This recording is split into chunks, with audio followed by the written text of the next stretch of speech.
of you know me as Tang. Good morning. Next, I would like to welcome Dr. Yuvarin Buntop, the DLA contact point of STDF project, to continue the first session. เชิญค่ะ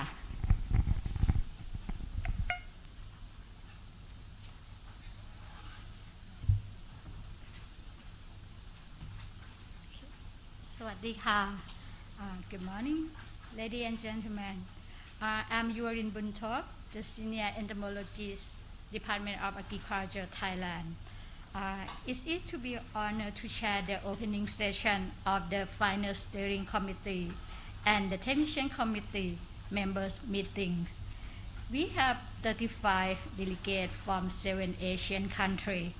Unfortunately, the Philippines could not join us for this time. We also have the representative of the Australia, Switzerland, and Krabi, Malaysia, and the Ladprao, Thailand. We are very fortunate to have with us the distinguished panel for the open session. Without further delay, I would like to invite Mr. Salut Suthiarom, Director of the Plant Protection Research and Development Office, Department of Agriculture, Thailand, to deliver the welcome address. Mr. Salut, please.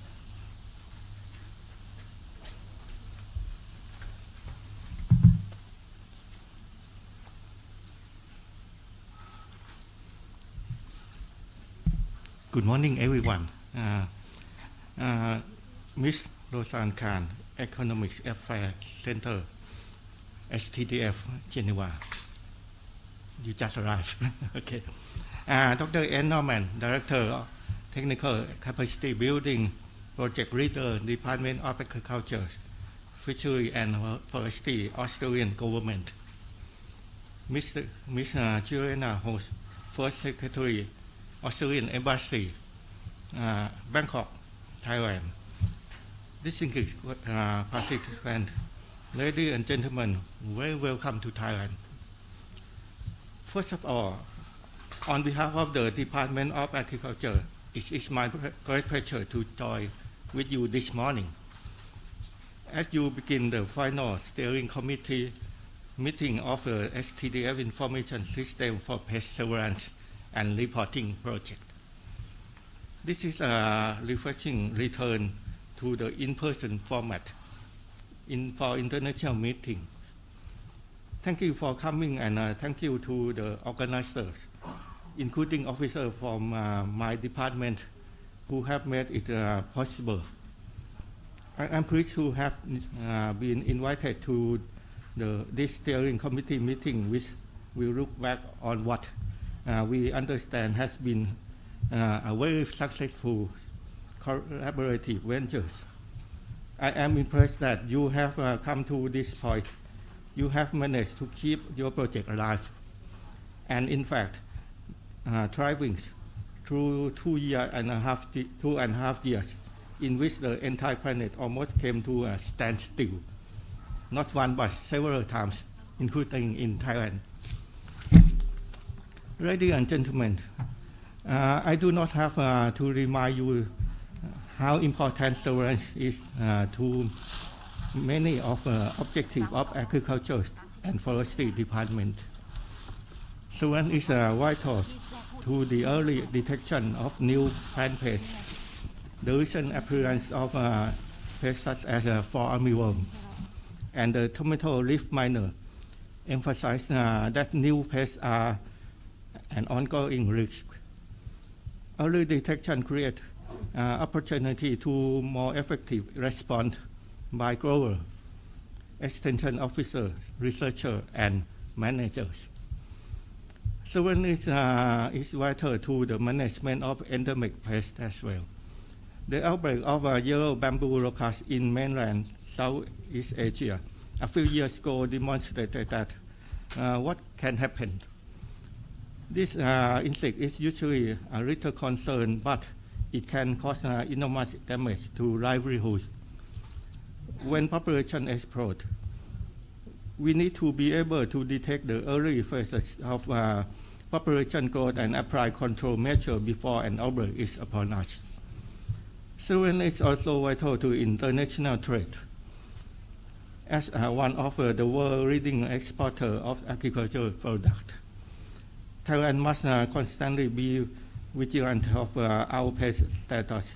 For example, our international trading partner expect us to keep a close eye on our fruit fly pest, just as we expect our trading partner to keep a close eye on the pest which should accompany with the export goods or escape from their production area.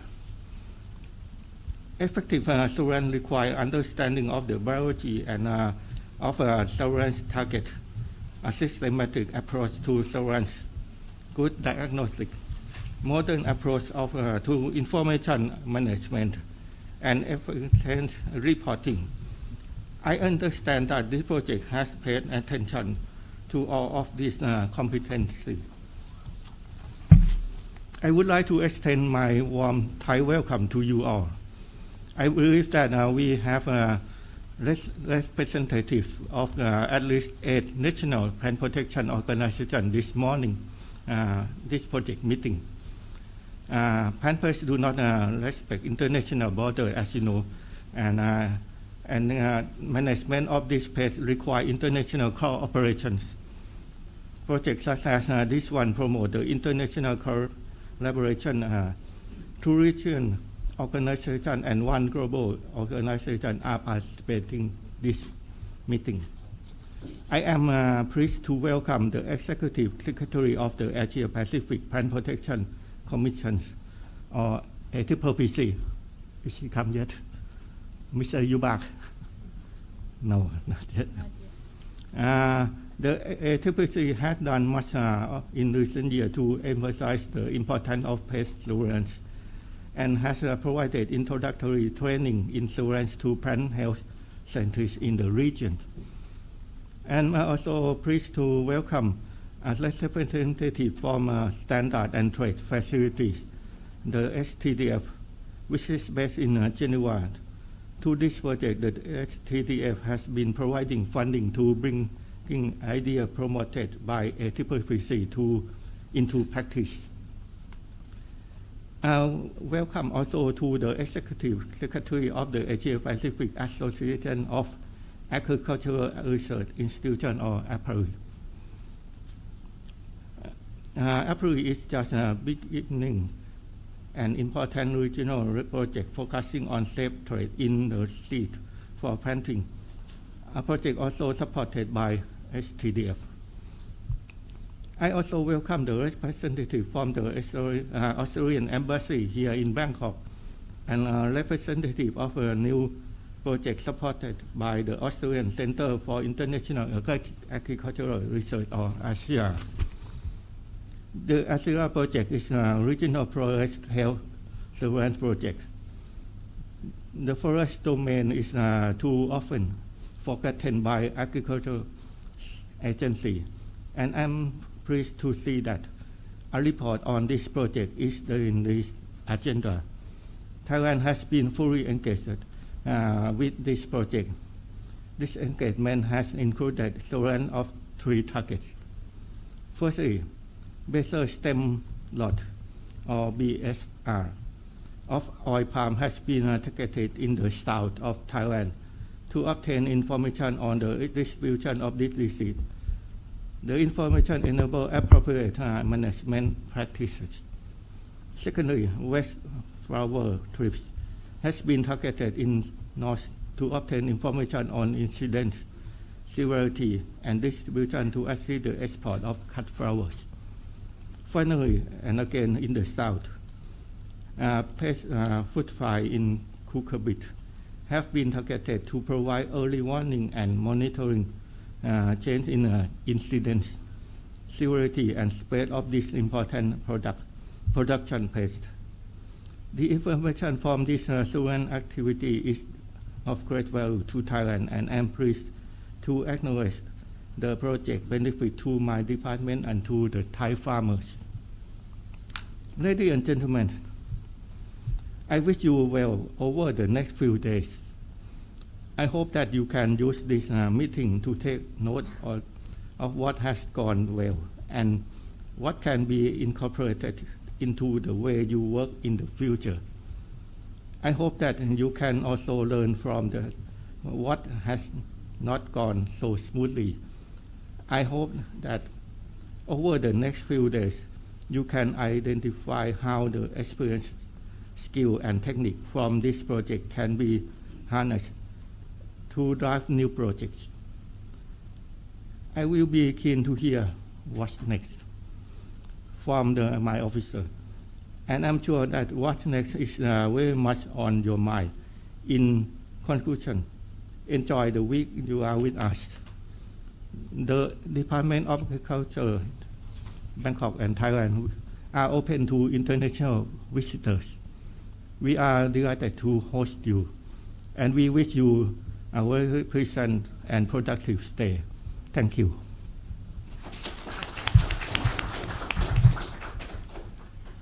Thank you so much, Mr. Sarut, for that warm welcome address. Before we start to take a group photo, I would like to invite Dr. Ian Norman to give some souvenir to Mr. Sarut, please. Yeah. You have to stand in the right place. เจครับช่วยเลื่อนอันนี้หน่อยได้ไหมครับโพเดียมเอาตรงนี้ก็ได้ค่ะ Thank you so much for your kind words.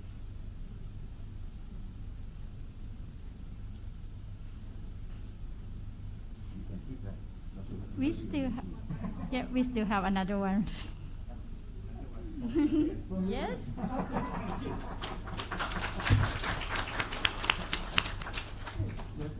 Yeah. So thank you so much.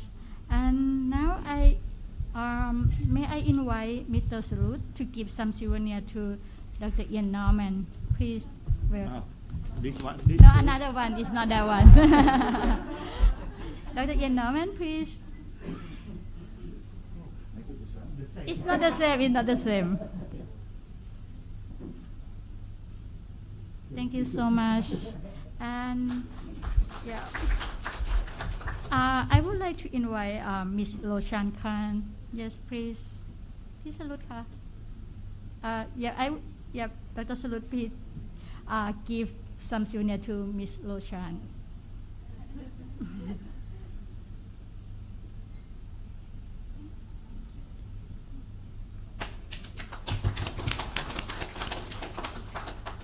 Thank you.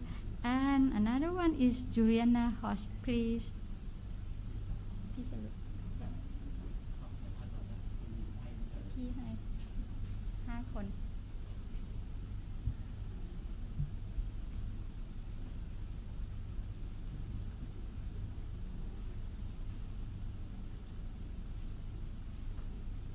Thank you. And Miss Carla Corsi, please. Happy birthday. This is the birthday gift for you. Yeah, we have the birthday party for the. Yeah.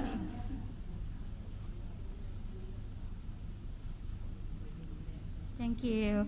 And next, Dr. Bosi Boribet, please. Yeah, even if it's not your birthday, we still have something for you.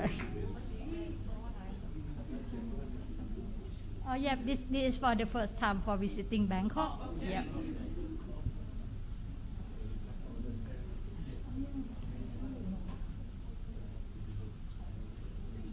Yeah. Thank you so much. Yeah, and the last person, Dr. Stigno. Yes, please.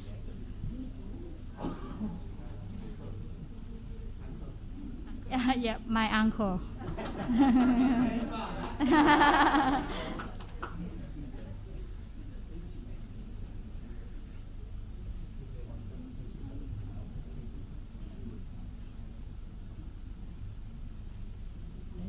Yeah. Okay, yeah, thank you so much. Yeah. ขอบคุณค่ะ Yeah, and before we start to take our group photo, I would like you to introduce ourselves. Yep. Which table that I think the first table should be this table, right? Yeah, because it's in front of me. Yes. Could you please introduce yourself, please? Okay, good morning. Hi everyone, I'm Laila from Department of Agriculture Malaysia, and basically I'm the PIC for Malaysia for this project. Thank you. Hi, good morning. My name is Tasha. You can call me Tasha. It's a pleasure to be here. Thank you. I'm currently in the Department of Agriculture, Malaysia. Thank you.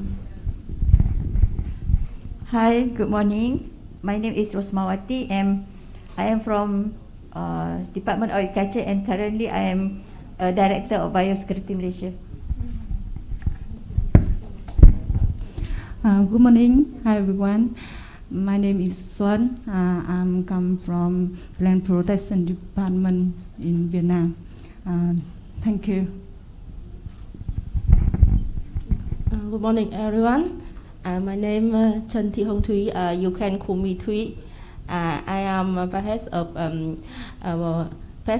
Surveillance and Monitoring Division about Anti-Plant Quarantine Center, Plant Protection Department of Vietnam.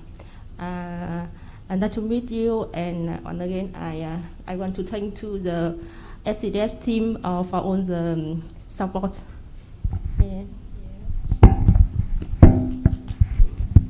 Hi everyone, my name is Chang. Currently I am working as Plant Protection Department, Vietnam Ministry of Agriculture and Rural Development. Thank you. Thank you. And let's move to the second table. Good morning, everyone. I'm Ravi Khirkapal. I represent Asia Pacific Association of Agriculture Research Institution. We are based at Bangkok.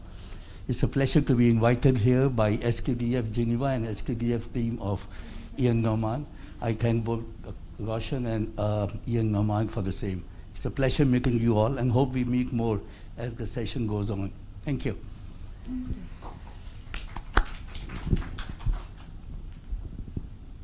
Good morning, everyone. My name is Roshan Khan. I am part of the STDF Standards and Trade Development Facility located at the World Trade Organization in Geneva.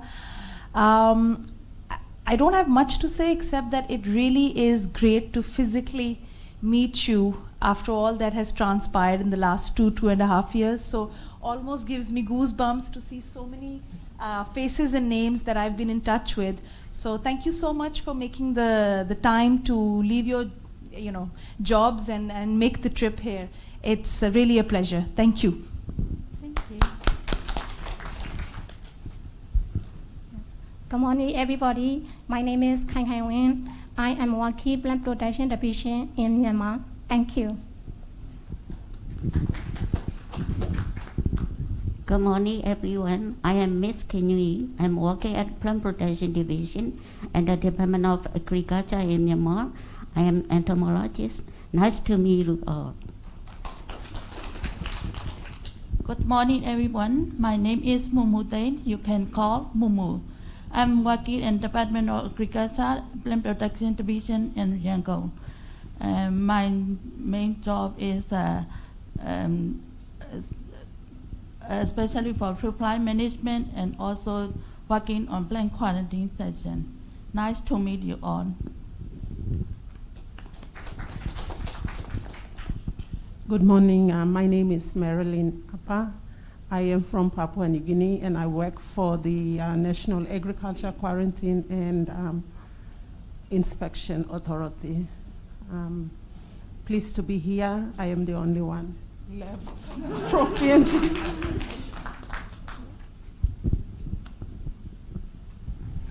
Good morning, everyone. My name is Hen Chun Hee.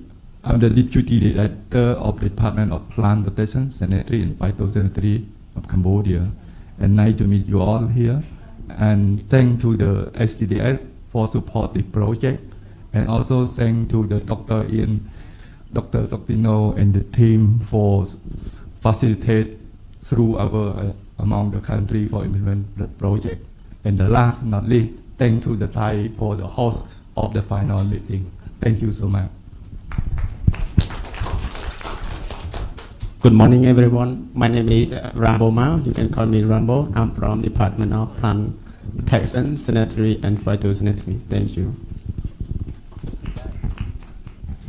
Yeah, good morning. I'm Hiên Sarewut from Cambodia. I'm work in the Plant Protection Department, Ministry of Agriculture. Thank you.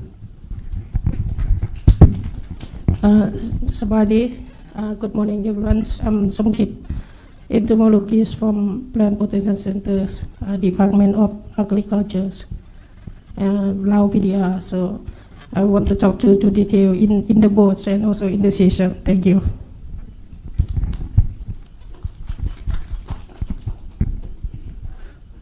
Good morning, everyone. My name is Punsu Sutmali. I work at the Department of Agriculture in Ladprao. Now is Director of the Plant Protection in Ladprao. I come here for this meeting is for first time for this meeting, and also many times in Thailand. I also an alumni in Thailand in Kasetsat University. On this meeting is I thank you very much for Thailand is host and team STF to invite me to come to join this meeting. I hope you will be sharing the idea and experience from our practice. Thank you. Good morning, ladies and gentlemen. My name is Khonsawan Chitalat. I am plant pathologist. I work as Plant Protection Center in Laos. Thank you. Hello, good morning, everyone. So, my name is Muhammad Fahim. I am from Kavi, Malaysia office, working as a management advisor for Southeast Asia and Pacific Asia. So thank you very much for Ms. Roshan, Dr. Ian, and Thailand government for the invitation here. Thank you. Nice to meet you.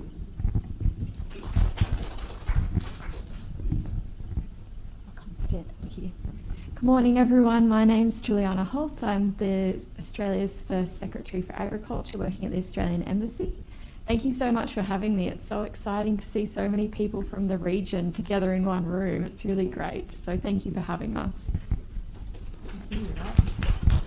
So yeah, I continue from Juliana. I work with the Australian Embassy in Bangkok too. So I support the counselor and Juliana in the office, and working from time to time with Ian's team.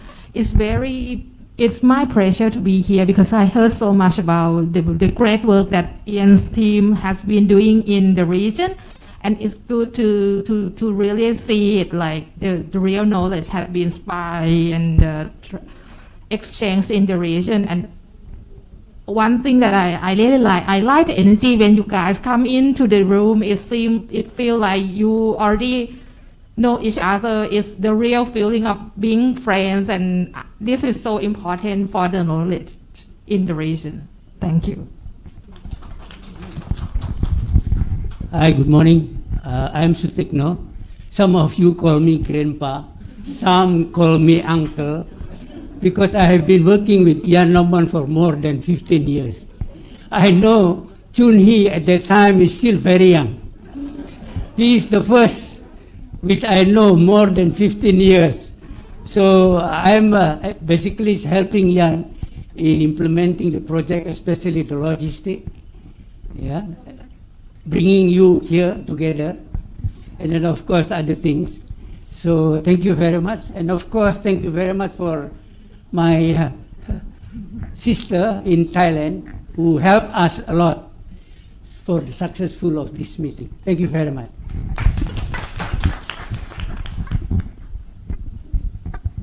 Good morning. My name is Carol Quashie-Williams. I'm an assistant director in the technical capacity building team working with Dr. Ian. It's been 2.5 years since I joined Ian's team, and it's great to actually see you all face to face instead of in little boxes on the screen during a Zoom meeting. And it's great to meet you all. And also Juliana here is my work daughter. I've known Juliana for a long time. We've been doing training together, and we actually sit very close to each other back in the Canberra office. So great to be here, and to remember. Kapunka, Thailand. And it's my birthday today.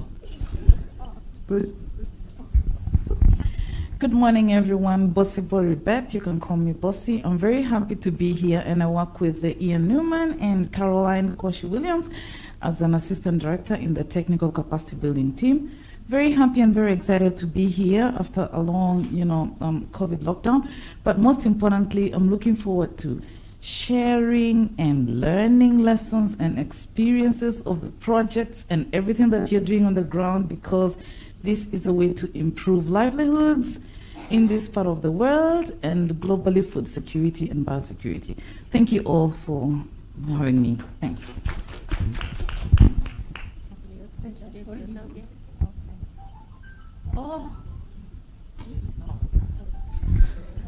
Good morning, everyone. I'm Puvanat Manishon, work as plant pathologist in the Department of Agriculture, Thailand.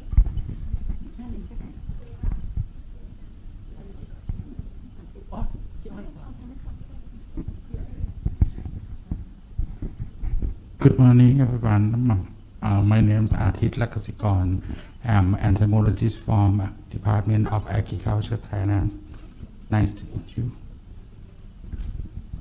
สวัสดีครับ My name is อิทธิพล บรรณาการ You can call me in nickname J.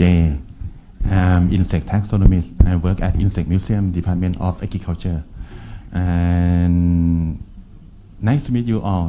During the training, if anyone has any information, if anyone has a problem about the logistics during the field trip or any welcome dinner, you can contact me and คุณอาทิตย์ Okay. Even shopping in the evening, you can call me. Okay. Thank you. And we also have the distinguished guest from the Department of Agriculture. Yes, please. Good morning, everyone. My name is Chodicha. I'm the director of the Pen Quarantine Research Group under Pen Protection Research and Development Office, Bangkok, Thailand. Nice to meet you again. Good morning, everyone. I'm Nathima Khosicharonkul. I'm director of Pen Pathology Research Group. Thank you. สวัสดีครับ Good morning, everyone. My name is Prithishad. I am a director of Entomology and Zoology Group, Department of Agriculture. And first of all, I would like to thank the organizer to invite me as a honor grade. I'm very pleased for this case, and I also hope that you can enjoy working and also enjoy traveling. And the most important thing for me, please keep in mind friendship is also most important for our group. Thank you very much.สวัสดีค่ะทุกคน My name is พรพิมลอธิปัญญาคม You can call me อ้อย means sugarcane.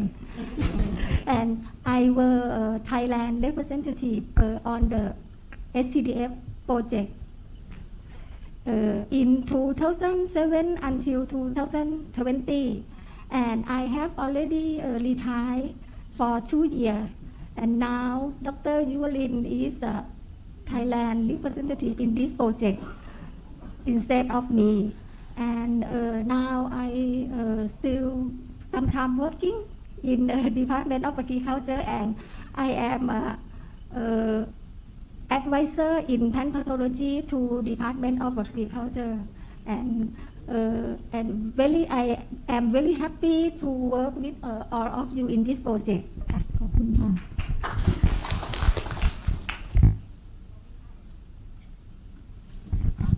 We have another hidden participant who's sitting behind the printer. Keep printing all the documents for us. Could you please introduce yourself? Okay, thank you. My name is Larissa Vitampai. I'm plant pathologist from Department of Agriculture, Thailand. Nice to meet you all. Thank you. We also have overseas participant would like introduce from Philippines. Yeah. Could you please introduce yourself? Hello. Hello. Yes, we hear you. Hello, can you hear me? Yes.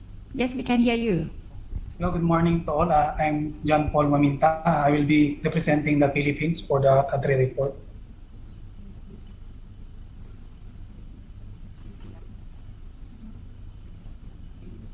Okay, yep, thank you so much. And thank you everyone for introduce yourself.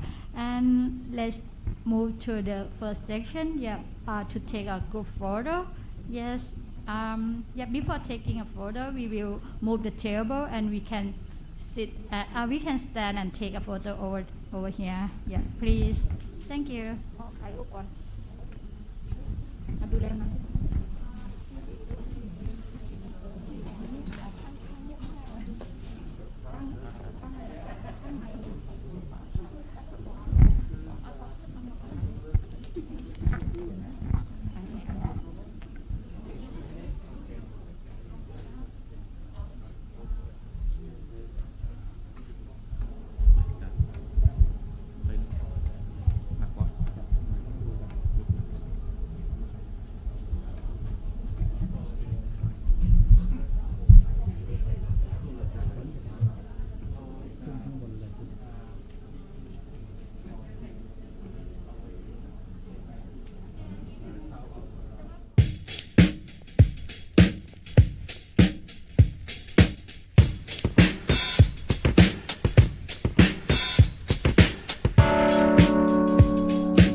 Can see you. Is it okay? Is it okay?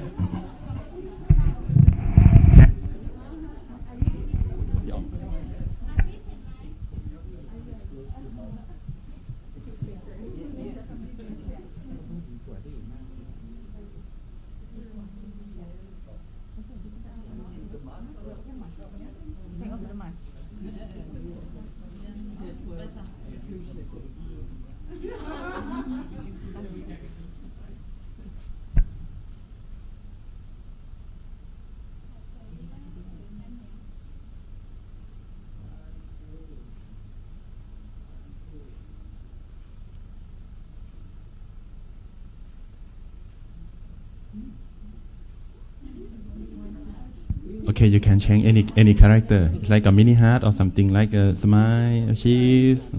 Yes, okay.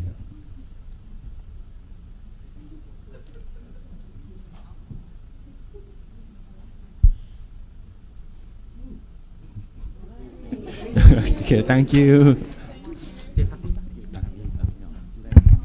ครับครับผมดูแลตัวเองเนี่ยเป็นโควิดกลับไป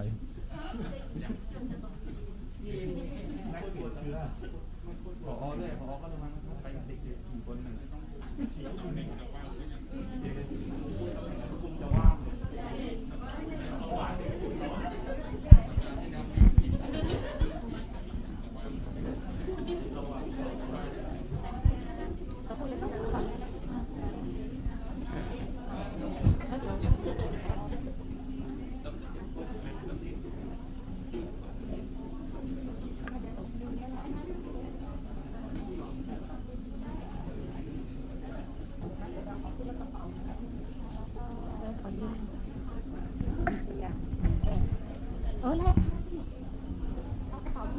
เอากระเป๋าขึ้นมาหน่อยเอากระเป๋าขึ้นมา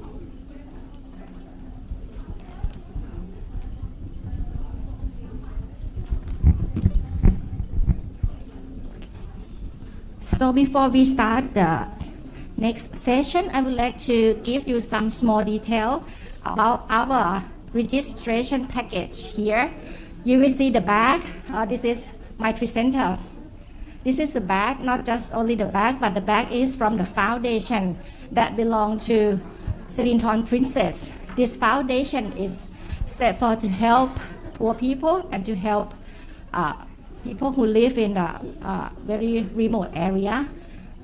So if you'd like to know more about Pufa, we call this one Pufa. You can see in the brochure we have inside every bag. Not only the bag, but also the notebook and the pen from this foundation. But the difference is the hat. The hat, you will get a different one. If you get this one, this comes from King Rama IX Foundation. We call Pat Pat. And you can also read the detail in the bag. But if you get the colorful one, that's from our previous Queen Foundation. You will see the brochure in that one. The cloth to make the hat is come from Jim Thompson. This is also mainly to help people. Thank you.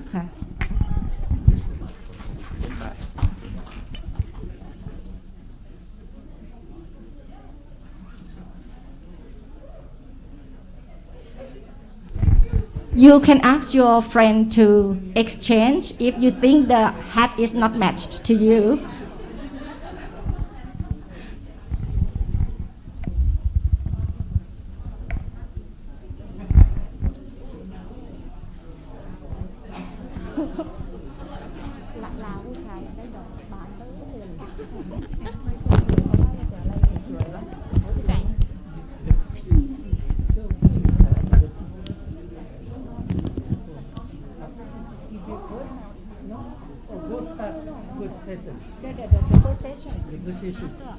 Only after the first session.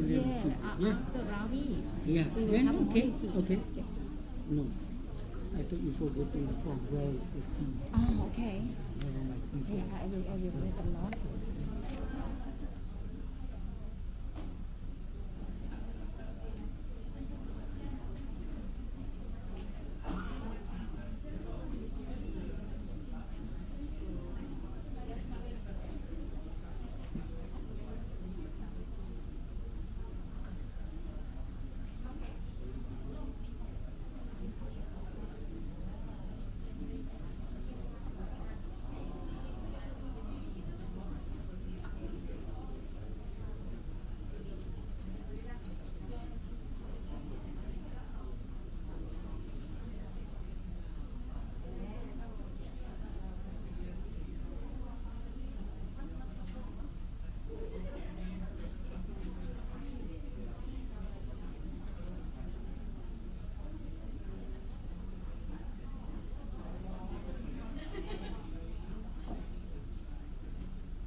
Okay, I think everyone enjoyed the hat and know the detail and story of the hat and the bag. That we're so proud to provide that one for you. And this is time for Dr. Ian Norman to give us the presentation. Yep, Dr. Ian, welcome.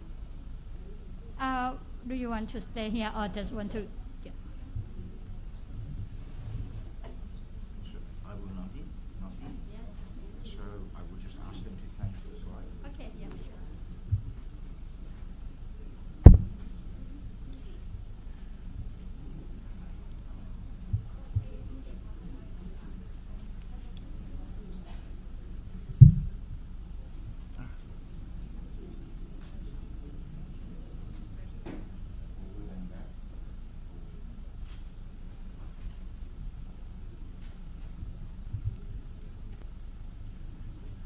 So thank you all, and my name is Ian Newman, and I am Director of Technical Capacity Building in the Department of Agriculture, and have had the honour and the pleasure of leading this project from its very earliest stage.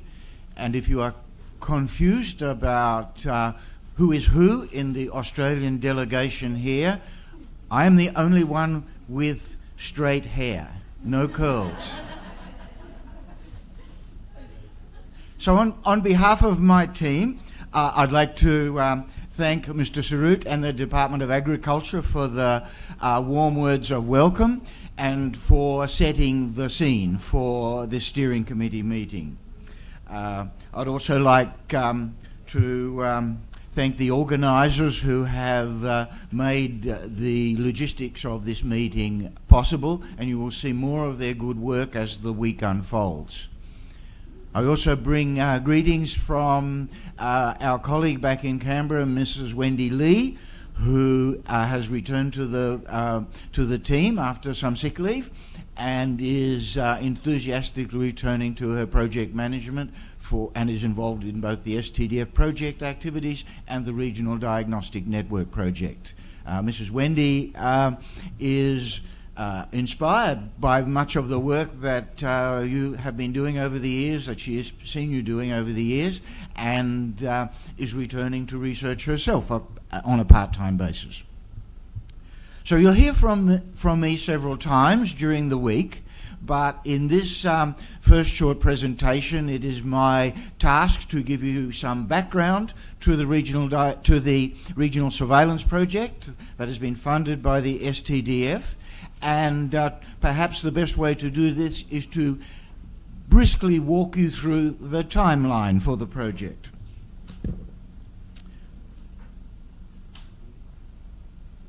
No, maybe it is that one. Nope.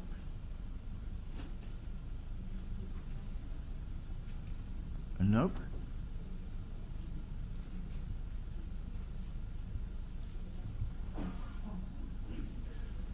Let us try. So where do I point my machine? Back there.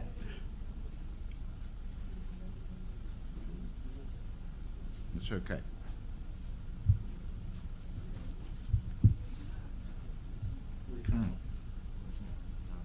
Down.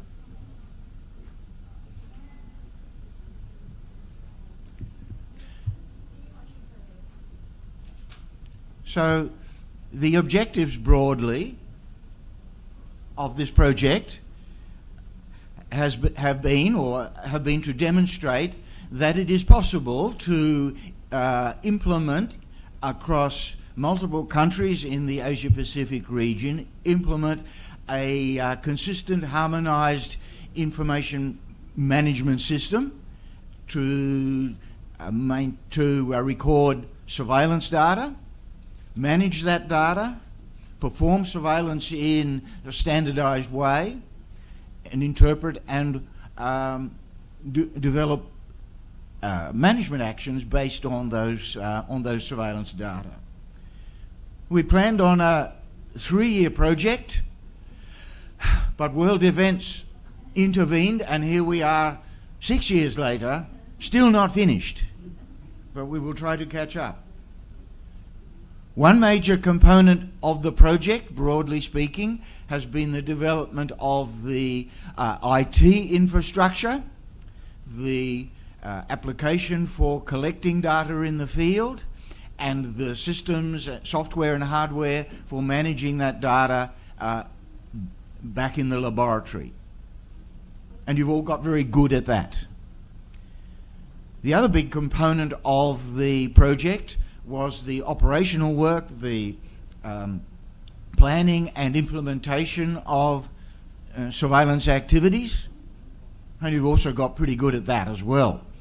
And we'll hear more of those activities over the next couple of days. I'm looking forward to that very much.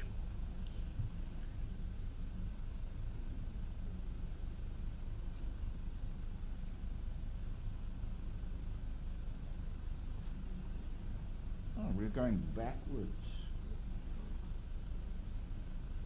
Okay, the project started with an informal conversation in Rome at an IPPC subcommittee, one responsible for capacity building on the global stage, at a meeting such as we have here, where IPPC, STDF and myself, officers, were together talking about other things, and the idea of this kind of a project began.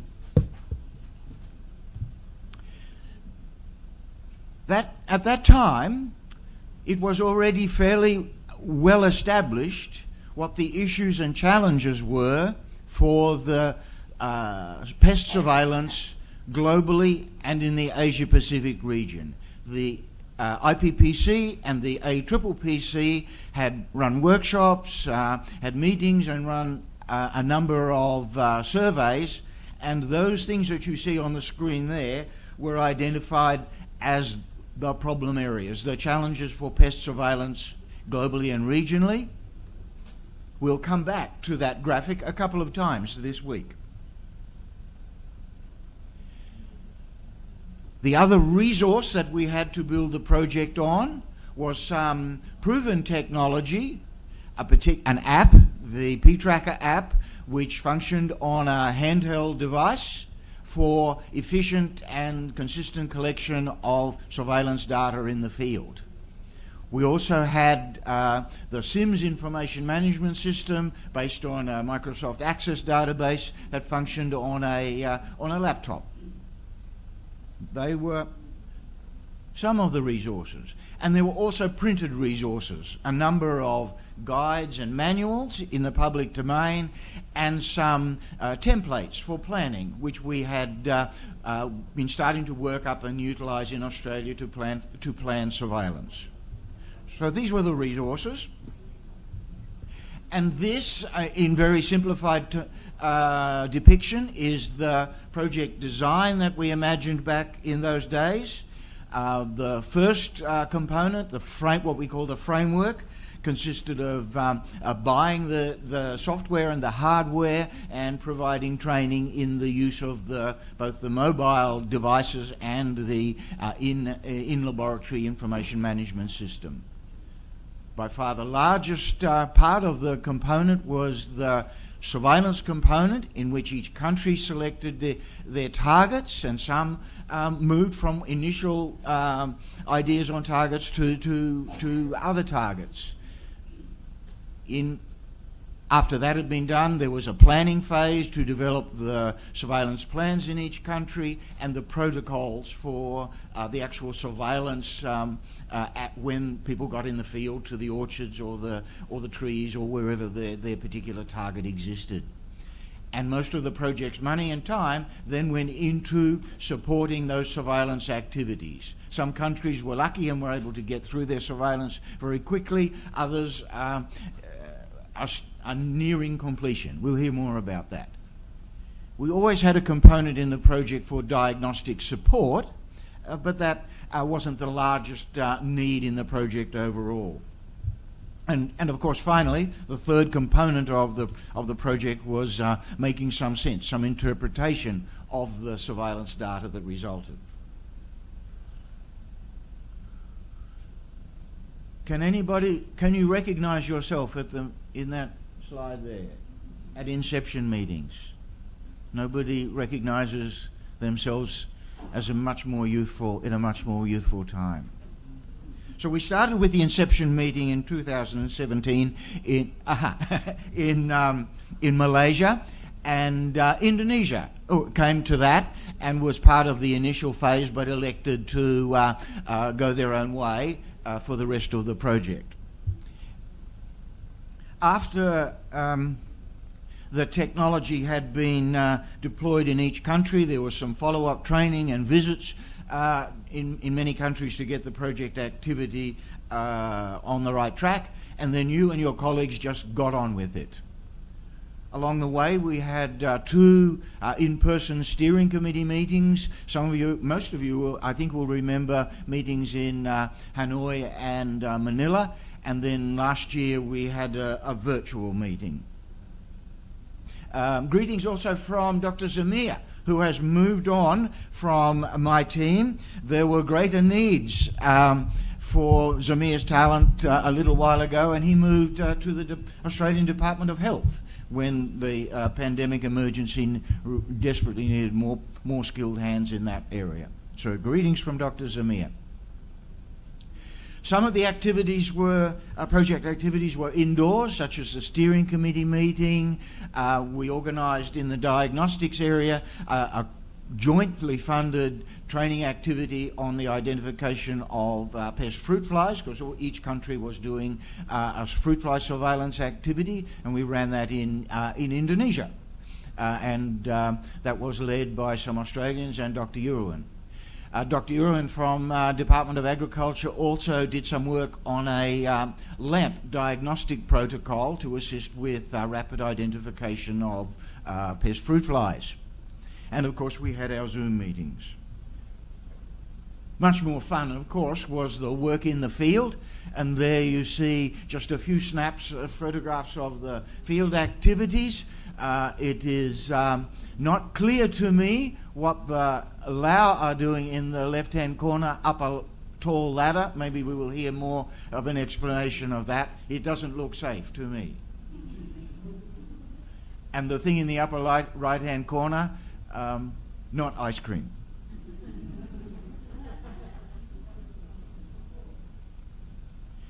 The project had one unusual component. And here you see a photograph taken in Geneva, where an officer of the STDF is attempting to do surveillance on plastic insects inhabiting pot plants. I never received a proper report on the outcome of this surveillance activity. So, I have no idea why the structure of the presentation has disappeared, but you have been living this project for, some of you for 6 years, some of you on and off for 6 years.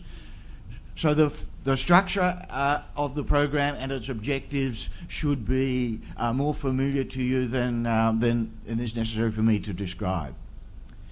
We are gathered here to look backwards at the project, to give ourselves a pat on the back about the things that have gone well, to look at things that did not perhaps work out the way we liked or would have preferred, and perhaps share some ideas about how that could be done better.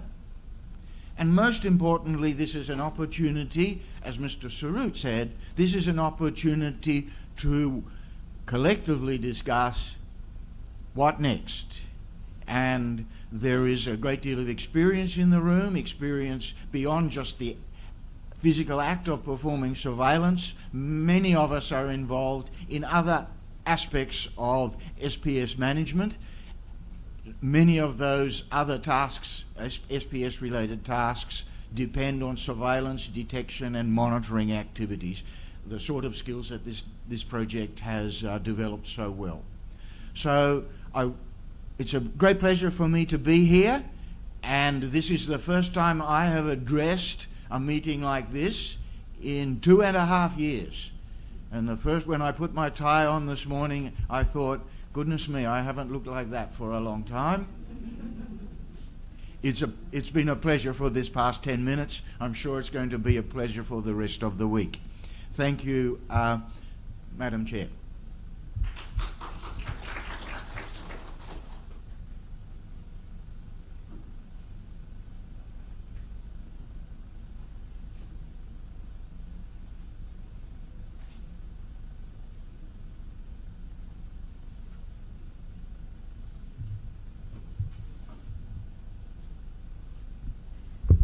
Thank you so much, Dr. Ian. And the next, we will move to Loshan. Yeah, could you please give the presentation? Yeah.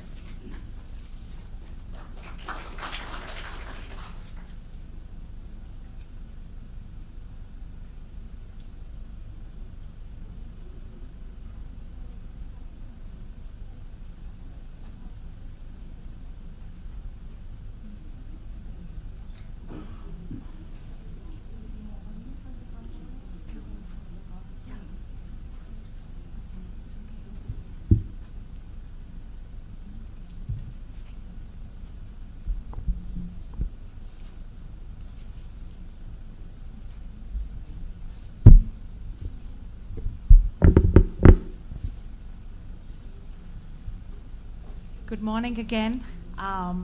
Following up on Dr. Norman's excellent introduction to the project, I'd like to just pick up and say that it really is a pleasure to reconvene with all of you physically in the wonderful city of Bangkok, Thailand. A special thanks to our colleagues from Thailand who have gone all out with the wonderful and excellent arrangements for this meeting. I know several of you have been working in the background for many, many weeks, if not months, to ensure that we all have a great and productive week. So I won't take names in the interest of time, but your good work has not gone unnoticed, and I'm truly humbled that we are here with excellent audiovisual facilities. My name is, as some of you or most of you might know by now, Roshan, and I have been a proud member of the Standards and Trade Development Facility for the last 10 years. Today I'd like to kind of, take a step away from the project and talk to you a little bit about what is the Standards and Trade Development Facility. I know that most of you are familiar with the acronym, but I thought I'd also share with you some other plant health initiatives beyond the project which has brought us together, so that you may know the portfolio that we have based on your interest as part of the STDF facility in Geneva. You might see that on the screen in front of you, you have 5 organizations whose logos.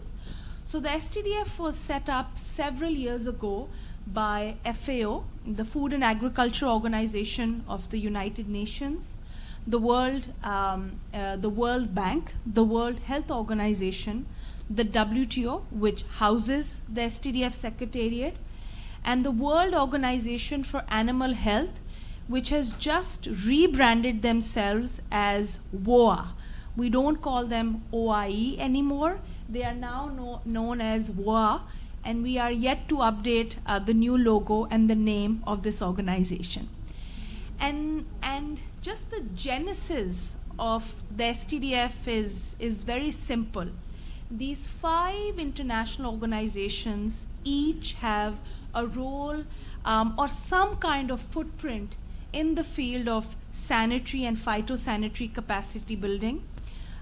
Especially, if you see, the World Trade Organization is the one that has, I wouldn't say is the gatekeeper of the SPS agreement, the sanitary or phytosanitary agreement, but it is the secretariat that oversees the implementation of the WTO's SPS agreement, do have a key role to play in making the connection with sanitary and phytosanitary capacity building. Therefore, these 5 organizations came together to ensure coordination and a global dialogue around SPS capacity building. If I'm going, I'll just pause for a minute. If I'm going too fast, because I think, at least in my case, this is my first physical presentation after the world changed. So please do interrupt me and tell me that, we can't hear you, or we preferred you on Zoom or MS Teams. So, you were easier to mute then. So please, it really, as Dr. Ian said this morning, I was like, oh, this is what it was to be out of sweatpants and sneakers and actually dress up for work. So yeah, it is in some ways kind of a homecoming to be here physically.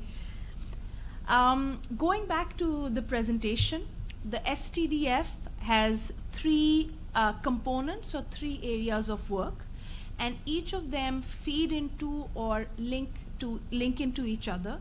But broadly speaking, we have an arm in which we support project development or project implementation. And then we have what we call the Global Coordination Platform or Knowledge Work Area. And the idea for that is very simple. We work on different SPS-related knowledge topics to kind of catalyze thought and research and SPS related good practice on those topics. So we have our project work, which is you know, the kind of projects that you are all part of, and then we have our knowledge work. So, and both of these in some ways or the other do inspire and inform each other.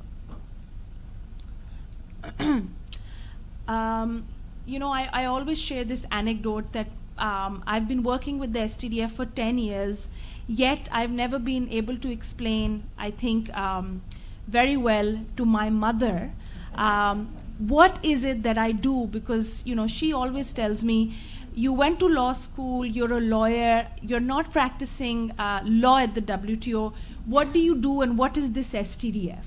So I always try to kind of make it less abstract for her so that she can, you know, kind of understand what I do. But to just, you know, to kind of share the same story with you, the STDF has a secretariat, which includes myself, and we are not a small team anymore. When I joined, we were 7. Now we are around 15, so we have doubled in the last decade. So the secretariat supports project work and knowledge work, and it is our role to serve developing countries and institutes like the NPPOs and the crop protection departments, who are the ones who may request support from the STDF. But the real heart of the STDF's work is not the STDF Secretariat. It is a unique mechanism or a unique body called the STDF Working Group. And what this working group does is that it meets twice a year.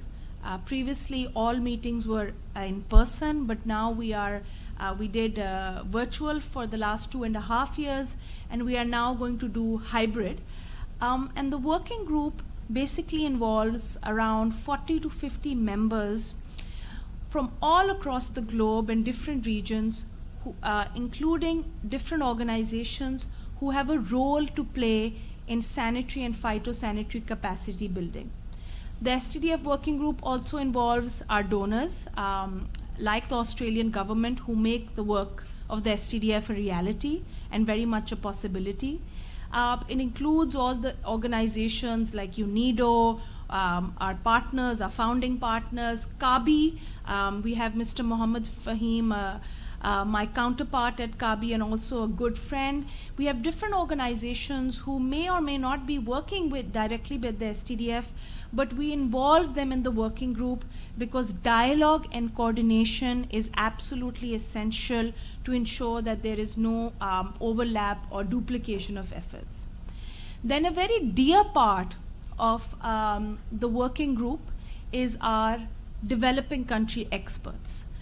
Now, this component is very important because I have a constraint, my team has a constraint. We are based in Geneva, so we do not have any regional or national presence, and we rely on our developing country experts to really help us, you know, stay connected to the ground reality and to guide us technically when we are looking at new projects, new concept notes, or we are working on knowledge topic. I'm pleased to share with you that we have with us Dr. Ravi Khetarpal, who has served as an STDF developing country expert several years ago, and he continues to be a lifelong ambassador for the STDF, connecting us with the work in plant health in the Asian region. So Ravi served with us actively for over 2 years, and now is involved as he is leading an organization that is headquartered in Bangkok, implementing several unique STDF projects. And I'm very pleased that Ravi accepted our invitation, Dr. Ian's invitation and myself, and he will spend some time talking to you about STDF projects and his involvement. But Ravi, thank you so much. I know you've just come back from a work trip and your schedule is normally, I know, quite hectic, but you know, he is part of the STDF family, so whenever we call, he always comes. So we have met in different parts, including Nairobi, Geneva, and now Bangkok. So thank you, Ravi. This briefly is an example of some of the knowledge topics that we have worked on. I will not touch upon a lot of their detail because these in itself require a dedicated session. But broadly speaking, if this is of interest to you, information is available on our website. We have a dedicated web page for each one of them, whether it's the linkages with trade facilitation and SPS controls. We have been the pioneers working on electronic SPS certification, or eCert, with the IPPC. A recent topic which we have just finalized is good regulatory practice. And what we have done here is that we have published, after a lot of research, a guidebook that can be downloaded from our website on how countries and different competent authorities can ensure that SPS measures are still fit for purpose. So it's like a guidance document that provides, easy to take up guidance to ensure how do you review SPS measures to see that they are still, they still serve their purpose, they have not become redundant, are they cost effective, how do you consult with the private sector or industry. And we have also referred to different tools like regulatory impact assessment, a cost benefit analysis, every time a government or its authorities decide to implement a new SPS measure. So this is one of the most recent topics, and all the details are available on our website. Now, the most interesting part, which is, the fun part where I get to meet people from different countries and regions, and really keeps me, every time I think, okay, it's time to maybe find a new role or something, it's really the STDF's project work that really ignites the passion, because every project is new. It connects me to new stakeholders.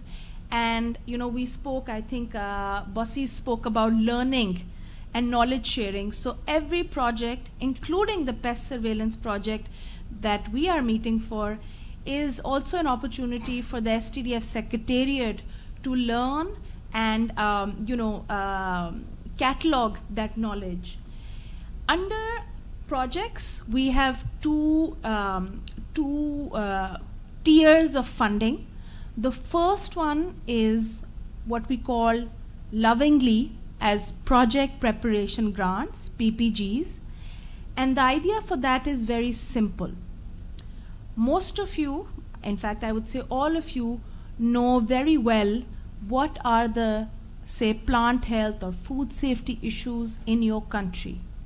But sometimes you may not have the time and resources to develop a full project proposal, which includes a log frame. I have worked on log frame for 10 years, and I still don't like them. We're not friends.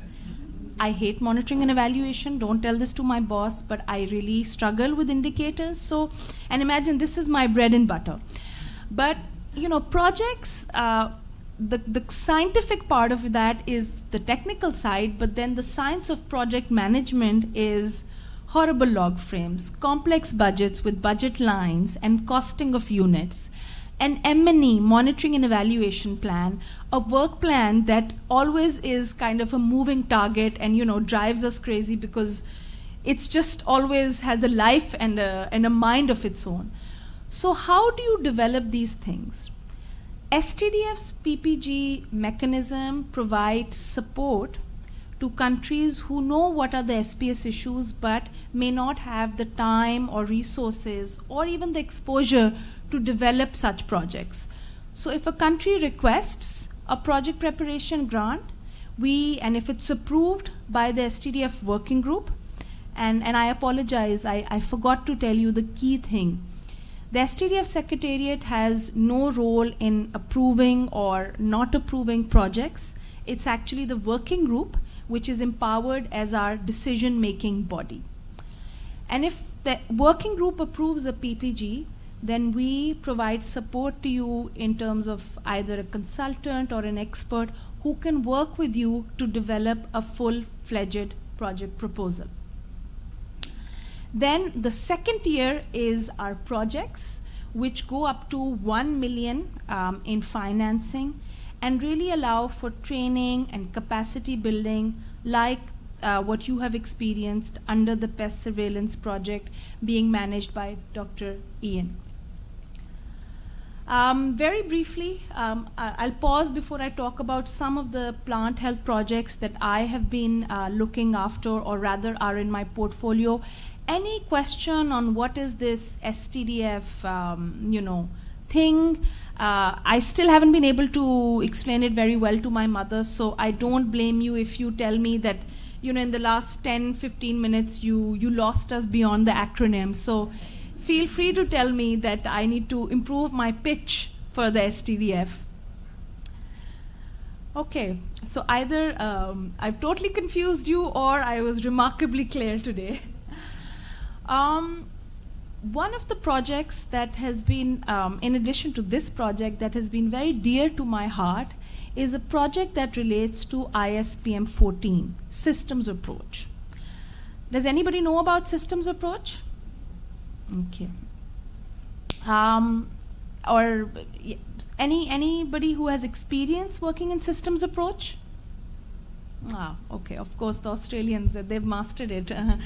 Ask their trading partners.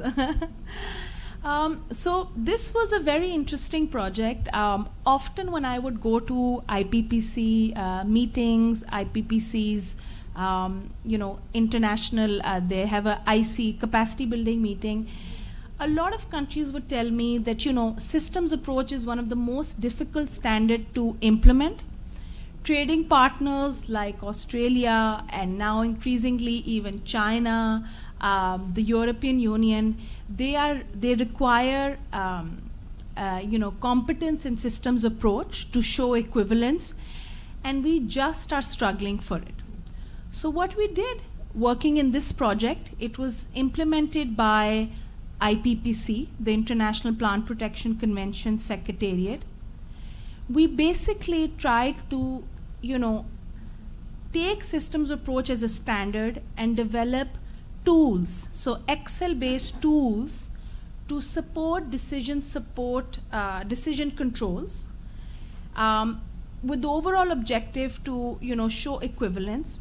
So for instance, under this project, 2 case studies that we worked with, one was Kenya's export of avocados to China, and Kenya's export of mango to the European Union. Both of them required, implementation of systems approach, but they just did not have the training. So we worked with the Kenyan NPPO, including others, to actually show them tools that can demonstrate to their trading partner equivalence as per ISPM 14. These decision support tools that we provided funding for are now available on the IPPC's website, and anyone can request support and training on it, but you have to first ask the IPPC for support, because they will connect you with the facilitators who we trained under the STDF project to build up expertise in systems approach. So we have trained about 12, experts on this, but to request support or a workshop or some kind of, if this is an issue that affects your country, you have to then write to the IPPC Secretariat, and they will connect you with our facilitators. This project finished mid of last year, and it was quite complex because COVID-19 pandemic happened when this project was kind of in its final stages, and unfortunately the lack of physical training for these facilitators did adversely impact, because again it's such a complex standard that to do it all virtually, I mean while the project did deliver results, there is something missing in terms of these facilitators did everything behind a screen and could not travel and sit with NPPO staff and then, kind of understand what kind of support they need. Very briefly, this is another project. It might be of interest to you. It's involves South Africa and Mozambique. And the idea for it was came from an STDF project preparation grant. And South Africa and Mozambique wanted to set up areas of low pest prevalence. And before they did that, they wanted our support to do a cost-benefit analysis through a PPG. And based on those findings, they wanted to know if it is actually cost-effective for them to set up pest-free areas and ALPPs. Based on that study, they decided to then, because the findings of the study were positive, they decided to apply for an STDF project.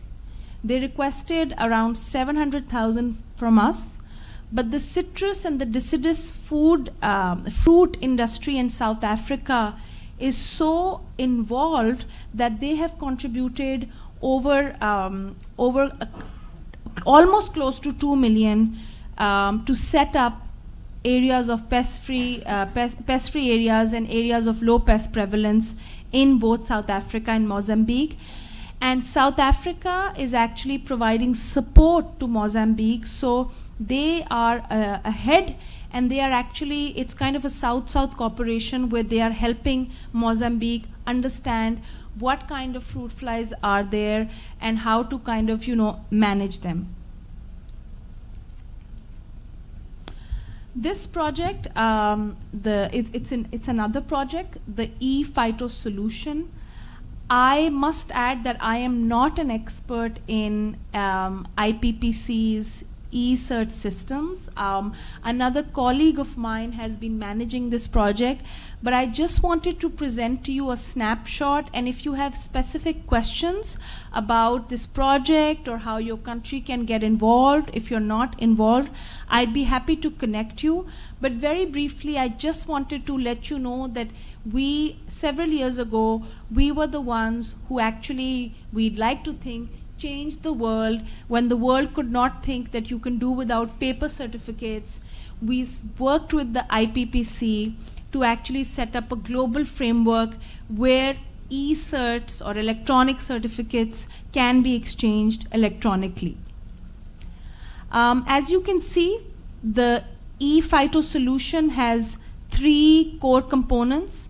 One is harmonization, then you have the hub, and then you have the GENS, which is a centralized web-based system that allows countries without their own system to produce and receive E-Phytos through the hub. So even before we started this project, some countries like the US, for example, and China already had their own system. So this is the GENS allows countries that may not have their own system to actually benefit from E-Phyto. This is just a simple graph to kind of how it looks. As I mentioned, countries that are using the GENS, these are the ones that the STDF project supported to pilot e-certification. So it included Samoa, Sri Lanka, Ghana, and we helped them connect to GENS. And there are countries that have their own fairly advanced national systems, and they connect, so you don't need to then redo or reinvent the wheel. You can use your pre-existing national system to also benefit from E-Phyto by connecting to the hub. So the GENS is really for countries that may not have had any mechanism for exchanging electronic certificates. And the hub is the ones that allows countries with different encryption formats, different electronic certification formats to connect with the UNICC, which is the United Nations International Computing Center, which hosts this whole framework for E-Phyto. Currently, some interesting stats are that there are 110 countries connected to the ePhyto hub. 67 plus countries are exchanging electronic certificates, plant health certificates. And I think this is quite a staggering number. 100,000 plus ePhytos are exchanged per month. So I think this is an impressive number.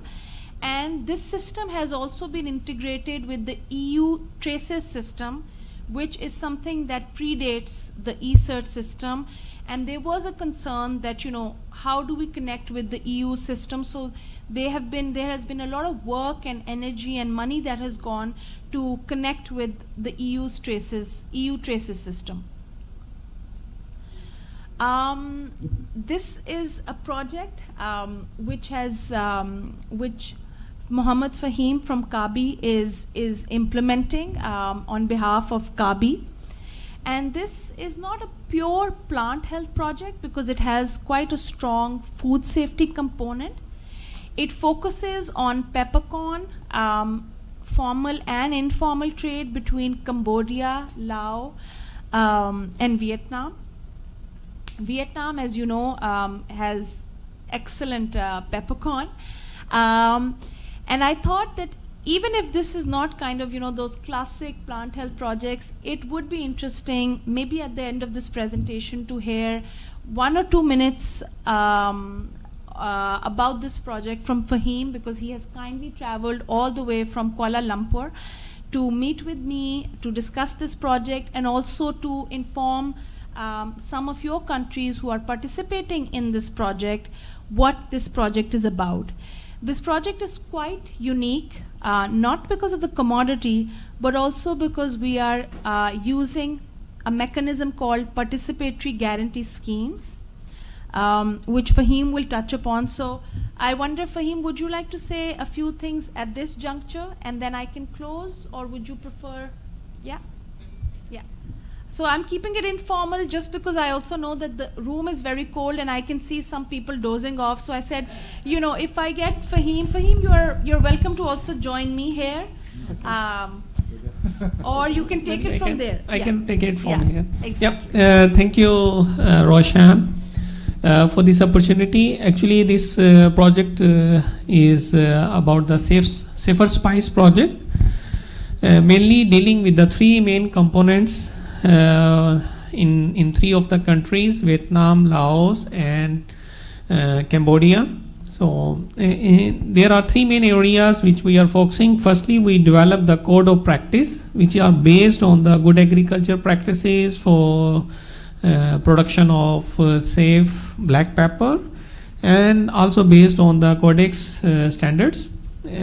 After developing this code of practices, we with these all the working groups from Vietnam, Laos, and Cambodia, and then we are, as Roshan said, the unique thing is here we want to test the training approach, or the implementation approach is called as PGS, participatory guarantee scheme, for where we are engaging the farmer groups and linking these farmer groups with the importing or country, with the exporting companies or the stakeholders who are willing to work and produce the safe peppers. So linking the farmer groups with the market, this is the main area where these participatory groups schemes are working, and these PGS working group farmers implementing code of practices in their fields, and they have a structure inside which are having the social bindings in between the farmers to compliance for the code of practice. We are currently implementing 3 PGS in fact in Vietnam, with the support from WASI in Vietnam, and we are implementing 2 PGS groups in Cambodia. With Mr. Chuni is here, so he is the national coordinator for this project in Cambodia, and we are still looking for 1 PGS group in Laos. So thank you very much for all the teams, and if you have any other information, so I am here around the week, so we can discuss more on this. Thank you, Roshan. Thank you. Thank you. you. And Fahim can also provide you information on how to, tomorrow we're going to have a dedicated session on how to apply for STDF funding, what are the challenges for PPG stage and project stage. So he is the living embodiment of that, you can, get support from the STDF. Thank you, Fahim. And lastly, but not the least, I saved one of the best projects for the last. This is a project that in the Asia region is being led by Ravi's team at Apari. And Ravi, I'm counting on you to talk about this project, because it is really on a very, very timely topic, a topic in which at the WTO, in the WTO's SPS committee as well, we are hearing a lot about the use of biopesticides and tackling the issue of pesticide residue, limits. Ravi, we have 3 projects going on in different parts of the world, but Ravi will spend, right after I finish, some time talking to you about the STDF's biopesticide project in Asia region. And I think it involves most of the countries that are present today. I myself am not very familiar with this project because it is another colleague of mine in the STDF Secretariat who is following it. But I can tell you that this project has received a lot of traction from the global SPS community because it is really, really tackling an issue that affects international trade. Now the STDF, while our mandate is to boost SPS capacity building, the other really critical element is that we do that hand in hand with market access issues. So this project demonstrates that when, these issues are really intrinsically tied, building SPS capacity and also accessing international markets. We will spend some time tomorrow talking about the STDF funding mechanism, the next deadlines, how you can get guidance. All of that we will do. I don't want to delve into that today because I'd like Ravi to take over. But yeah, again, I shared some links because these presentations might be made available to you. Lastly, please, I would invite you to visit our website. We try to update it as regularly as possible. Sign up. Please do sign up for the STDF newsletter because we will be doing a news item about today's meeting and this project coming to a close. It might have gone on for 6 years longer than we all wanted, but the thing is I liked working with Dr. Noman and then previously Zamir and now Carol and Bossy so much that it's hard to let go. So we might be still in business for the next few years. But the STDF newsletter provides you information on our new projects, project meetings. And lastly, all of the work of the STDF is made possible by the contribution of our donors. So thank you so much to them. And with that, I'll hand it over to my good friend and mentor, Dr. Ravi, to talk to you about Apari's work and also the STDF PPGs and projects that he has been involved with. Thank you so much. Questions I'll take after Ravi's presentation, if that's okay, just to keep the momentum going. Thank you. Ravi bhai. Koi baat nahi, it's perfect. Okay. Good morning, Swadikap, once again. Thank you. Thank you, SKDF. Thank you, Roshan. Thank you, Norman. Thank you, BOA, for inviting me here. The biggest pleasure of coming here is I meet Ms. Roshan Khan, whom I know for the last 7 years when I was in the SPS working group, and she had just was in the prime of her career in SKDF. And we had maintained our very good working and other relationship, which really went very well. And she has grown a lot, she has done a lot. And I was happy to see that a family of 7 has become 50. When I was there, I was thinking SKDF has a family planning program, but it was not. So that is something really good to see. Thank you, Roshan, for the invitation. And thank you again, Ian Norman, and back Bossy Berry, whom I met 4 days back in Canberra, in Australia. We were in the same workshop there with Crawford Funk. It was a pleasure meeting, and especially Boss Berry, she was taking all my photos because I had no one else, and giving me later I can put on my website. She has been a big help, but pleasure knowing you, though we met online a few months back. And again, a pleasure to meet my good friend Soitikno. I was in Krabi, South Asia before, and he was in Southeast Asia working, a big man on the invasive species field, and a lot of learnings from him. And then seeing Fahim, who just spoke before all of you. These were the excellent Krabi colleagues with whom I got a chance to interact, work, and learn. And the best thing which was said in the introduction was by Beth Bossy-Berry. She said, I am here for sharing and learning. I think she said it on behalf of all of us. It was not you alone. I really liked it. That was an excellent introduction among all the introductions, I must say. Now, I also thank BOA because BOA is our nodal agency, our guardian in Thailand. We are based in Thailand. APARI is a membership-based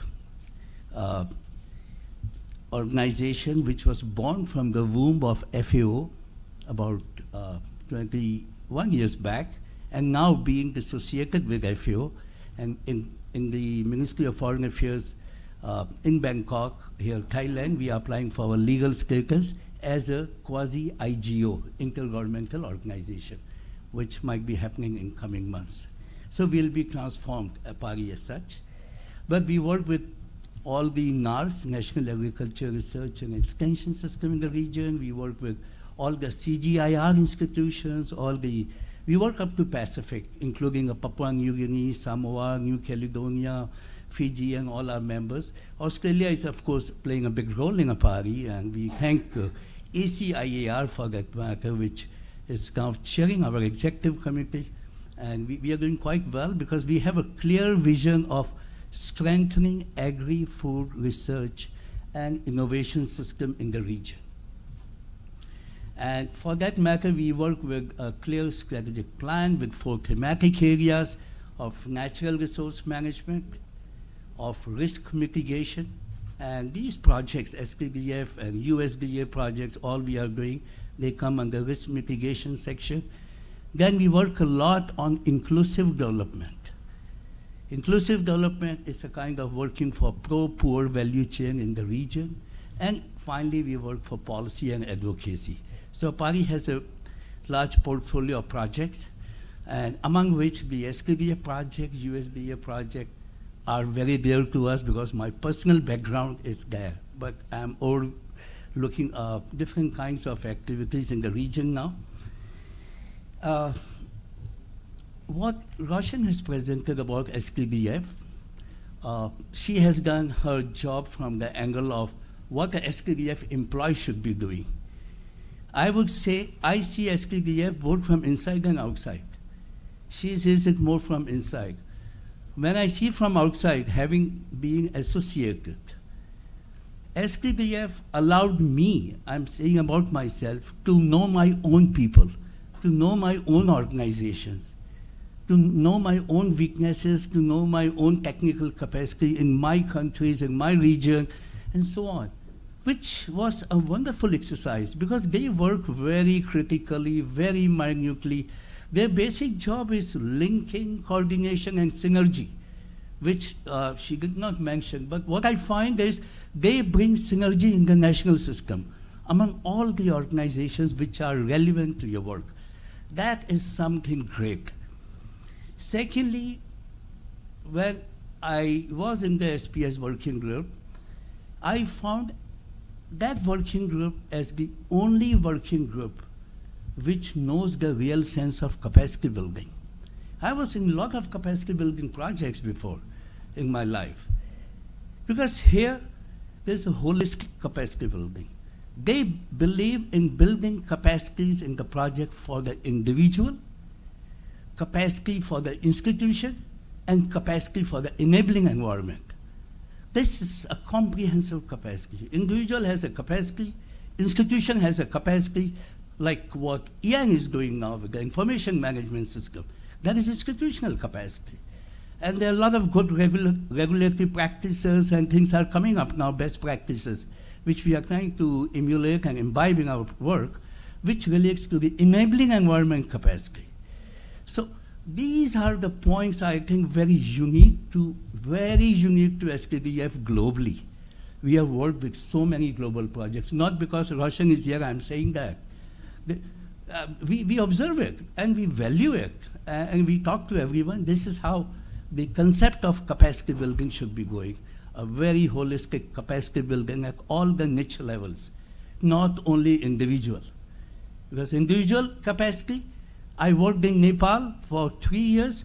I built a lot of capacity on pest risk analysis about 20 years back, 25 years back. And what I found, when I went back again in a World Bank project, all capacity evaporated.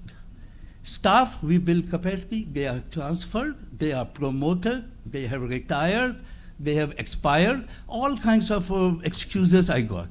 There was no one. After 3 years, we start again. Individual capacity has no meaning if there is no capacity retention program. And this I have been telling in all the SPS capacity program in the projects everywhere we are going. If we are building capacity, it should be retained. It is not just with tick mark and my key player there, Kekalina, she will say, okay, yes, Ravi, well done, this is done, budget release, next installment. No, we really believe in having a capacity retention. And we work with the system to ensure that there is some mechanism that capacity is retained, not evaporated. So this is another aspect of SPS, SKDF, in relation to SPS, I just salute, I mean, to be honest. Then on good regulatory practices, of late it has come. You know, I was involved in all the webinars and all that. We are trying to see how we really bring it on some of the key regulatory issues. Once we finish this biopesticide project, I'll come to it very briefly. We would like to see what are the key policies which are required. Is it on the biopesticide harmonization, registration, or it is on some other aspect? And we will try to see if we can work again with SKDF on good regulatory practices to make it harmonized in the region. Because there are some good principles in it, as we have seen. Another point of this SKDF, Roshan was very humble not to highlight, or maybe she overlooked, is it is the not SPS just because you do survey or surveillance or the diagnosis and clearance and certification. It allows you to work in the value chain. Value chain is where the whole future is for every country prior to export. And it allows you to work, and I have worked in one of the projects, in fact, with the World Bank on it, not with SKDF, but I was always missing SKDF there because everything we picked up from there. And the World Bank project on ginger export from Nepal, how you have a phytosanitary issue on ginger, which has a rhizome, and when it is not stored properly, it becomes a sanitary issue, SPS complete. Phytosanitary because of fungus, it becomes a sanitary issue because of toxins coming from the fungus, aspergillus, the aflatoxins, for example. And then if you look at from the storage to the, from the production to the storage to the transport, market, certification, export. Everywhere if you manage the either sanitary or phytosanitary issue, you have a complete clean ginger which becomes free from all the SPS issues. And we were working for Nepal to be able to export ginger to EU and to Australasia and to North America. And that was possible because we worked with value chain. Otherwise, Nepal ended selling at very cheap rates to India, the neighbor, ginger. Then they started earning, I think, about 50, 70 times more when they started following that and now exporting. So value chain becomes very important. We have to mean our business. Our ultimate business is linking the farmer with the consumer. consumer is in another country, and the whole process involves production up to export. Then you have standards, you have norms. So first is for farmers, good agriculture practices, which many of the SPS projects really value. I have seen in certain projects. I keep on seeing other projects on website. If you have good agriculture practice, you take care of half the problem. And if you have an excellent system for ultimate detection and all, diagnosis prior to export, and then the importer has no issue. And in between comes many ISPMs, 45, 46 ISPMs, and so many things which you have to really comply and follow. And it looks complicated for a new person. It is not. You should know what do you want. You should know where's your target. Are you working for a farmer? Are you working for an exporter? Are you working for just for a storage house? What you are doing, it has to be very clear. We should not get lost in the realm of all the process of export and import. We should be very targeted, very focused. And if you do a STDF project, even while drafting a project or a project preparation grant, they will make you realize this is how you should do. So there are a lot of silent learnings we have got from STDF, Roshan, I want to convey to you and through you to our good friends in STDF in Geneva. Well, only point I would like to say here, I take this opportunity, is one thing which STDF should be doing. And I said in one of our steering committee meeting of the pesticide project is, we are not capturing innovations. And I told Catalina we need to have a separate meeting for that, because we have so much of innovations coming up. Innovation in the product, innovation in the process, but we are not capturing. And it is being used by many other players nationally, regionally, but STDF is deprived of this output to claim that they were the catalyst for the innovation. So here, I would like to say, because I work for a tropical agriculture platform of FAO, and also Global Forum of Agriculture Research and Innovation, which I'm chairing, in fact. There, what we are doing is looking at agriculture innovation system. We are keeping farmer at the center of innovation. And we want to ensure that we build capacities to innovate. Okay, technical capacity, surveillance, diagnostic, or MRL detection, fine. These are technical capacities. Are we looking for functional capacities? This is what I'm going to tell you we have done in our STDF project. It's quite new and unique. Because I may learn some technique, but how to use it? How to use my knowledge to train others? How to collaborate? How to communicate? And how to bring a bigger level project? How to bring the system of ownership?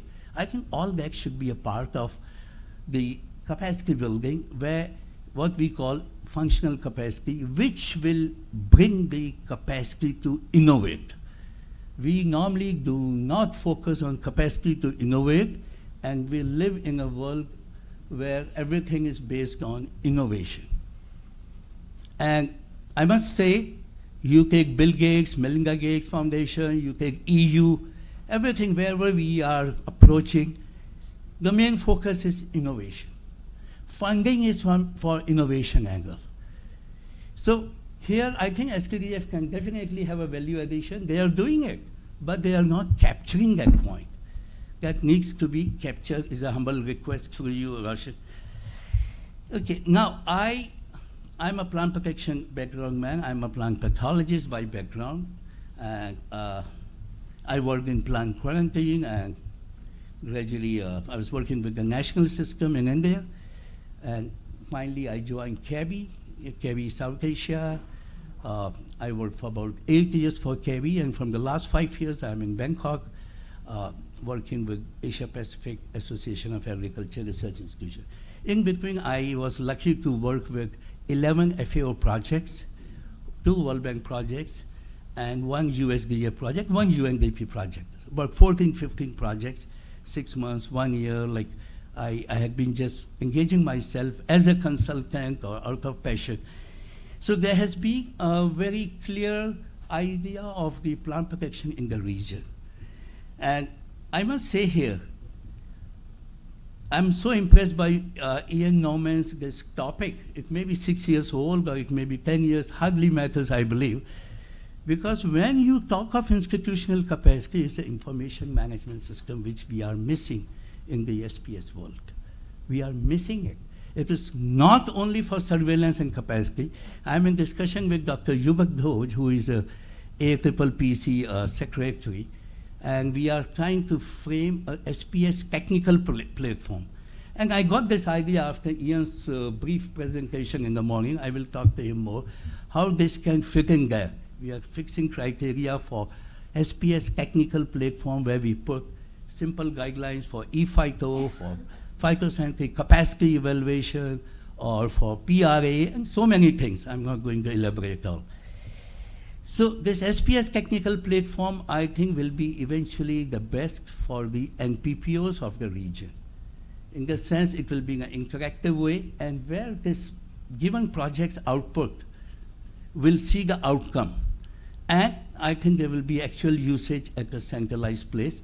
And this is a wonderful happening for me to be here, and thanks to Ian and Roshan for inviting me. Now,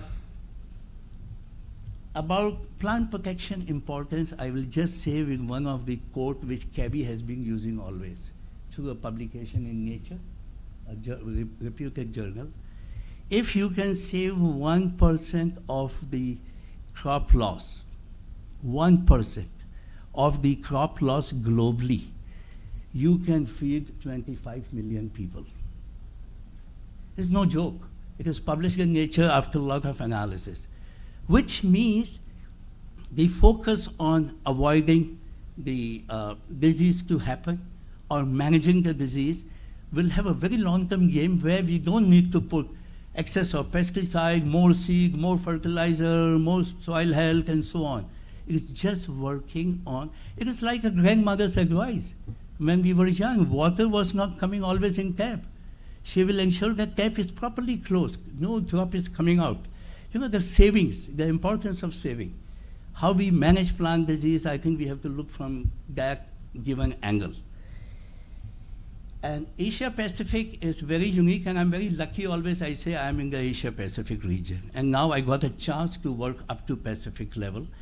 We work very closely with Pacific and most of the countries in Asia, because it is the 60% of the world population. Demographically, we are 60% of the world. If you achieve SDGs, I have been telling in FAO every time, every meeting, if we achieve SDGs in Asia, we have conquered more than half the world. There are so many people shouting, creating so many things. Just doing Asia Pacific, you have a result. Secondly, we have a very vibrant economy. Let me say, the West is quite jealous of Asia Pacific, with my observations. Not Australasia, it's in the Pacific. The Western countries and North Americans, they have a lot of issues with Asia Pacific because we are coming up very well. Despite the diversity of economies, we have many least developed countries, but at the same time, we have role models like Australia or New Zealand or Japan or Korea and all.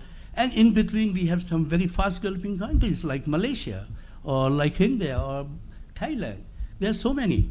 I think we are really doing quite well. And role of the STDF here is very indirect but quite pertinent to really push us forward. Finally, it is the revenue. It is the income you get. Income you will get is from the export.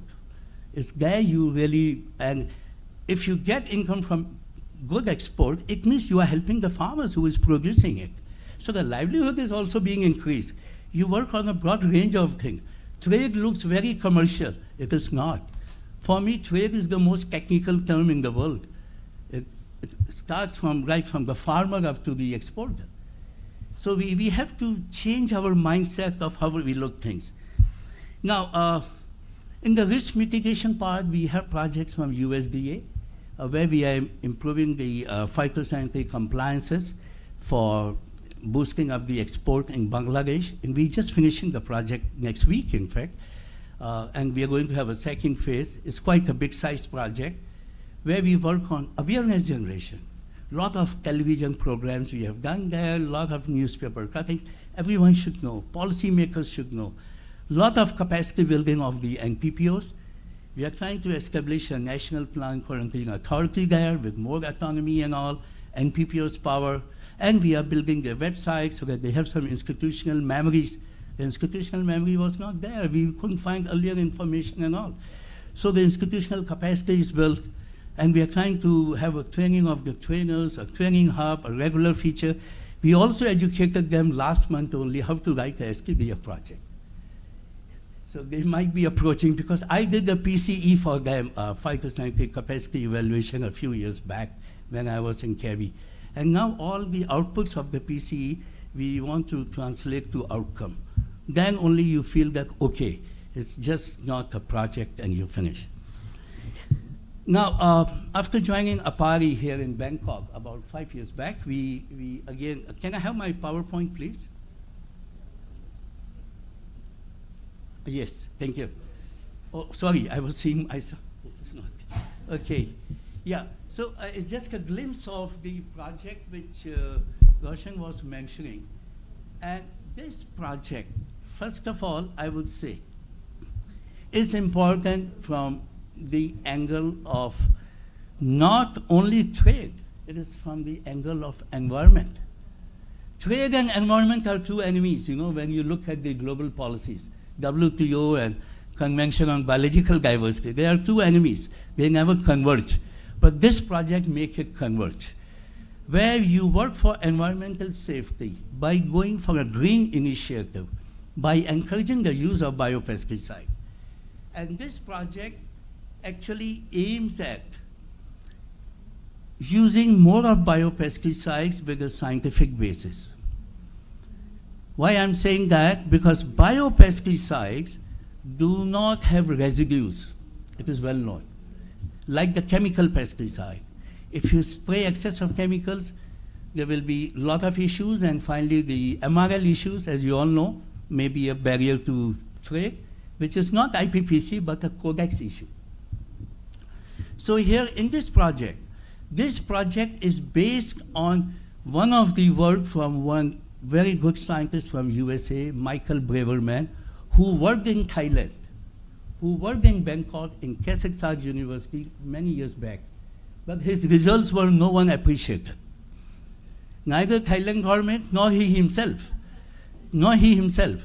So what he found, if you spray biopesticide as the last spray before the harvest, you know, you have to work out a pre-harvest interval, even if you have chemical sprays before. The residue levels are not visible, and it goes down. And biopesticides, how they encourage in managing the pest, which comes at the stage of flowering and at the stage of seed formation. And we tried this, it worked very well. We wrote to SKDF, we contacted Michael Braverman, the project came into existence. And now we are working with, can you have the previous one? The previous slide? One before. Yeah. Here we are working in Bangladesh, Cambodia, Indonesia, Laos, Malaysia. Nepal somehow had to back out, some political reasons. Pakistan, we got additional grant from USDA to include Pakistan because KV Pakistan was working a lot on this, and we really wanted them to partner with us. STDF said no money for I said we will bring money. We got the USDA funding and we are using. Singapore has been one of the base for good laboratory practices. Sri Lanka, Thailand, Vietnam. And we had partnered with USDA, with Ag Align Global, and of course, we are leading that project. Here, next please, our major aim is we have selected one crop, one biopesticide for each country as a case study. What we have done is we have tried to use the different chemicals which are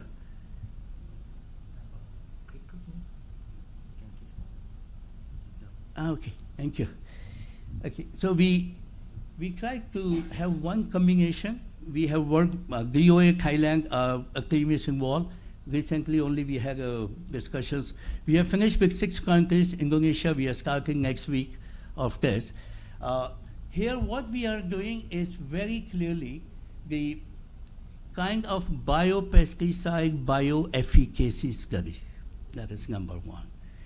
Secondly, we are working on capacity building with the people there in each country on various aspects of using biopesticide application, detection and all. I'm not going into depth of it.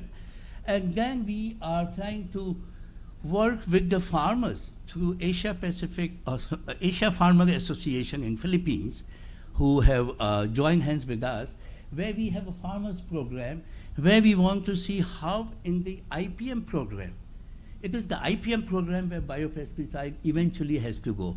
So we are trying to see in the IPM program how we are integrating. But before integration, you need education of the farmers, which we are doing through AFA, Asian Farmers Association. And of course, then we are also working on the regulatory side, on the biopesticide regulation harmonization. And we are using the best practices, even the GRPs we are trying to incorporate here. We are looking at the national system. And I do not like to read everything we are doing here, but the best part of this project was, as Roshan herself mentioned, it was well taken. And now we have a project led by International Center of Genetic Engineering and Biotechnology, their biopesticide group in South Africa. There's a Escladia project in Africa, and one new PPG just sanctioned for Latin America. So this project has gone global. We remain as a model case. So more challenges with us to ensure that we succeed and others follow suit. So yes, here this project has a lot of activities. I'm happy to share the project document, everything. Whoever is interested, I will not dwell more upon this. Next. Next. Yeah. Anyway, next. These are the field studies. Next. Next. Yeah. There's one more project. This project was born when I was infected by COVID in 2020. I was in the hospital, and there only hiding from the nurses and doctor, I conceived this project. I wrote the concept note, shared with few friends, and they all agreed. It is strengthening phytosanitary compliances and public-private partnership for enhancing seed trade for the Asia-Pacific region. Because in the COVID time, the supply chain was completely disrupted, global seed supply chain.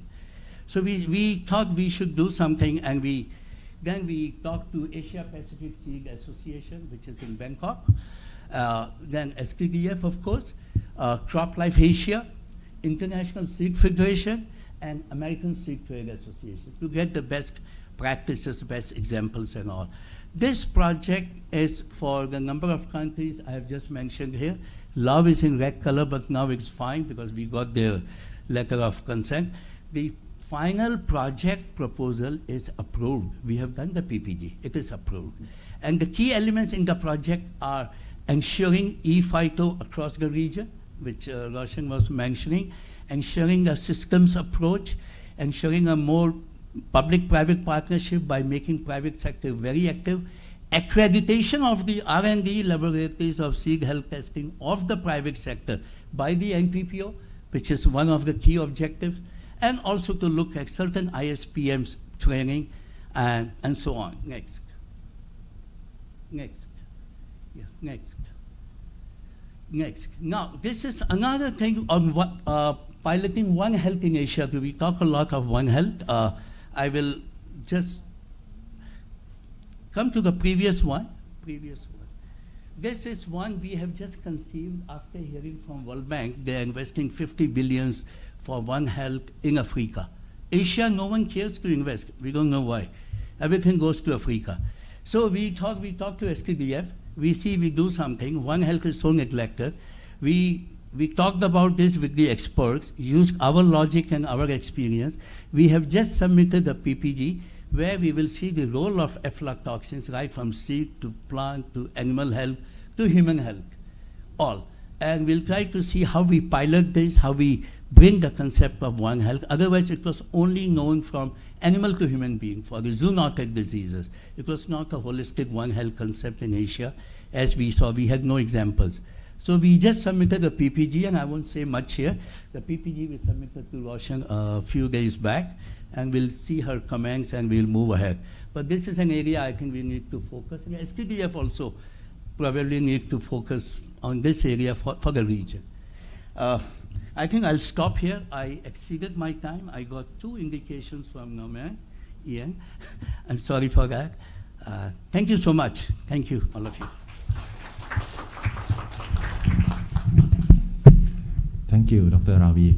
On behalf of the organizer, we would like to say thank you to Ms. Roshan Khan and Dr. Ravi to give more any information about STDF and APARI work. Okay, so please join the hand together to both of us.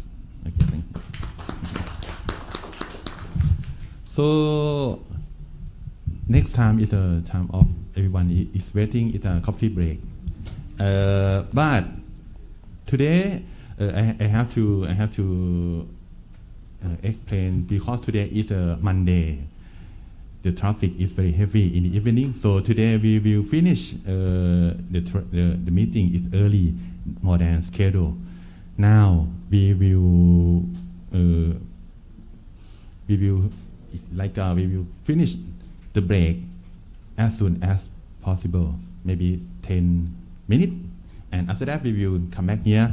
And I have something to ask about country report of Cambodia and the Philippines. The bad news and good news.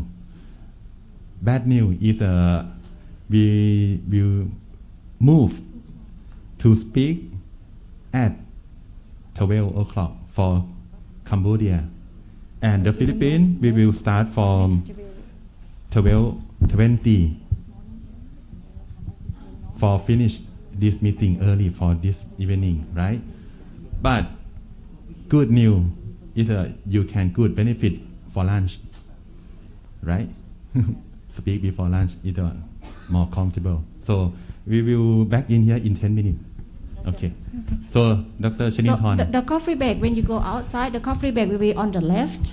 You can take from over there and have it anywhere if you like. But when you come back, the organizer asks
Now we are entering to the session 2, the surveillance system and project M&E framework. At this time, may I have honor to invite Ms. Roshan Khan on the stage and to be the presiding officer. And please give a warm welcome to Ms. Roshan Khan, please.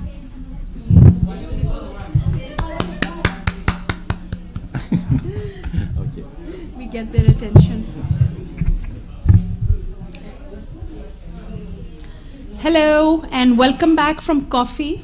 It is my pleasure, my great pleasure to chair this session, which is session 2, entitled Surveillance Systems and Project Monitoring and Evaluation Framework. Dr. Ian Norman will be firstly talking to us about Australia's pest surveillance system. I'm not Australian, but I can tell you that they have one of the best biosecurity systems in the world. So I think it would be really valuable to see what he has to say and how we can kind of lean into some of the best practices they have.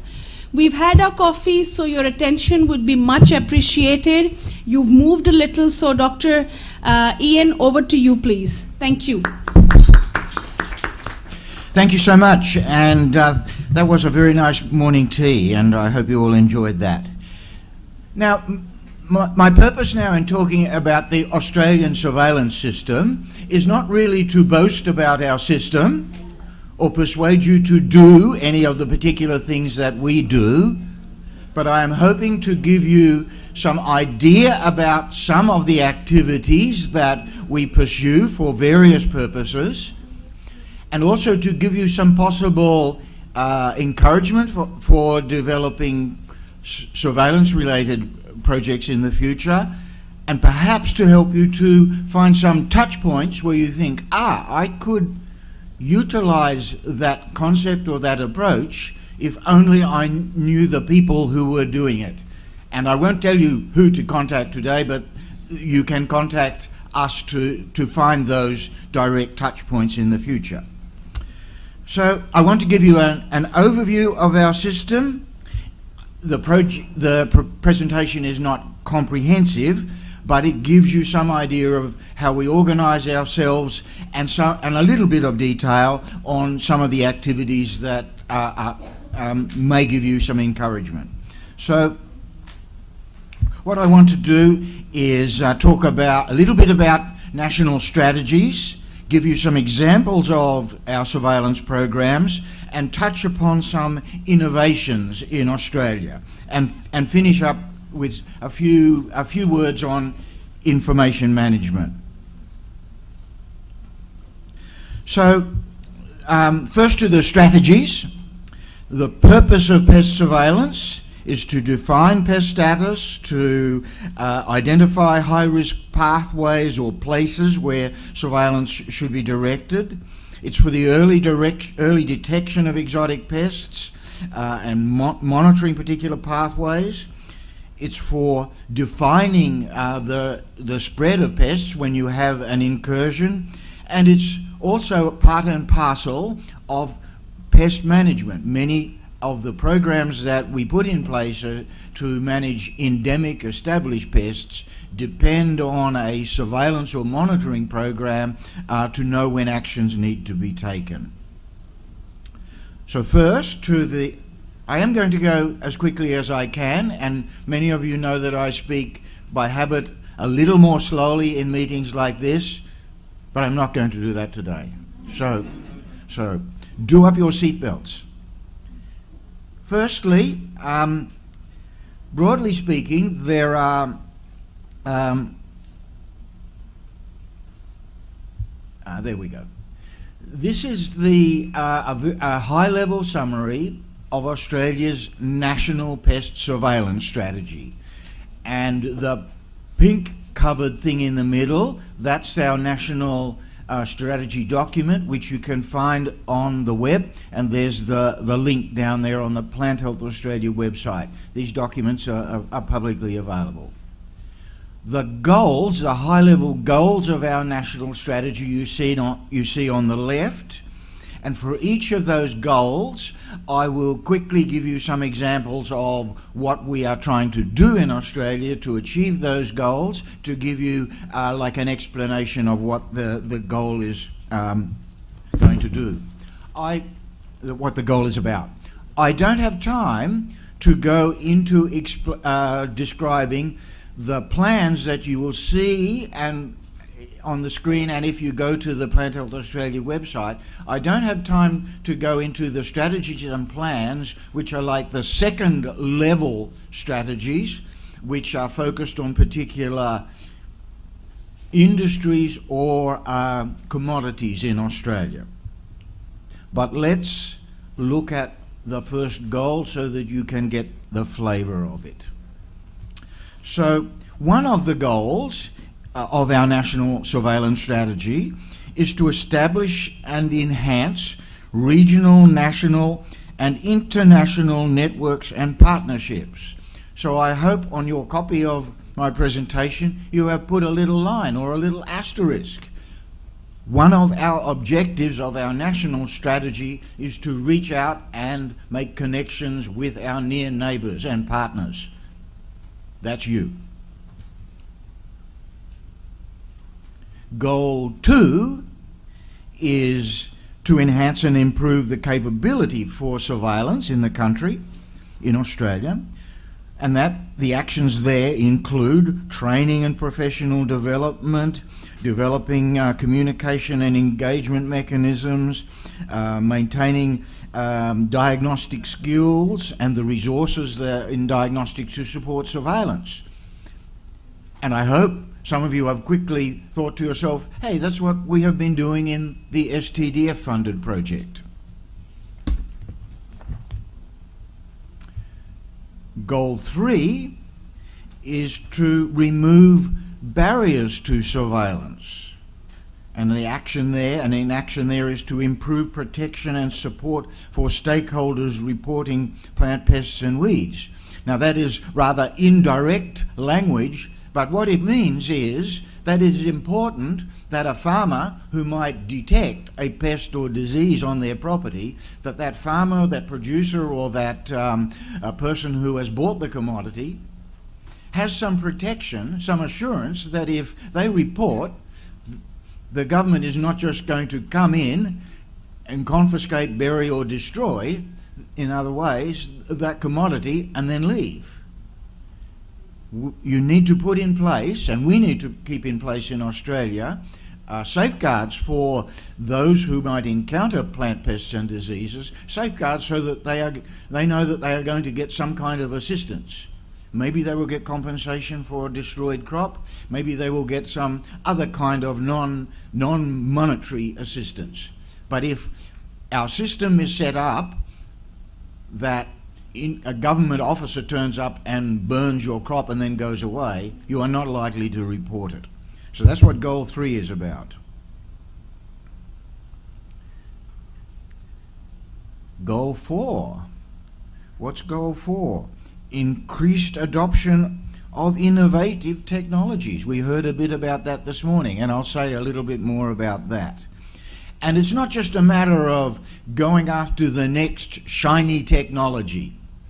We understand that there are lots of salespeople out there. The salespeople can be commercial representatives. They can also be academics who have a favourite way of doing things. You need a mechanism for assessing carefully whether a new technology, A, works, and B, whether it is appropriate for your situation or your pest, and see whether it is feasible to implement in your country. So there's an innovation concept in there.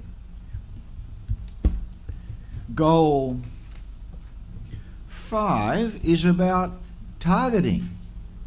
How do you identify what you should perform surveillance for? And many of you would just say, well, this is extremely obvious. And in many countries there are very high impact pests on extremely valuable commodities, and so it is quite easy to identify where you should put your surveillance effort. But quite soon, as agriculture becomes more diverse, trading patterns become more diverse for your country, it becomes more and more difficult to identify where to put your surveillance resources. So we have a cluster of activities there to help us target our surveillance in Australia. And the final goal of our national strategy is to develop the information management system to make sure we don't forget about the surveillance we've already done or the results of that. And I'll come back to that. So for those of you who have a taste for strategies and plans, there are some blueprints there. I won't say anything more about that. For those of you who are more interested in what we do out in the field, here are some case studies or some examples. The first one I want to talk about is our Northern Australian surveillance strategy, or the program that we use in Northern Australia to do surveillance for pests and diseases in that rather narrow or rather small area of Northern Australia that is exposed to exotic pests and diseases. Oh, I pressed the wrong button. So now if you look at the map in the lower left-hand corner, that gives a very simple summary of the prevailing winds in that part of the world, and you can see that those winds that come from the northwest, from our near neighbours in Southeast Asia, those winds can blow pests and also pathogen propagules onto Northern Australia. So that's one of the reasons we do it, because that is a high risk area for Australia. The maps on the right, the panel on the right, gives you a slightly more sophisticated, a more nuanced picture of the risk profile of Northern Australia. And you probably can't read it, or I can't read it with my aging eyes, but you can see that those maps have patches of yellow, which are the risk areas in different parts of Northern Australia. And those maps depict where a particular pest that might have been picked up from a location in the Indonesian archipelago, where that pest might have ended up blown on the wind at a particular month or on a particular date. There is a program called HiSplit, which can be combined with detailed meteorological data, and it will tell you that if something rises in the air column on Timor-Leste on a particular day, the winds that day and for the next couple of days were in this direction and this direction, and so it tells you that that is the most likely place where that small insect might have been deposited. And so you can get a more precise picture of where risk is likely to occur in northeastern Australia. HiSplit is the name of the program. So that program in Northern Australia has some sophisticated background to it to target, but the people do familiar things. Looking in vegetation, setting fruit fly traps, talking to farmers. Which one do you think is the agriculture employee in the middle photograph? Which one is the agriculture employee and which one is the farmer? Farmer on the left? Farmer on the right? Yeah. The plant science expert, the surveillance expert, is the wild-looking man on the left. And in Northern Australia, if you look at the lower right-hand diagram, in Northern Australia, the distance sometimes between receptive crops, places where pests can stick, can develop, can sometimes be enormous. There are vast areas of Northern Australia which are not suitable for plant pests and diseases that might arise and be blown on the wind from Southeast Asia. But as we develop Northern Australia, and there is always impetus to develop more agriculture there, our risk increases because there are just more farms and less open savanna. This is the next. I'm moving on to the next kind of surveillance activity, coincidentally again in Northern Australia, and this is the delimiting surveillance that you do when a new pest or disease, a new pest, be it an insect or a plant pathogen, appears. You're performing surveillance to define where the pathogen or the pest, a pathogen in this case, has turned up, so that you can, institute some management practices. And the point here that I have to labour, maybe not for the benefit of yourselves so much, there is no point in doing surveillance if you haven't decided what action you are going to take on the data that you get. And in this case, the action is not subtle. The banana plants end up in a great big pit.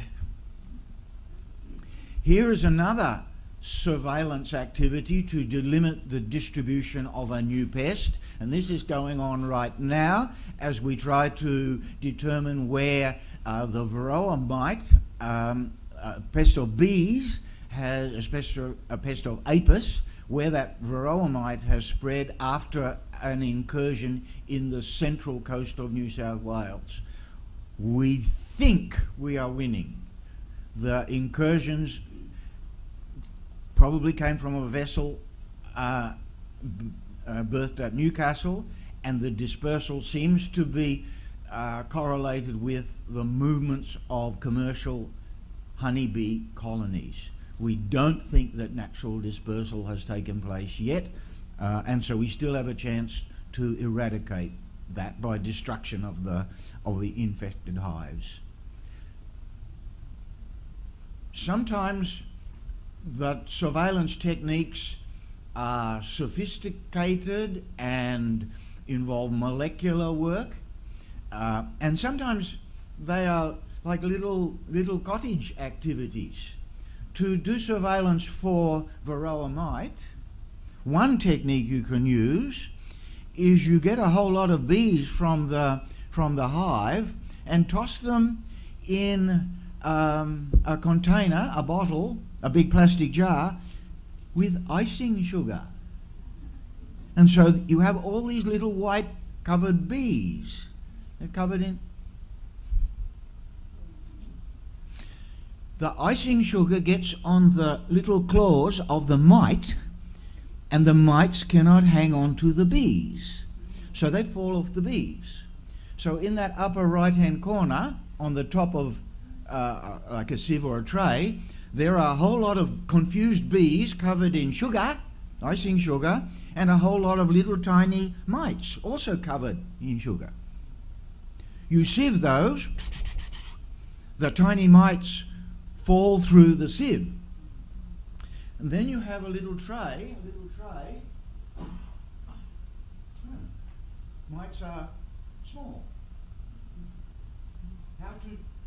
How to see those brown mites? What happens to icing sugar? Who is a cook here? What happens to icing sugar if you put it into water? Dissolves. So you get that white powder into some water, icing sugar dissolves, and on the top of the water there are the little mites. Easy peasy. That's how you do varroa surveillance. This kind of surveillance, much more sophisticated, at least in its interpretation. The Australian plague locust is an endemic pest. This is perhaps our longest running and most sophisticated surveillance program. You can see from those bar graphs there, you won't be able to read that it's about the year in the far left is the early part of last century, and at the right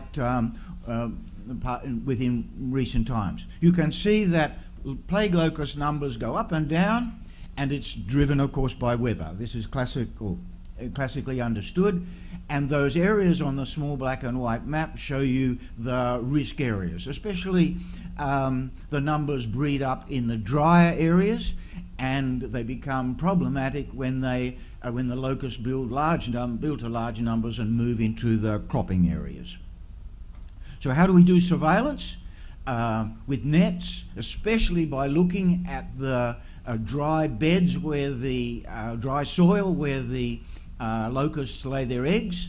We do surveillance in the arid regions and some parts of the arid region where we know locust numbers, where we know the locusts breed, and we monitor for large emergences. That picture in the lower right-hand corner is of a large light trap with a big water. It's like an aquarium with a light on top, and that attracts locusts at night, and they fall into the water and cannot get out. And farmers who run these traps for us go out and check for large numbers of locusts floating around in the water. The other way, you probably can't see in the small picture on the left, that's the front of a vehicle. And if you've got lots of locusts and you drive along one of the roads in Australia, you will get lots of dead locusts smushed on the front of the car. So all of those surveillance techniques make it possible to compile these detailed distribution maps, and we use, of course, GIS applications to record now where detections are made, and these can be done daily, especially when locust numbers are increasing. And then those distribution information, that data from surveillance, is combined with other data layers. Surveillance using radar, that's the image in the far left-hand corner. You can see locusts flying using radar. It's also combined with weather data, with data on soils, because soil determines where eggs can be laid. Soil moisture tells you something about emergence of locusts. All of this is well modelled now. And it enables the Plague Locust Commission, which is part of my department, to produce, to use predictive models to produce maps which can be quite detailed, as you see on the lower left, or fairly simple for the benefit of communication to the media, as you see in the lower right-hand corner. What do? You really want to be controlling these locusts before they get into the cropping areas, and so aerial spraying, especially with a biopesticide, especially with metarhizium, is the go. That's the way to do it. Another well-developed surveillance program, which many of you will have encountered as you talk to Australia about market access, is our national surveillance for fruit fly. And without going into details, one of the principles is that in the west, and in fact in the southwest of the country, near Perth, we have Mediterranean fruit fly, not a native but an established pest. And in the east, where you see that pale yellow colour, that is where we have Queensland fruit fly, Q fly. And our strategy is about making sure that we know that Q fly don't move from the eastern part of Australia to the west, and med fly does not move from the west to the east. We have a national fruit fly strategy. It says all sorts of good things that we will do. We perform surveillance using technologies and approaches that would be familiar to you. Lure trapping, in the image in the middle there at the bottom, is one of our community engagement programs where we enlist child labour in the schools to keep an eye out for fruit fly.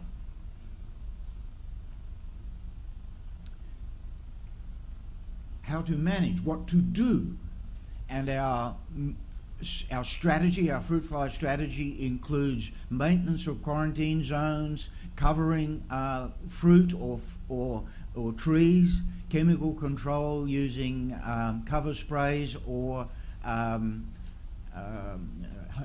orchard hygiene, and community engagement. The pretty lady in the lower right-hand corner is an expatriate Malaysian called Po, who is a celebrity chef in Australia, and she's great for telling people what they can do. And she happens to live in a part of Australia that is at risk for fruit fly incursions. She lives in Adelaide, where they are at risk of Q fly coming in or med fly coming in from the west. And another arm, another weapon we have is the release of sterile flies.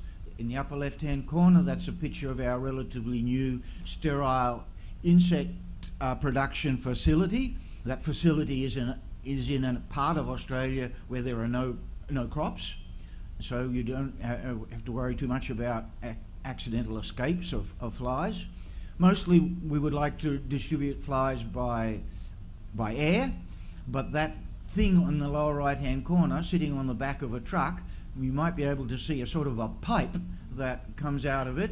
That's the Department of Primary Industries people in South Australia can drive up and down streets or up and down the dirt tracks in an orchard, and from the white box, flies are blown out. Sterile flies. Anyway. So now, innovation. Now the theme of what I want to talk about in these couple of examples of innovation is that mostly in Australia, the use of these innovative technologies is still in the R&D, the research and development domain. A few of them operational and effective in a crop protection setting, but mostly the use of drones in Australia, the use of these aerial distribution techniques, mostly it's distributing the control measure, the biopesticides or chemical pesticides. Surveillance by drones still mostly in the R&D domain. Have tremendous potential, but the interpretation, it's not very often that a drone is going to hover over the table there and produce a digital image of a fruit fly that can be looked at remotely on a screen. That's not where mostly the technology is headed. Interpretation of other kinds of data collected by drones, the hyperspectral and spectral data, that requires a lot of ground truthing and also sophisticated understanding of how to interpret the results of hyperspectral and spectral observations. Field crops, that's where we would expect the biggest payoff to come. eDNA. Has anybody here, put your hand up if any of your organisations have thought about eDNA, environmental DNA? I didn't think so. So we are investigating using environmental DNA. That's DNA that is out in the environment, especially to detect at the quarantine barrier. And we have a project at the moment to detect capra beetle.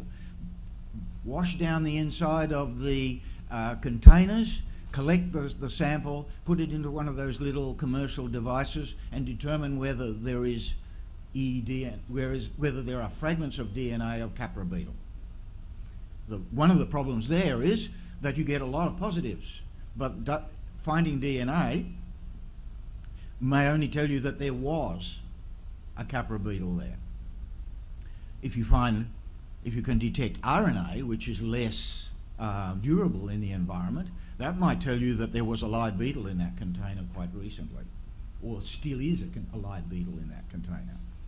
Environmental DNA is one way of performing surveillance for a large number of different pests where you don't look at the plant, maybe you look at the water runoff from an orchard and determine what DNA is in there.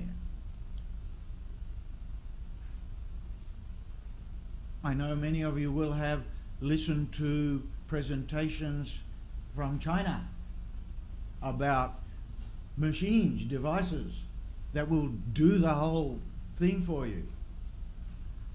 We have them too. And the Victorian Department of Primary Industries is pioneering use of these machines, and if you Google IMAP pests, you will see something from Australia on that work. The thing that looks like a chimney That's part of a vacuum intake. So they suck insects out, or spores out of the air, and then they go down into the machine, and a variety of optical recognition and DNA recognizing, or DNA diagnostic tools can work on the catch and tell you what's flying around or what's being blown around. That's been useful for a couple of pests. The machines work, but with a limited spectrum of pests and diseases at the moment. If you want to use DNA recognition or optical recognition techniques, you need to have a big background library so that you don't have lots of false positives. Other smart traps, I won't say too much about that, but for example, fruit fly traps, which have little cameras in them, or little microphones. Thank you very much. Or little microphones. Thank you. Why would you have a little microphone in a fruit fly trap?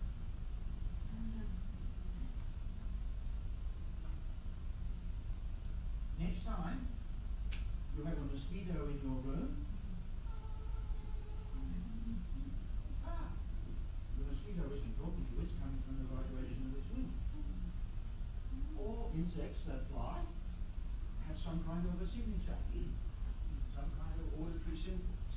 And some people think that they can identify things based on the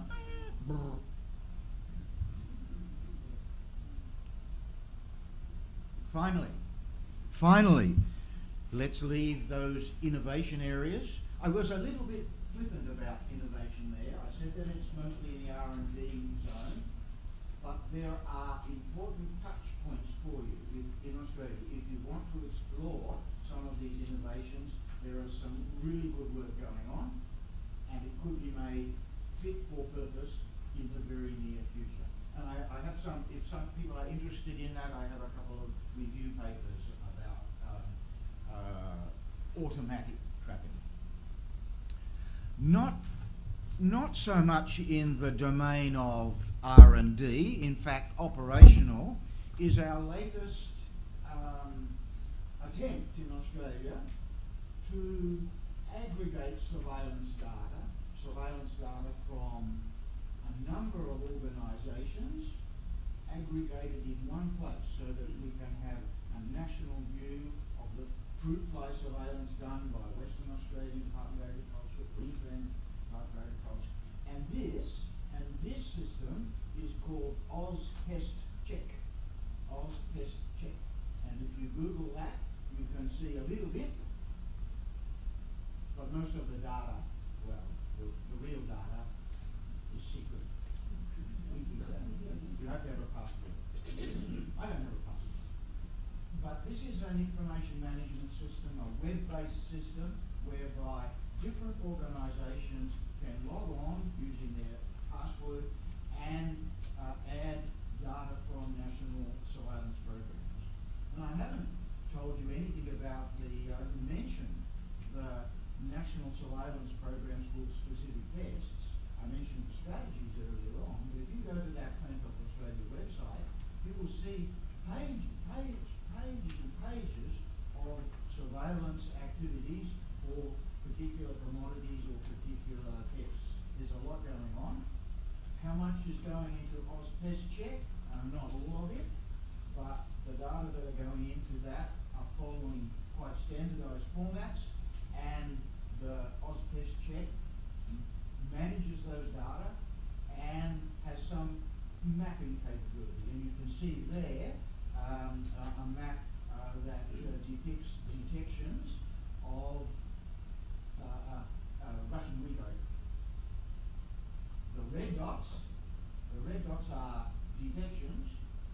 The green dots are where surveillance was done and there was no Russian wheat oak. And that's an important aspect to managing your data for surveillance. You manage positive detections, you also manage and keep forever the records where there was no detection of your particular target pest. So, I think that I have come to the end of that presentation.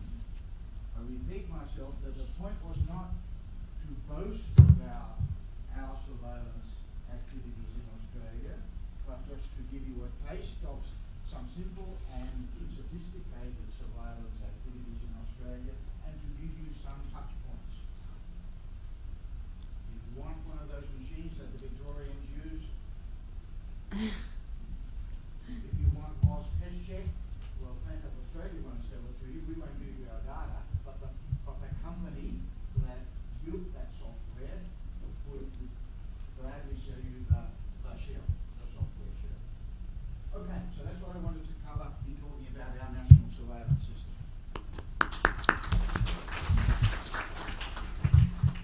Thank you, Dr. Ian. That's been really interesting. I mean, clearly Australia is ahead of the curve on many, many fronts, and some of the technology that you spoke about was really the first time I was hearing about it. Now, in terms of housekeeping matters, I just want to know from our organizers, it's 12:14. How long do we have for Dr. Ian's presentation? I just want to kind of, pace ourselves so that we don't eat into lunch break and we finish at the time that we've decided. So 10 minutes or 15? Sorry, Dr. Ian. That's right. It's 12:15 now, and we have the STDF compilation video as well after this. Is that correct, Carol? And we need 30 minutes for that? How many minutes do you think? Okay, so I'll cap it at 10 minutes, and lunch will be at 12:40.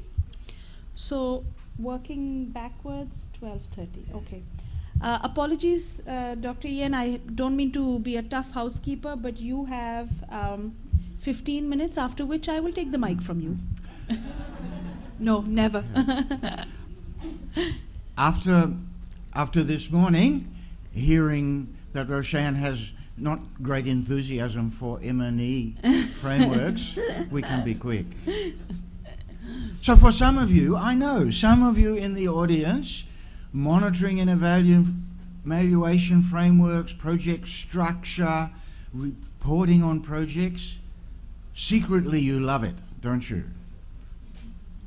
But most of you, I think, are more interested in the implementation of surveillance. Unfortunately, or well, fortunately for those who like this part of the project, we want to take advantage of this gathering here to make sure that we get the data, the stories, the information in this meeting to enable us to complete our reporting against the monitoring and evaluation framework and enable us to put your best foot forward, to represent accurately the best work that you have done and pinpoint the things in our project that have not gone as we had hoped. So I want to say something a bit about global issues for surveillance, project design, M&E, monitoring and evaluation, and then back to the global issues. So you've seen this graphic before.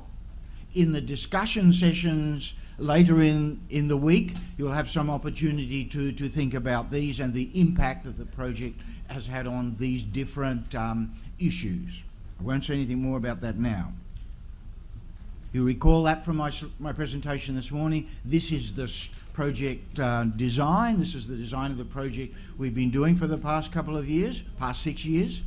And that project design provides and that part of it provides the skeleton for the monitoring and evaluation framework. I can't read that. Can anybody read that at all? Probably not. In your information package, you have a piece of paper like that.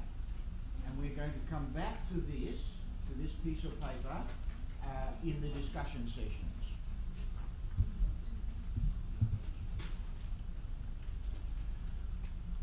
So this little fragment here of a table is the very top of the monitoring and evaluation framework. And what we are going to ask you in the discussion sessions is, what should we highlight?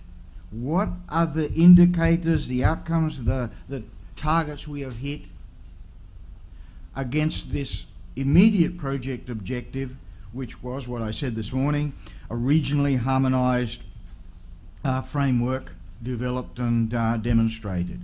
For example, each of you have in your department, in your organisation, you have a laptop with Sims running.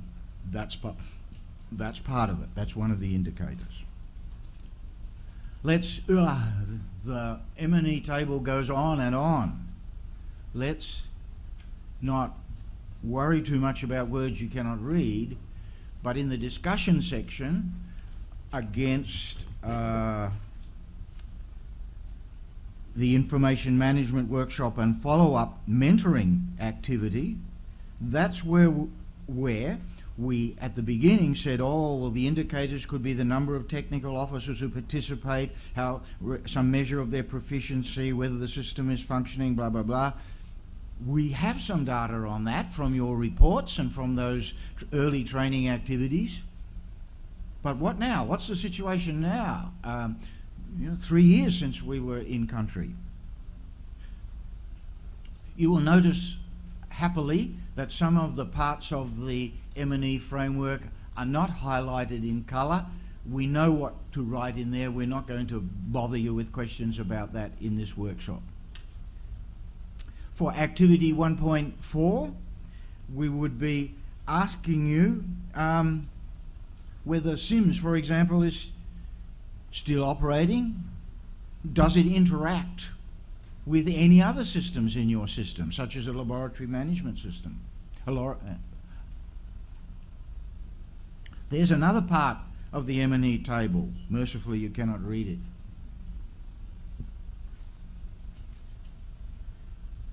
The questions we will come to in the discussion section is, how will the surveillance training be done in the future?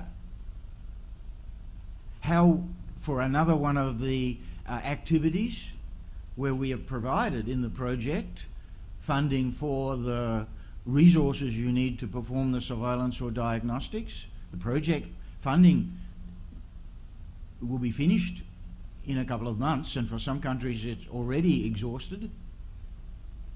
What happens in the future?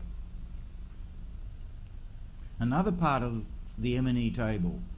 And there, for some of the activities, we will ask you questions like this. With whom have the records been shared in your country? Or have the records never left your own department, or maybe not even your team?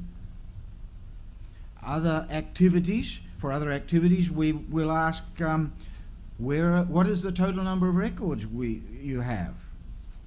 What have you done with them?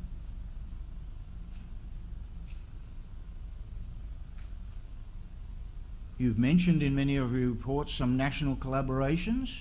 Are these still going on? Are they still intact? What's going to happen in the future?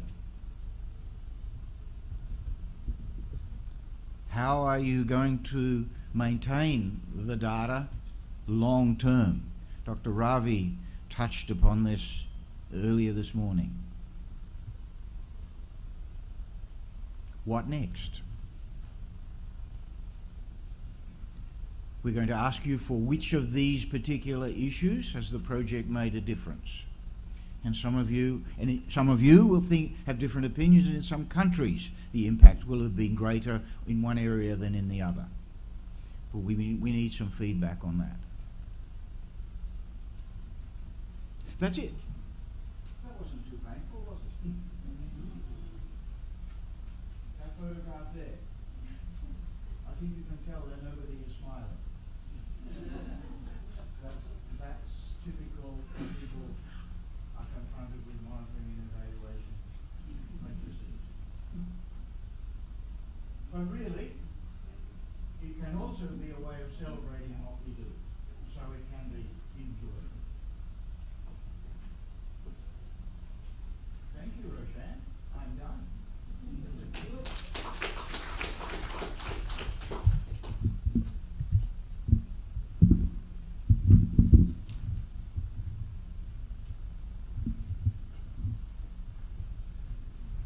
Thank you, Dr. Ian Norman. Next, I would like to invite Ms. Carol Koshi Williams to be the presiding officer at the now, please.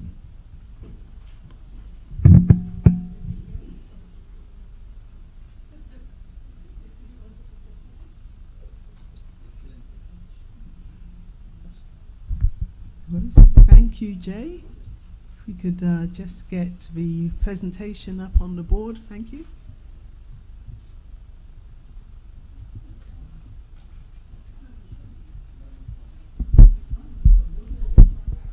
No. So it's a video compilation.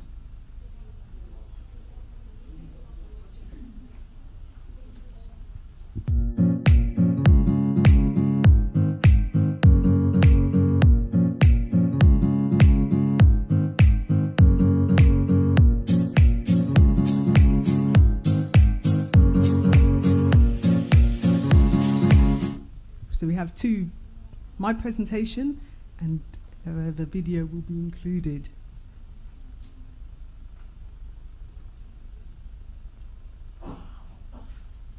That's it. Okay, thank you. So STDF video compilation. Let's see. Okay. So Roshan mentioned that the STDF have a website, and connected to the STDF website, there's also a YouTube channel. So the YouTube channel has a number of information on it about STDF, things like annual reports and videos outlining the kind of work STDF does. Right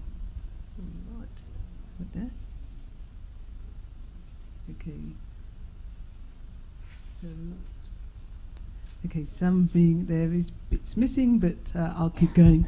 Okay, including in the STDF website or YouTube channel, they also highlight projects that have been completed, successful projects. Okay. These projects include activities on the kind of pests that were collected, how we undertook, how you undertake the actual project activities in the field, and also downloading information. So the kind of information that was requested, so earlier this year we asked if each of the countries could provide us with information, small pieces of video, including pests and crops surveyed, how you use the pest P-tracker, downloading data, and also maybe some interview videos where you talk about your experiences, benefits and challenges. And then if you're using alternative apps for surveillance, and also how you undertake training.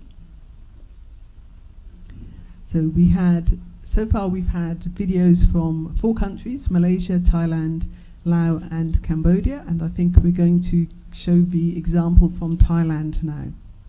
Thank you.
Sawadee. First of all, on behalf of the Department of Agriculture, I'm Ing'on Banyakit. As a Deputy Director General of the Thai Department of Agriculture, would like to express our profound appreciation for the many years of support that STPS has provided to the project on surveillance, information management and pest reporting. In recent years, the DOA has collected a great quantity of reliable pest surveillance data by using tools and techniques delivered from the project. Staff have learned skills and techniques from the project's original training and have learned from sharing experiences with the other countries which have participated in the projects that have 6 ASEAN member countries and Papua New Guinea. The pest surveillance protocols for the important pests, namely oil palm, western flower thrips, and melon flies, has been improved, and the data recorded in the recent years has been used for pest warning and monitoring. Even though the survey has already been completed, we are still benefit from the skill and experience that we gain from the projects funded by STDF. Moreover, all those techniques can be applied to other important pest species in order to comply with the international standard for phytosanitary measures. And again, thank you for STDFS for your support, and we are looking forward to your kind continuing support. Thank you. ขอบคุณค่ะ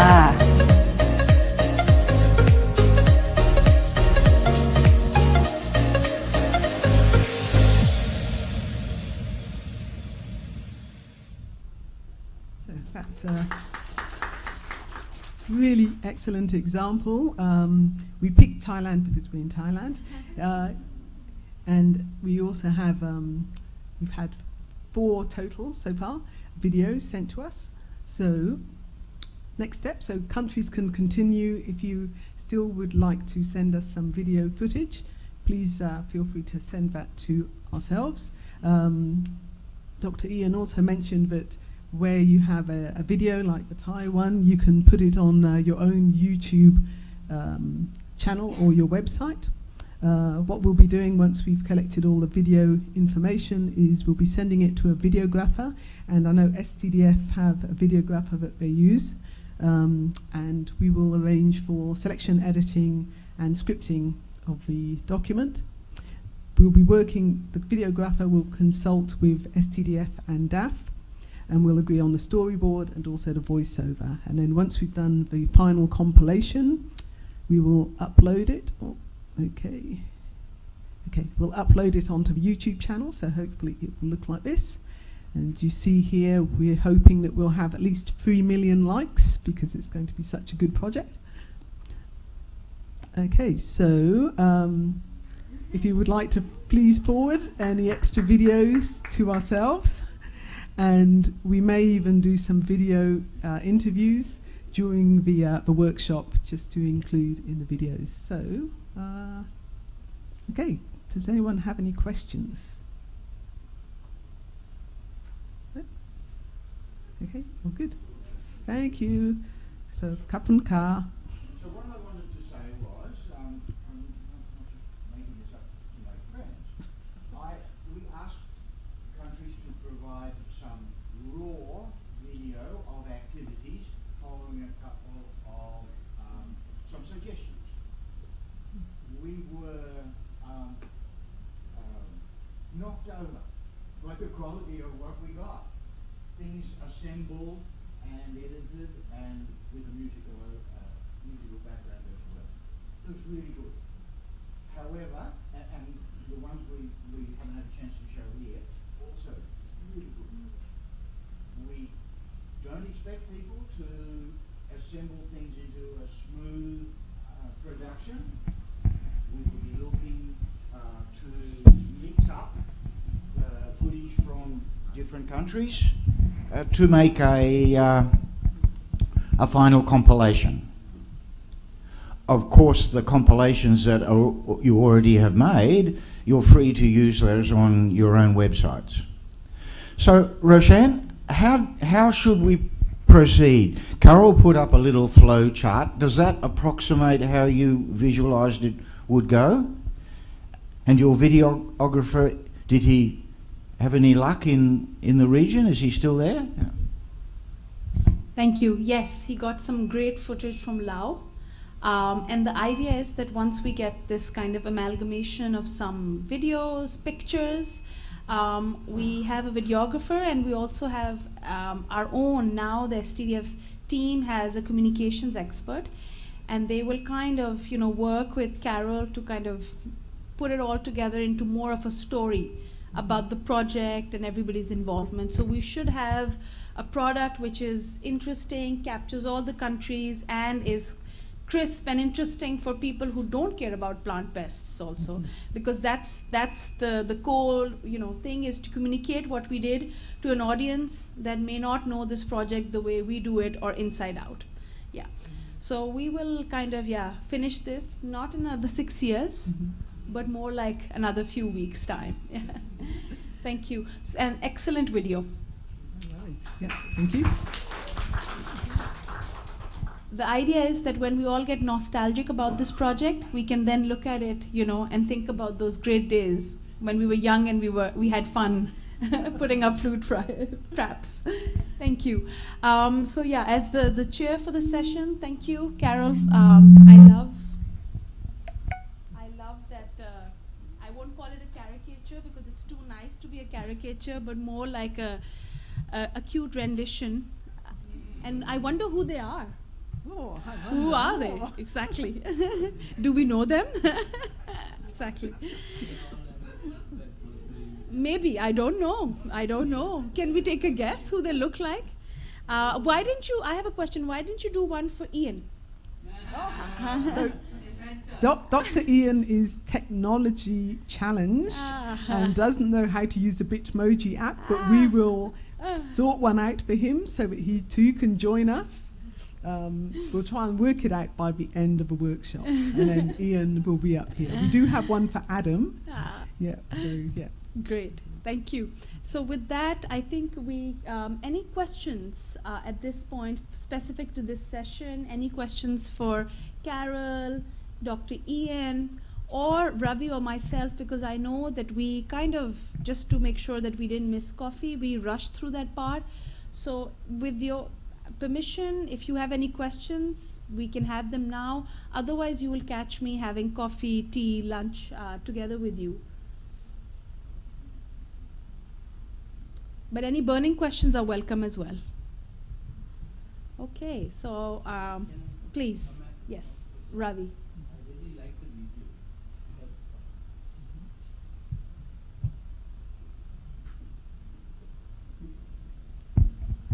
Hello. Yeah. I just want to know, like, there'll be a language issue in the region. And do you have plans to have it or subtitle in different languages? Yes. Or video, So, make it more useful? Yep. So on the STDF actual website, the video is available in English, French, Spanish, etc. We plan to have a voiceover, but what can also be done is, because we'll all be familiar with the activities, we should be able to, each country should be able to take the muted video and add their own voiceover in their language. Okay, because whatever language you said, none of them are Asian language. English, Spanish, French. So that's why the video should be able to be muted, and then each of the STDF countries can then do a voiceover in their own language. Yeah. Thank you. Yeah. But no, I think that's an excellent point. So we will try to kind of at least have English subtitles or the option, or the option to do it like that as well. Yeah. Boss? Yeah. Can I just add to this? I think they all hear me. Can I just add that when we receive some of the videos, some of you provided a whole transcript of English translation. I think now provided that, so we can, the two surveillance of banana and the citrus, I think, and coffee. Though we had one of your officials speaking in the local language, but also they provided a Word document of all that was being said. So that was great, and that will really help towards this course. So thank you, yeah.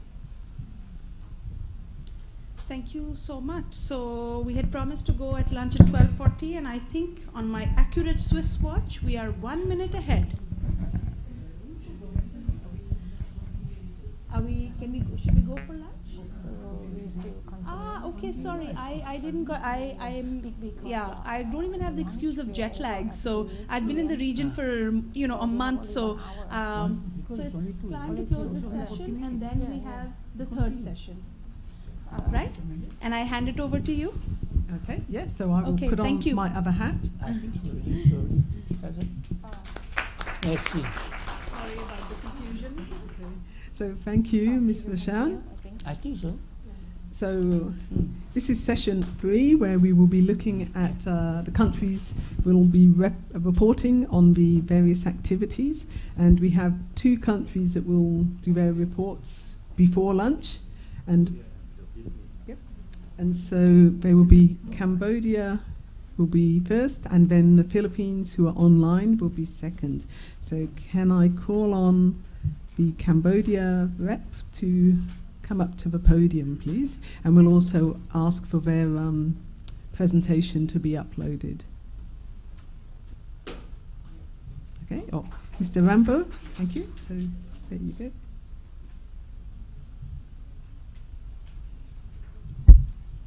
Okay, good afternoon, ladies and gentlemen. It's honors for me to present about the reports of the information system for pest surveillance and reporting in Cambodia. Okay, so my presentation's content is on the introduction, objective, pest surveillance plans and protocol, surveillance activity, and summaries of surveillance data gathering, and the lesson learned from surveillance activity and constraints. Okay, ma'am. Okay, yeah. So in Cambodian, agriculture sectors is one of the main sectors in Cambodia, and recently we select the cashew nuts, soybean and mango are potential crop to export to the international market. However, we have some constraint because of disease and pest that is disruptive to the crop production in Cambodia as well. To solve these problems, and pest surveillance play important role to identify the target pest and disease, and it might be also prevent and controls of the pest on time as well. And for the pest surveillance is based on the international standard ISPM6, and also it is a surveillance information system like SIM. So the objectives of this project is like the pest surveillance conducted on the cashew nut. We focus on the two-meter bug and stem borer, and for the soybean we focus on the rust disease, and for mango we focus on the fruit flies, and which is the main disruptive pest on the agriculture in Cambodia as well. And to build the pest, and the another objective is to build the pest list for the future, and also it will be enable Cambodia to exchange the information and the information sharing with the international trading partner as well. And the last one is to practice the pest plant protection to comply with the international standard.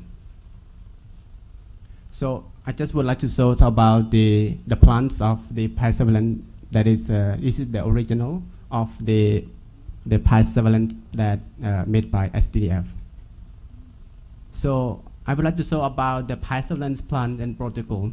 So in Cambodia, we have selected 5 provinces. That is in Kampong Cham province, Tabong Khmum, Kampong Chnang, Previhir, and Posat province. And the time of the survey, we have collected 2 seasons, like rainy season and wet season. So for the wet season in July, and we have collect different stages of the flowering, for example, like in the flowering stage from November to December, and the fruiting stage from January to March, and the dry season is the harvesting stage. And for the sample collections of the T-book bitterbug and stem borers, we have collect 2 districts in each of the target province, And also we have identified 2 fields in the district that have 2 cents. And for the Timikutabak will be collected and sweeping and inspecting of the foliage as well. And for the stem borers, like larvae of the stem borer, with intentionally and infestations may be not be observed. And for the samplings that we have preserving, it's like for the insect specimen, we will be collected and either try or put in the ethanol. And for the Timikutabak and pupas and pupas of the stem borer should be preserved in ethanol as well. And for after we reserve it, and also we transport it to the diagnosis, like for the adult of 2 microtobacter are born about 6 millimeters of height, of length, and variable in color as well. And for the adult stem borer, red brown beetle, generally 27 to 40 millimeter in length, and with the long antennae as well. So I just would like to summarize about the fruit flies surveillance protocol that we have selected 3 provinces such as Kampong Cham, Kampot, and Kampong Sabu provinces. And also we have collected in monthly, like every month of the activities. And also we have selected 2 districts of the 8 target province. And for the sampling preserving is like insect specimen will be collected and counted and stored in the laboratory. And the diagnostic is like re-identified will be done by laboratory based on the developing protocol and verified by expert as well. And for the soybean rust surveillance, like we have conducted in the soybean rust disease, like we have selected in 3 provinces, but actually for the soybean we have growing in 15 provinces, but we have selected only the 3 provinces, like the Battambang province, Tbongkhom, and Privihir province. And also for the timing of the field surveys, we have selected, we have collected during the growing stage, and also for the reproductive stage, and also, and the end is like maturity stage as well.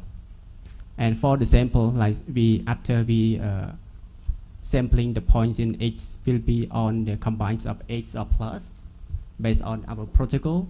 And also in the field we have selected 25 points in the field. And the methods of the collecting is like the letter H or letter plus pattern as well. And for the selecting for the sample preserving, like we place a leaf in the flat between twice and paper towel, and sometimes we put a new paper or paper bag, and then the specimen will be stored in the cold box until we reach the laboratory, because otherwise it will be damaged because of the disease, fungi, so it can be like spoiled or something, and then we have to be careful of that.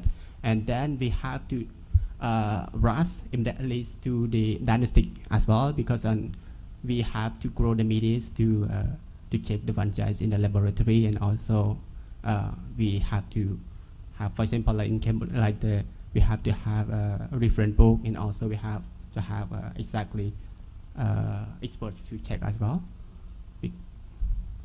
And for the cashew nuts that you make to work, we have, as I have mentioned, that we have collected January.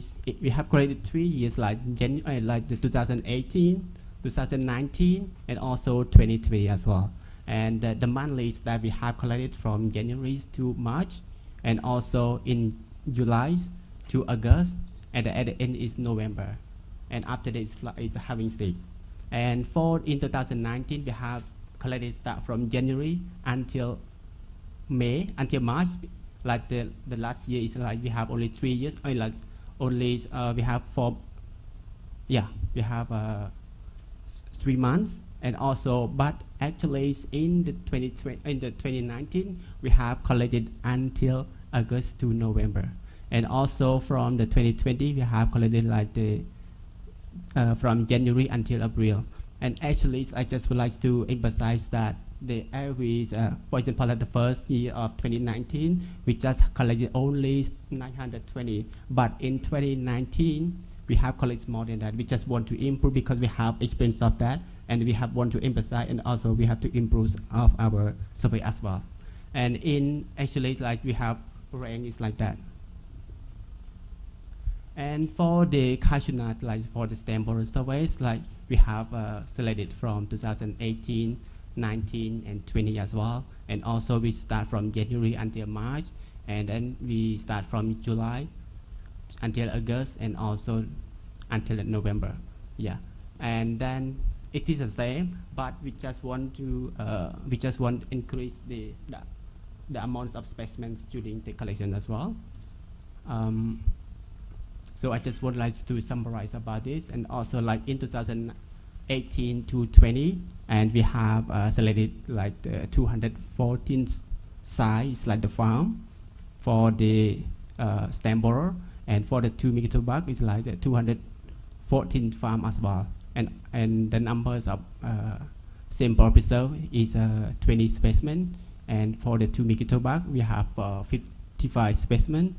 But the samples of not yet identified 2, but in the 2 megaton bug we have remain 9 sample, and also the numbers of province that we have conducted in 8 provinces such as Battambang, Kampong Chnang, Kampong Cham, Tabong Khmum, Kampong Thom, Kampot, Previhi, and Tabong Khmum Posat province. And also for the planted areas that we have conducted is 214 for the stem borer and 214 plantation for the 2 megaton bug as well. So I would like to show about the activities that we have collected during the implementing. It's like you can see this is the adults of the stem borers that is the laying beside the backs of that, and actually it's the release to flies already, so that we have to actually we luckily that we catch before it flies. And also this is a lot of us of the stem borers of cashew nut as well. And the last one is like the symptoms of the 2 megaton bug, because after it's dark and then the flowering is turned to black. And the activities that we have conducted is like we use a swab to catch the mosquito. And for the implementations, we have created a banner, and also we have the brochures, because sometimes the farmers they don't know if we just tell them directly, and sometimes they don't understand, and sometimes they forgot, so that we have to create the brochures. So the brochure is easy for them to understand as well, and also we just emphasize that okay, this is the past that is happening in the farm, and also they can know that okay, this is stem borer and this is 2 megaton as well. And also we just we have explained the cycles of that as well, and also we have translated from English to the Cambodian, so easy as well the farmers to read it. And then we just saw this is the pictures that we have showed to the farmer. Okay, so I would like to show about the fruit flies in the mangoes, and then we collected in 2018, start from June until December, and then we start from the rainy season and to the dry season. And for the 2019, we have start from January until June 2019, and the sample is going up from years. And for these fruit flies, we also made the brochures and the banners for the farmer as well, to easy to understand and what stage and why the emergence of the fruit flies and the cause. And we just show to the origins of the fruit fly, because sometimes they know only okay, this is the larva, but they don't know this is the fruit fly. So they say okay, this larva, this fruit fly is come from larva.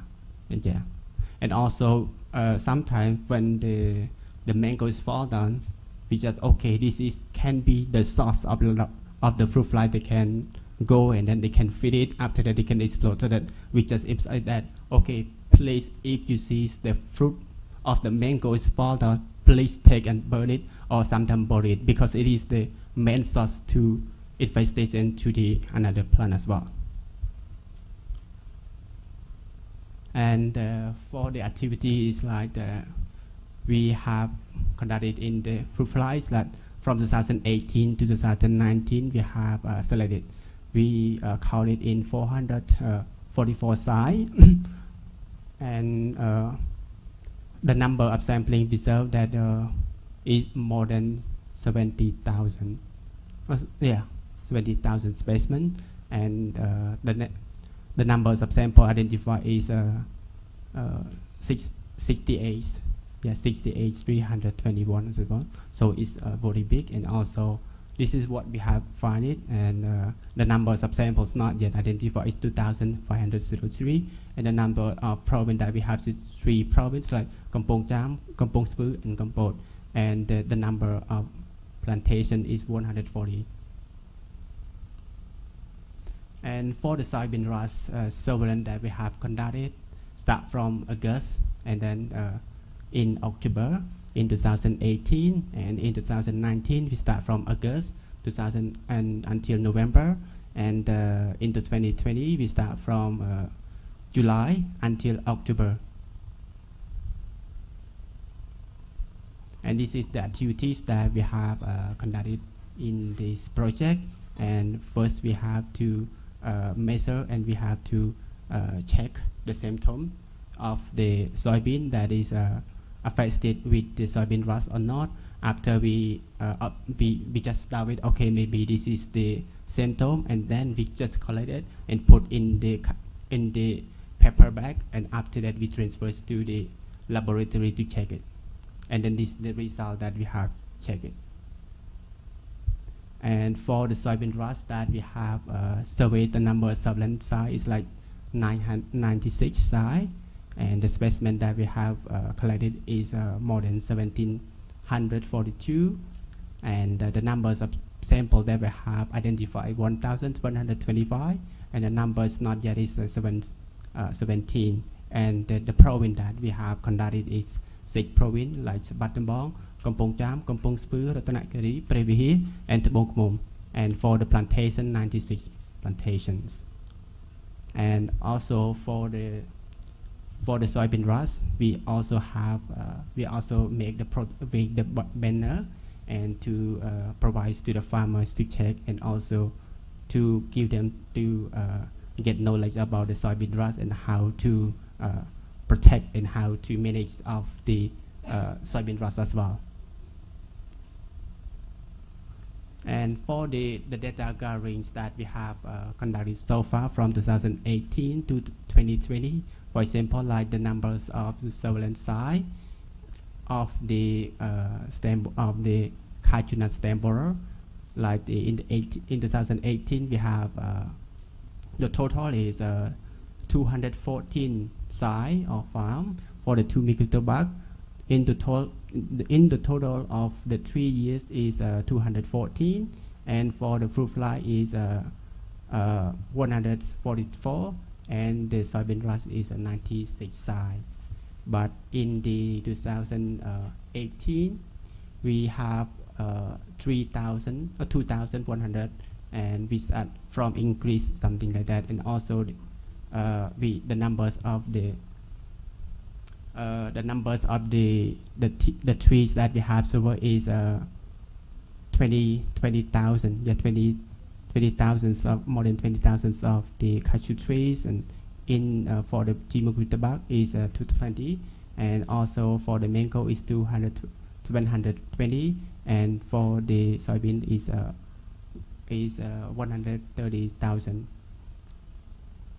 And for the process of the data collection, for the first time we collect from like the GeoJot that we have installed.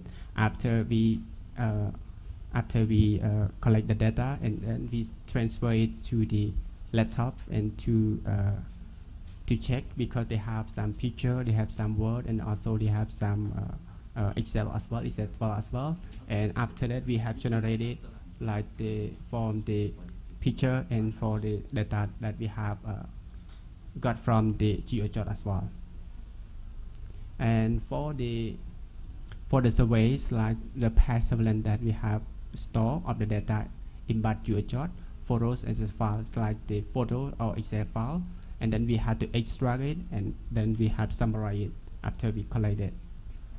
And the lesson learned from the surveillance activities, first, to use the pest surveillance software and technologies for data gathering is more effectiveness than traditional data collection, including reducing error, time, and incomplete data.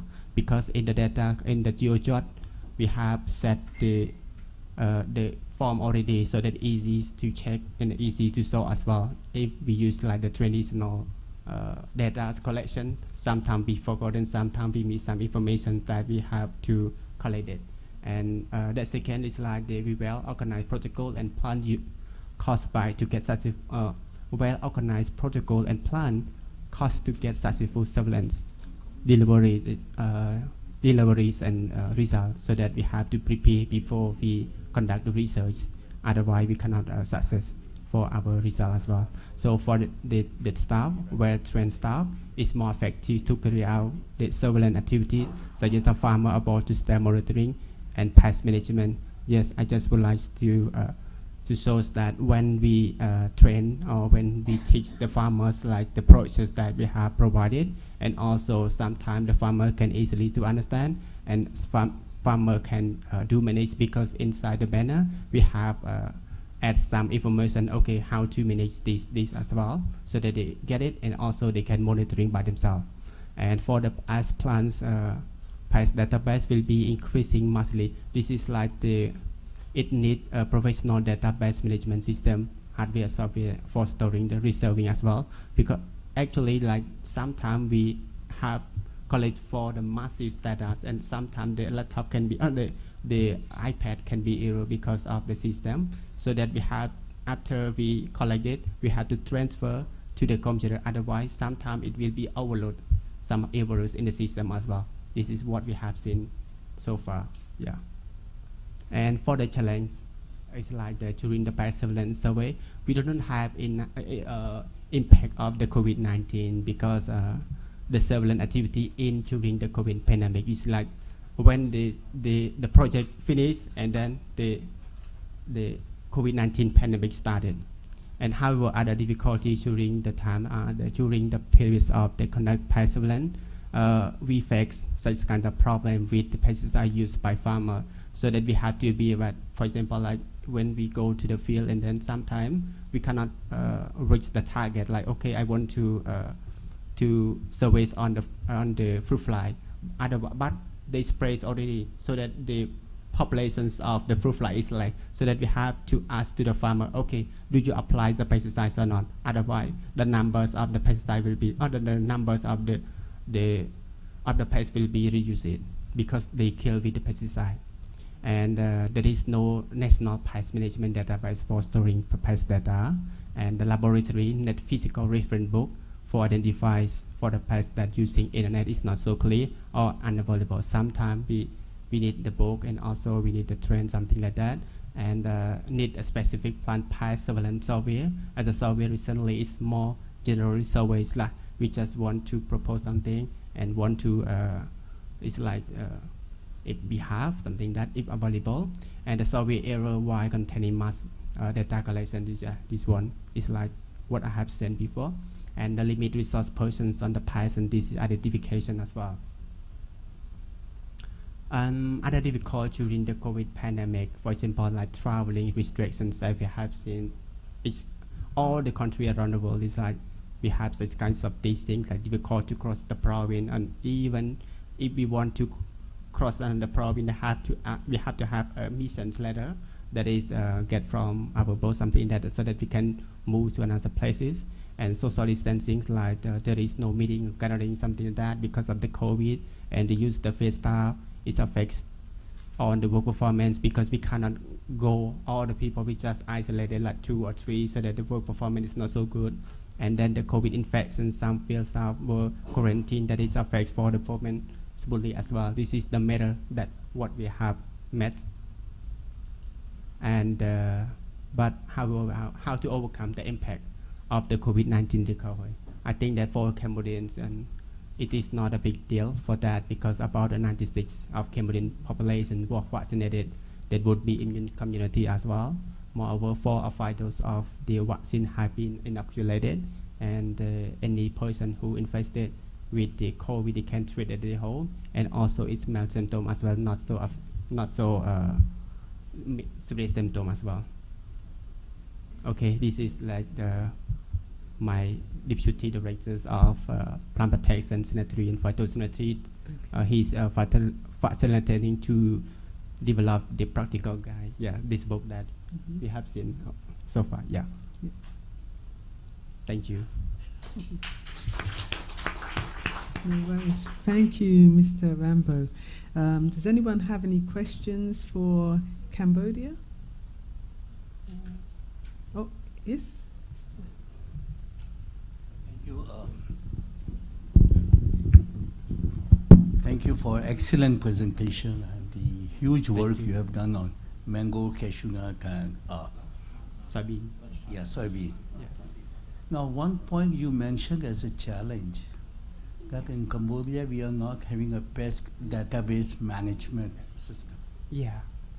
In fact, under the FAO project, we established this about 14 years back.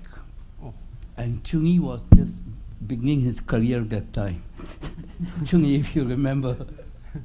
Yeah, what happened to that? Because we spent a lot of energy to establish for Cambodia.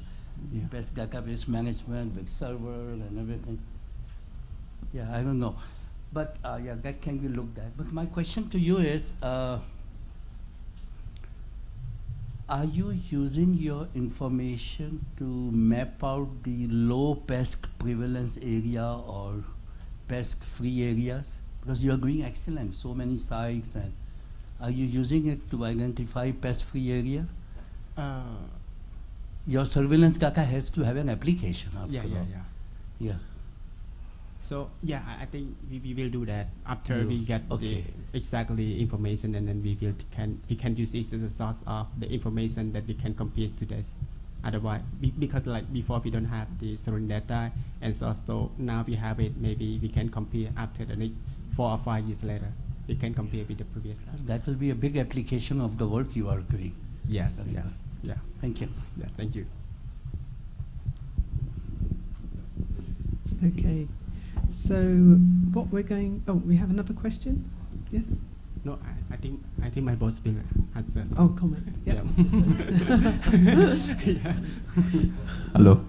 Yeah, thank you so much, Dr. Ravi. Actually, I think as he mentioned that the last 14 years that Cambodia through under FAO project that Dr. Ravi and other from the FAO expert to build up the capacity in terms of the pay information system.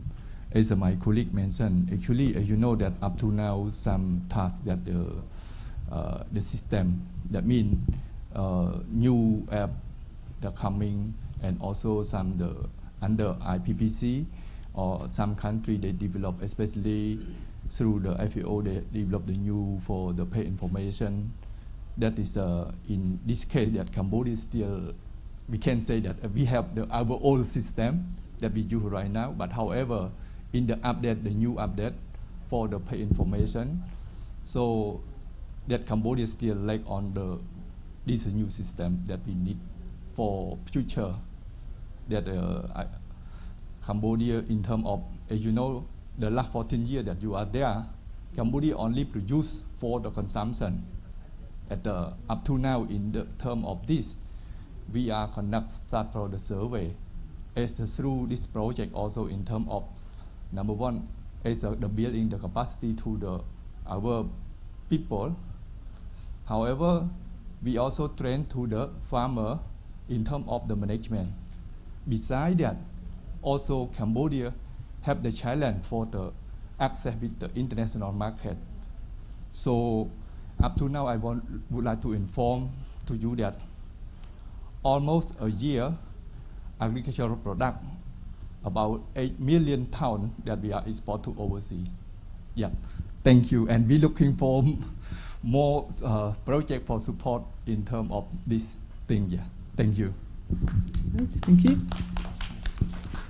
Okay, so I think we're going to, we have, Jay. So maybe last question or comment, thanks. Yes, thank you for your presentation. I have a small question. Which is the scientific name of soybean rust and fruit fly which Cambodia collected? Scientific name of soybean rust. Oh.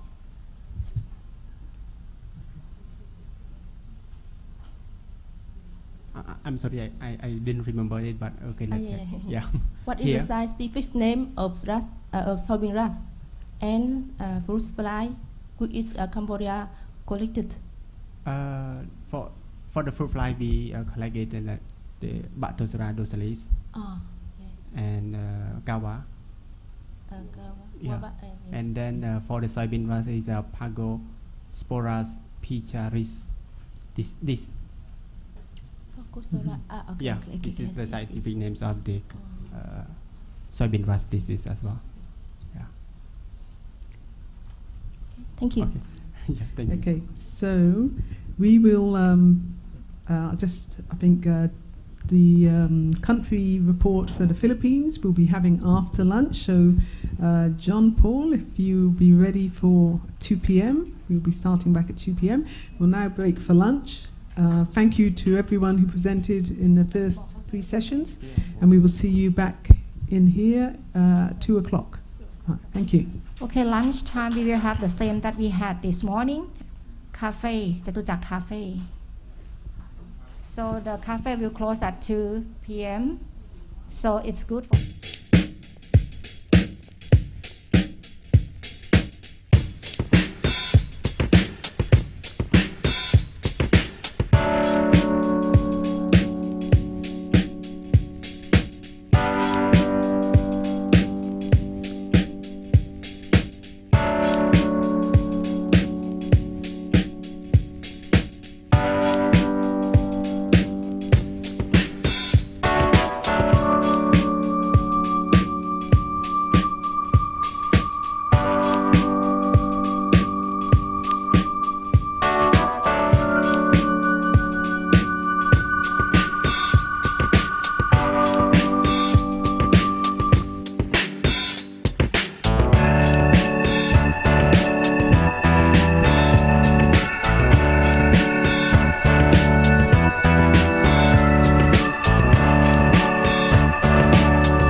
on time. I'll just check, Mr. John Paul, are you online?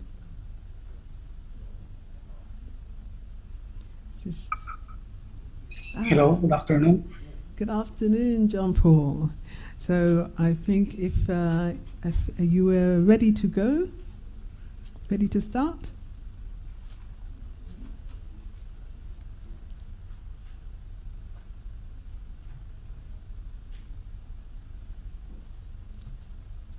Okay. So we'll hand over to Mr. John Paul, who will be doing his STDF country report for the Philippines. Thank you. And I'll just say, so it's 15 minutes approximately for presentation and 5 minutes or so for questions.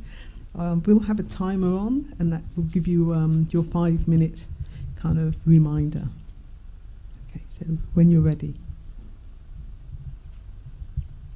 Okay, hello, good afternoon. Can you hear me?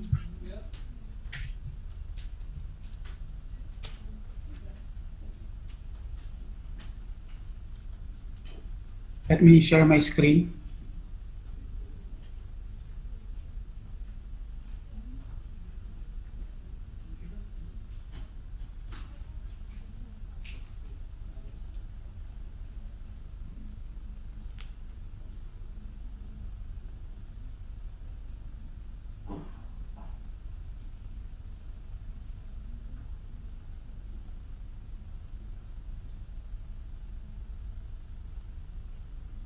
Can you see my screen already? Not at the moment. We have one, I'm not sure if that's the Thai group who've put that up. So we do have a screen that's up, but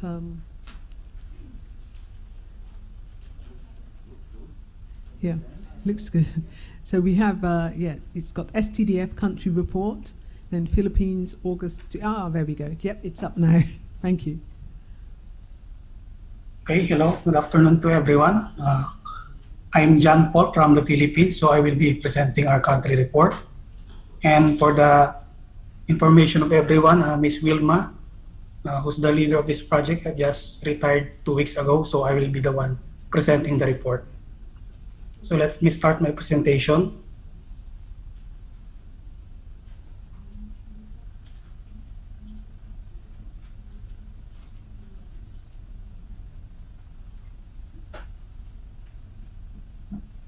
So for the Philippines, surveillance activity conducted under CDF are covered 2 years, so from 2017 to 2019 on coffee and cacao.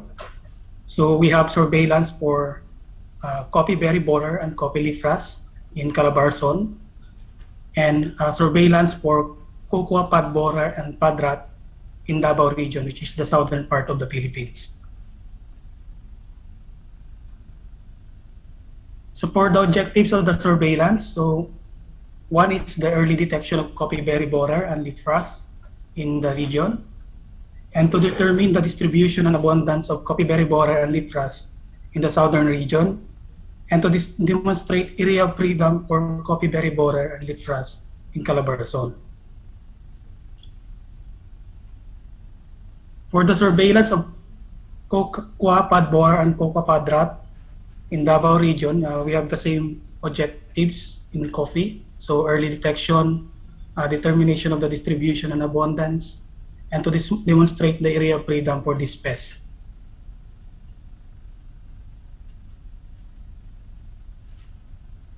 So a brief rundown of the protocols and plans. So for the site selection and field sampling, so we selected the top 3 coffee and cocoa producing provinces in the regions in the Philippines. So in each province, we select the top 3 coffee and cocoa producing municipalities or cities. And in each municipalities, we selected 3 major growing areas for coffee and cacao. And for each coffee farms, we selected at least 1 hectare area of plantation for the surveillance activities. So coffee and cocoa fields, 2 years or more planting, should be sampled along accessible road with at least 1 kilometer interval between sites. So at each site, 10 plants should be assessed in a diagonal pattern in the sampling field. So in each field, samples should be collected. So these are the acronyms for coffee berry borer, coffee leaf rust, cocoa pod borer, and coffee pod rot, exhibiting the symptoms and severity of damage typical of the field.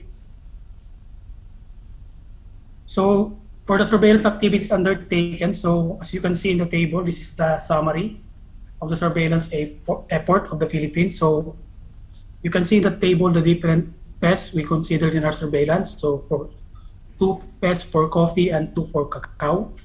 So for the number of surveillance sites, each pest we have 27 sampling sites.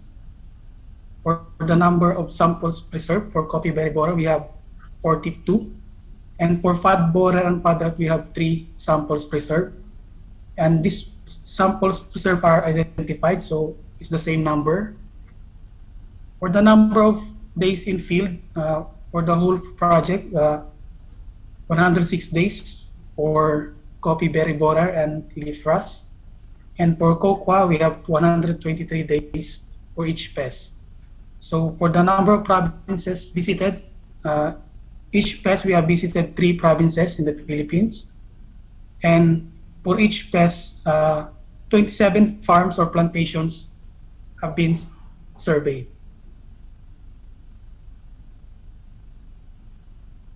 So for the summary of surveillance data, so we started the surveillance of November 2017 and it ends at November 2019. So for the total number of samples or data sets collected from November 2017 to November 2019, for coffee berry borer, we have collected 6,619 data sets.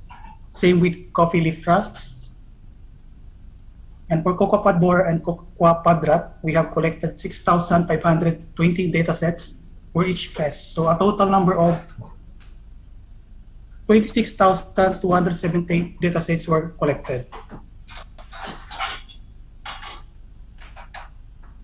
For the surveillance activities, this is the geotag sampling sites of coffee in Calabarzon. Calabarzon region is in the northern part of the Philippines. So as you can see in the map, we have a geotag each sampling site of the region. So each province is represented by color. So Batangas is the red, Cavite, blue, and Laguna is violet.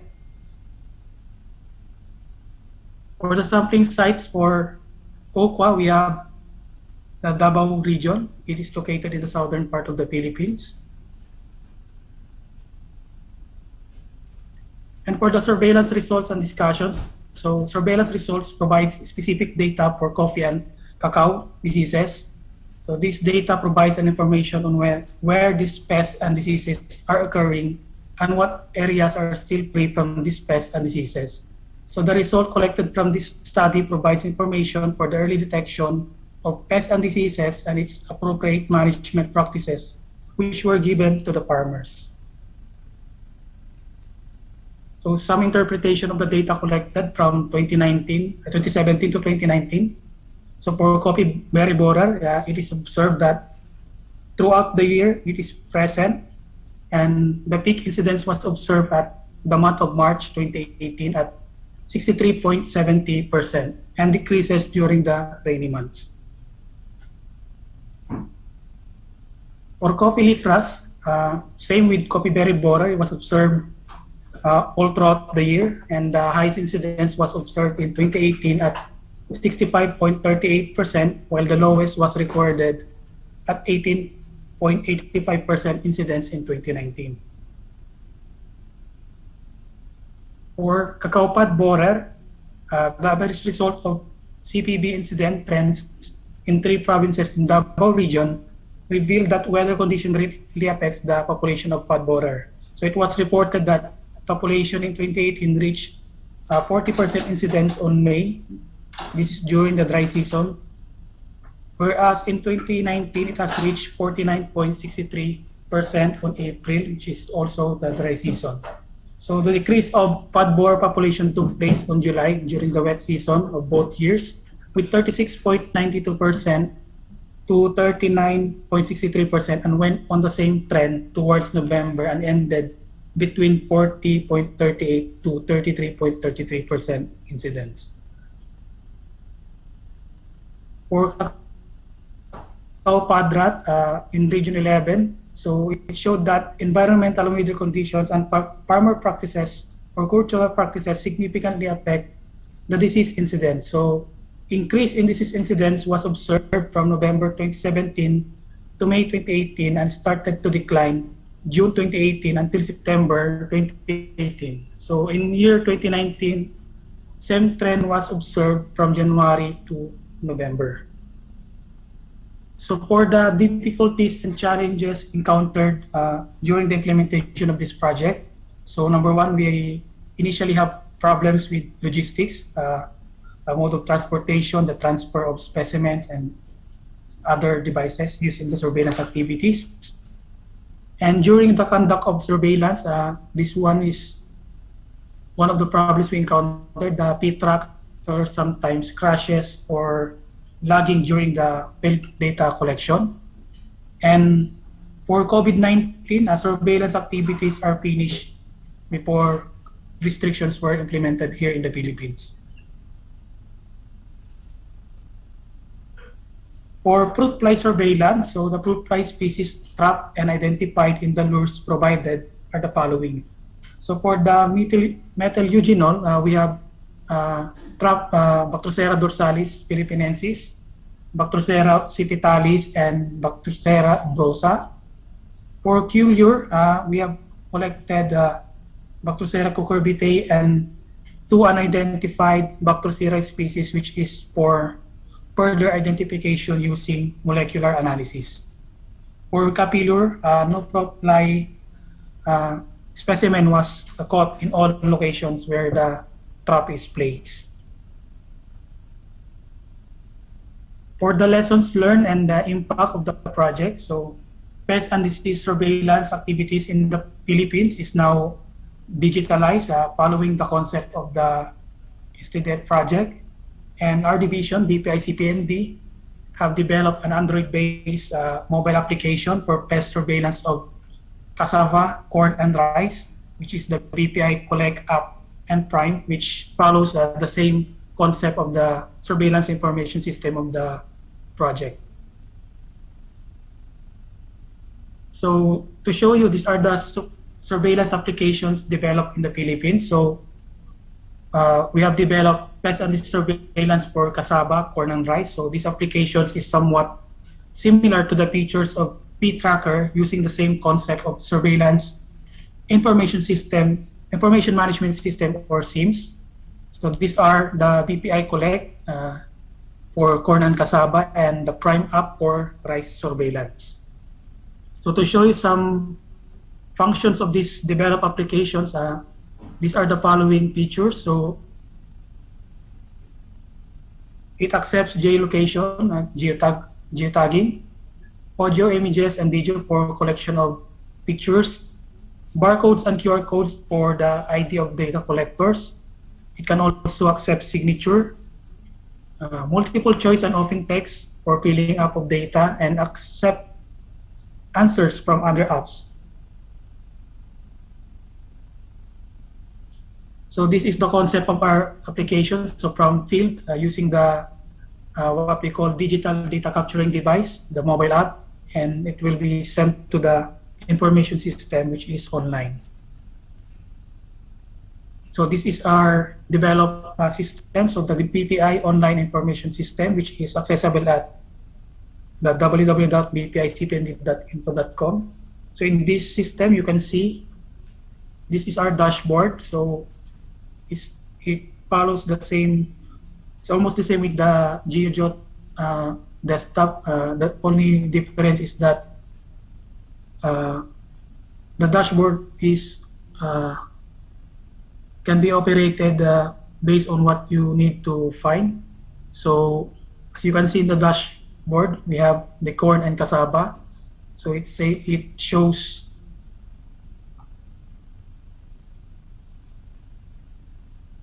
two dashboards for corn and cassava, and you can see the data from the insect pests, diseases, and natural enemies, and at the same time, the geotag location of the sampling sites. So these are the sample functions of the information system. So you can see the incidence of pests and diseases and natural enemies in forms of graphs and tables, and it could also be downloadable in following different formats: PNG, JPEG, PDF, and Excel file. So this is the current real-time information system of pests and disease in the Philippines. So you can see all the monitoring fields in the Philippines, and each point represents the area, and if the color changes, it will automatically give you a pest advisory. And this pest advisory will blink, indicating an alarming pest situation, and upon clicking this dot, a copy of pest advisory for the specific pest could be downloaded for immediate management of the pest infestation. So you will receive an email that saying there's an alarming site in the area. For plans for surveillance beyond CDF project, another development of mobile application for fruit fly surveillance and identification. And we also want an enhancement of the preference collection in the Philippines to support trade and biosecurity. And some documentations during the surveillance activities for 2 years. So the sample for cacao pod borer adult and pod disease. This is the coffee berry borer damage during surveillance and coffee leaf rust disease infections. And courtesy meeting conducted last August 17 with Dr. Zamir and the regional project implementers, and field activities with Dr. Samir. And this is the third steering and technical committee members meeting conducted last April 2 to 5, 2019 here at Manila, and the field activity conducted in Cavite. And we also presented this CDF Philippines poster during the IPPC Symposium on Pest-Free Areas and Surveillance in Japan last October 28 to November 1, 2019 by Ms. Wilma Coterno. And that ends my presentation. Thank you. Thank you. That was right on time, John Paul. Thank you for that. Do we have any questions? That was a really great presentation. I do have one question. You mentioned that your alternative apps accept data from other apps. Do the alternative apps you're using accept the GeoJot SIMS data from used in the STDF project? The one I mentioned on it accepts the data from third-party apps is example of these apps that it accepts answer is application related to GPS, and it could also get data from other apps. I don't know if it can get information from the pet tracker, since the application is basically designed for Apple devices. So I'm not sure for that topic if it is possible. But for other Android apps, Android app-based application, it could get information. Okay. So the alternative apps you're using are specific to Android at the moment? Yes, that is specific for Android cell phones.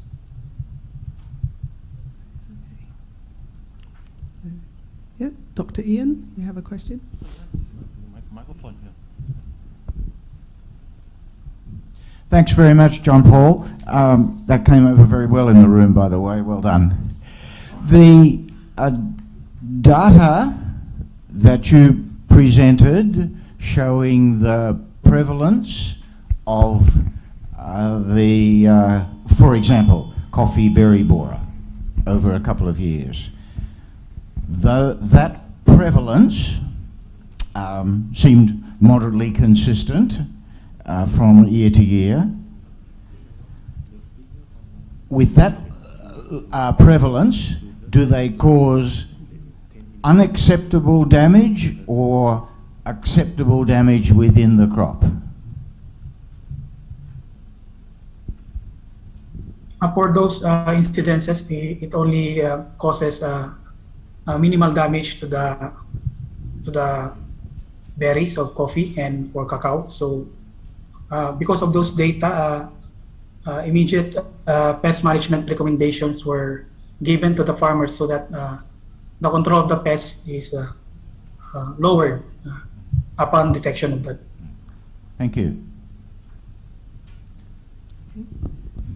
Do we have any more questions for John Paul? No? Okay, so if we'd like to just thank John Paul again for his excellent presentation. Thank you. So we wish you were here in person, but this is the next best thing. Okay. Thank you. No worries, thank you. So now we're going to move on to the presentation from Lao, and we have 2 people presenting for approximately 10 minutes each, and we have our first presenter, Ms. Konesan.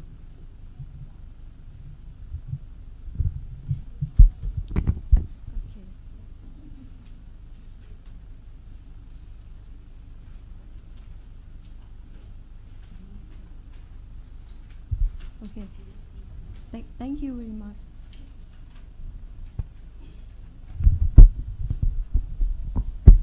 Okay.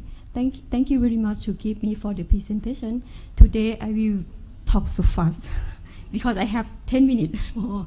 So today I would like to present this on 2 topics for plant pathology. One is a Fusarium view, and another one is for HIV. The first topic I would like to share the information for the distribution of Fusarium view disease in Laos. Fusarium view, especially TR4, was recently observed in Laos after Chinese private company explained this Cavendish production in the region. And the first report for Fusarium view strain TR4 that's reported in Bao Keo and Luang Nam Tha province in 2017. And after that, in 2018, we found in 5 provinces, including Udom Sai province, Luang Nam Tha province, Sayaburi province, Vientiane province, and Vientiane capital. That means we found in the northern and center of Laos. And also in 2021, that we also found in the center in another province, especially in Bolikham Sai province. And in 2022, we also found another province in Ladprao province in the south of Laos, near Cambodia and Vietnam. For in 2022, the surveillance we conducted in 7 provinces: Vientiane province, Bolikham Sai province, Savanakhet province, Salawan province, Champasak province, Sekong, and Ladprao province. That's the survey we also conducted in Lao farmer field and company or commercial field investment by Chinese people and Vietnam people. For the correct sample, that the activity were carried out on large banana plantation and smallholder farm, where the symptoms are observed with Fusarium view symptom. And in 2018, that we conducted the survey is in 5 provinces, 5 districts per province were selected sample with a total of the 27 districts, 46 villages, and 155 fields.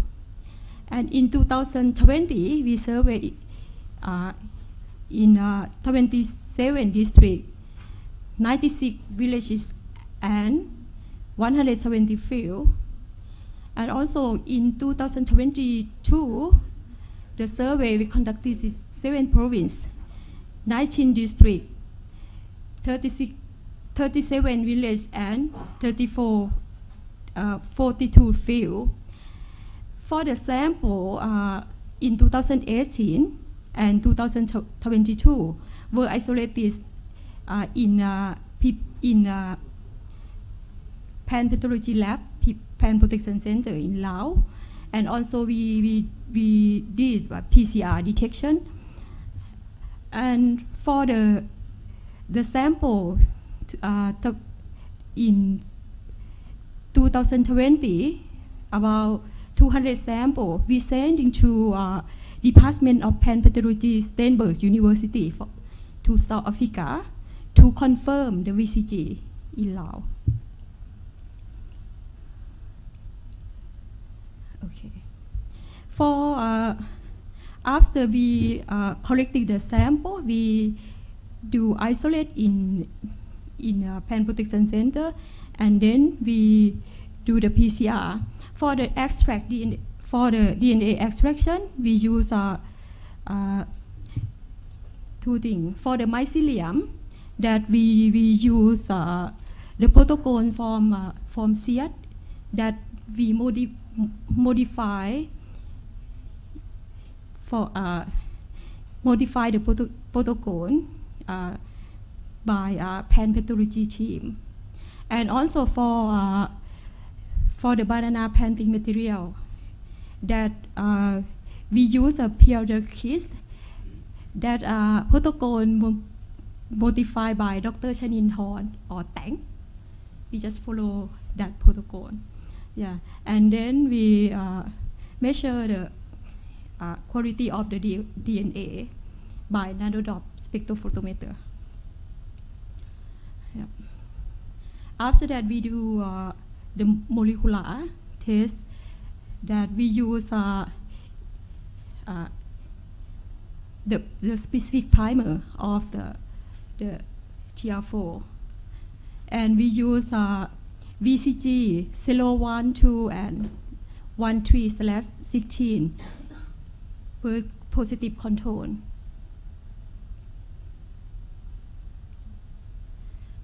These are the results that from the PCR, so that some of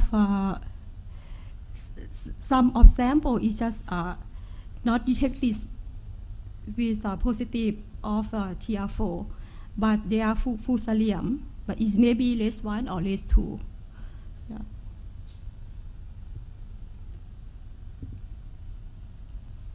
This is the map that we surveyed in 2018 and 2020.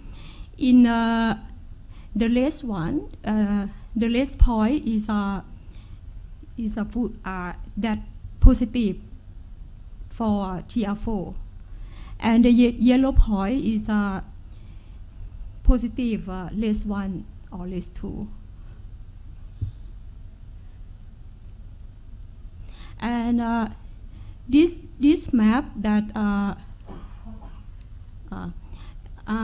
this survey that we found TR4 in the north and the center, but for this map, the result of the survey in 2022 that we found the last one also in the center, but different province, and also in the south of Laos.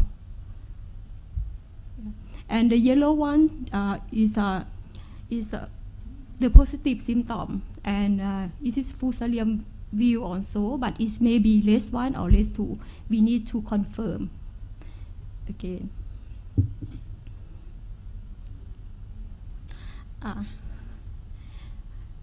the result of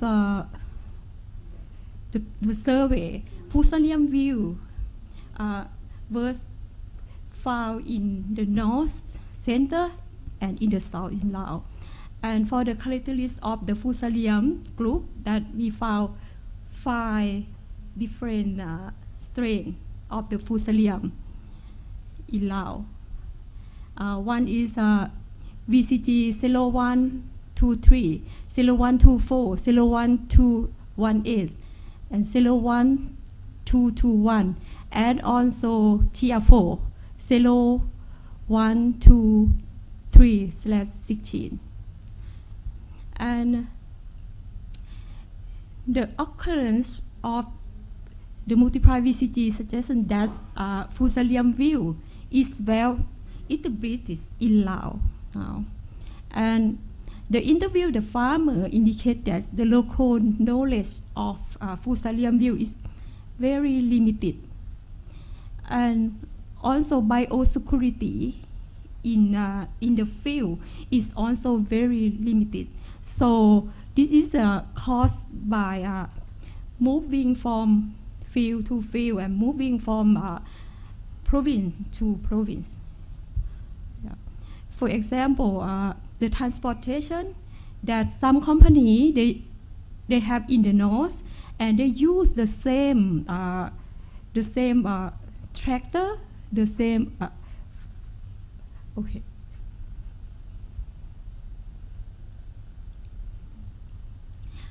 Next, I would like to show the distribution of the HLB disease in Laos. So, in Laos we have plantation in 14 provinces for the orange. And for the survey that we conduct, this is for 4 provinces. One is Vientiane and Sai Somboon, Siang Kuang, and Luang Prabang province.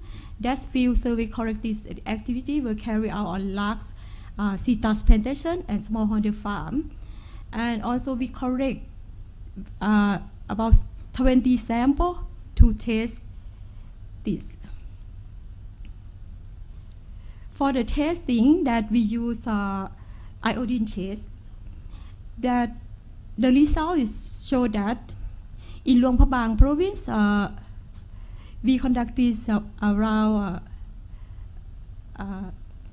11 fields, and Sai Somboon 3 fields, Siang Kuang 3 fields, and Sai Somboon 2 fields, and Vientiane province 10 fields.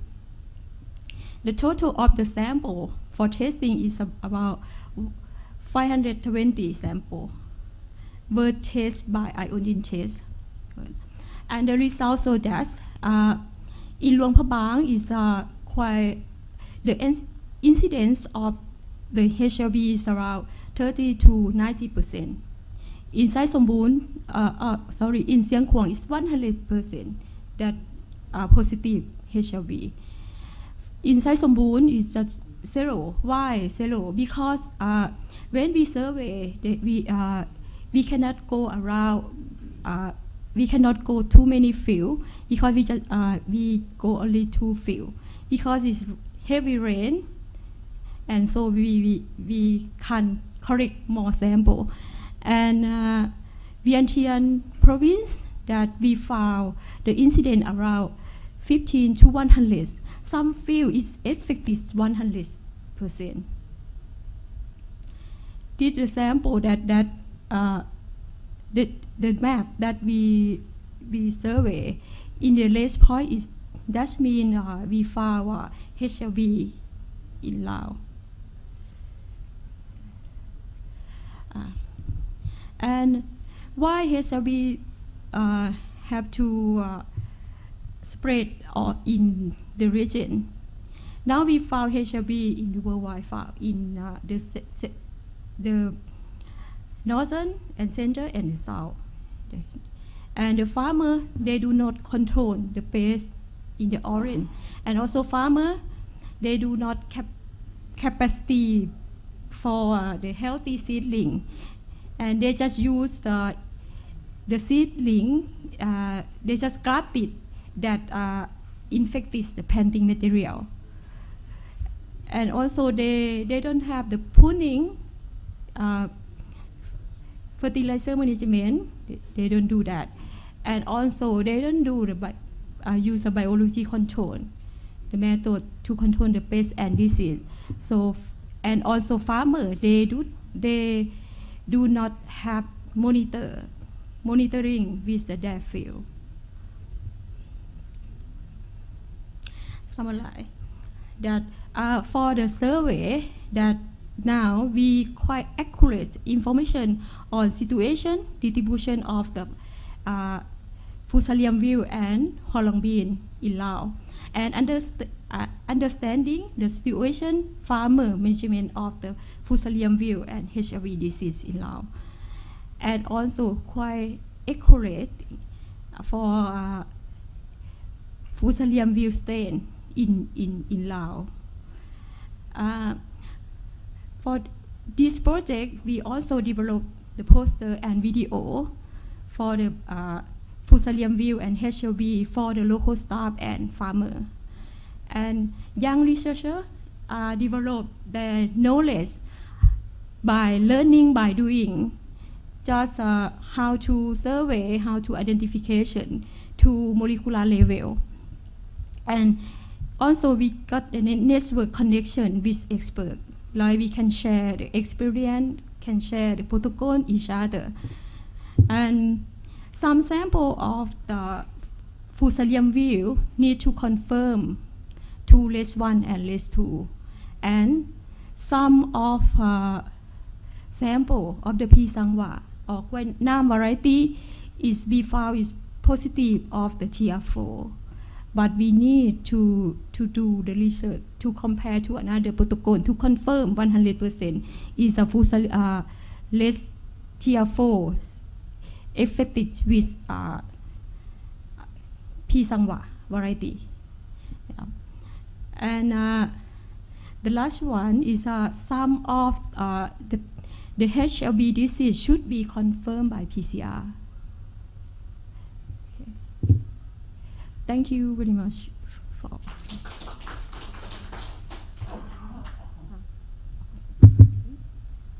Thank you, can, Ms. can I Consider. continue, We'll pass or over. you need Yes. to Yeah, thank you. keep my PowerPoint, please? So, according my limit time, go to the results. Somebody, my name is Somkit. I'm entomologist from Plant Protection Center, Department of Agriculture. So today I would like to share you my last conducting the STDF for after COVID pandemic in Laos. So I need to go to the purpose of surveillance. We have 4 purposes. The first one to provide the early detection of the target pest. Second one to define and confirm species of distribution and reporting to the government to use data for the market access. So third one that determine of pest species are present in our agricultural area. And last one to update pest list database for Lao PDR. So it's really important because we use for the SPS and PIA for market access. So this is my team. So we have only 4 staff now to monitoring for the whole country. You know, it's really hard to do anything because it's the only one part of my position in my country. So, but I try to do best. Thank you for STDA for the support. Well, nice activity. So, this is surveillance. This my colleague says in the northern, we should finish surveillance before the rainy season coming, because you cannot go to the fields after rainy. I have some picture to show you in last one. So my target plantation for the surveillance, I have two. The first in coffee plantations. So we focusing for the red stem borer, and second one the Centara plantation in the same field for the pathology, because we looking for the vector, PCL vector for SLV.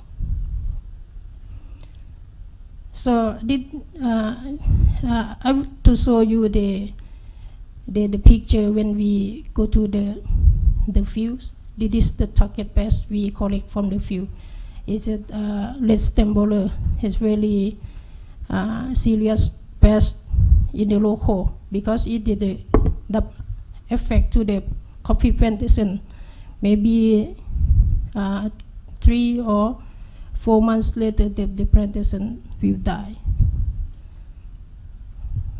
Second is the white coffee stem borer. It's all-to-two, really dangerous and really dangerous pest in for coffee plantation. So for the citrus, so actually we do not have the expert for the PCLs in our lab. It's really hard to finding the sample in the field, you know. It's really tiny insect. So you need to take a long time to observe. And then I can catch only 2 samples from the field during my surveillance.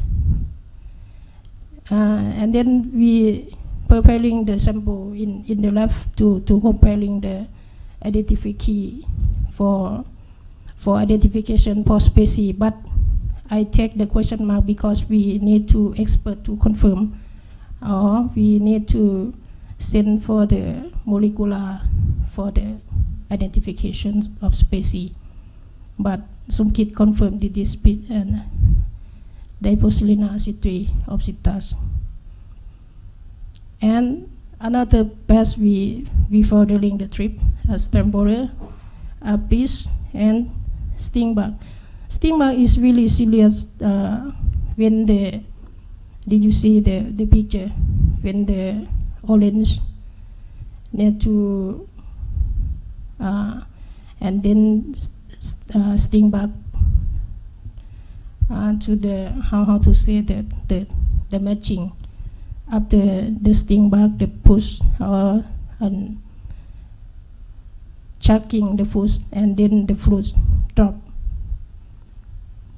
It's really special recommend from farmer to training for the management for this pest. So conclusion, first the coffee. So this maybe we can finish or we can follow the target pest in the coffee, like red stem borer and white coffee stem borer. So citrus also we follow the target pest in the PCL. Food fly activity. After I finished the coffee and citrus, and I continue to working for food fly. So I have to survey for 6 sites different, mostly in the northern of country. Trapping by ME and Q. Let me go to the conclusions for the species. I don't go to the detail. Could you see the paper, and then we talk together for the results. So national impact and outcome. Coffee, we for the red stem borer is the target pest of our surveillance, and also the citrus, we for the PCL to the confirm and develop the database in the data, and also improve the skill for the technology, because P-Taker is really new. In our lab, we have four colleges that you know. Only 1 or 2 colleges can use the P-Taker for the surveillance, and know well to do.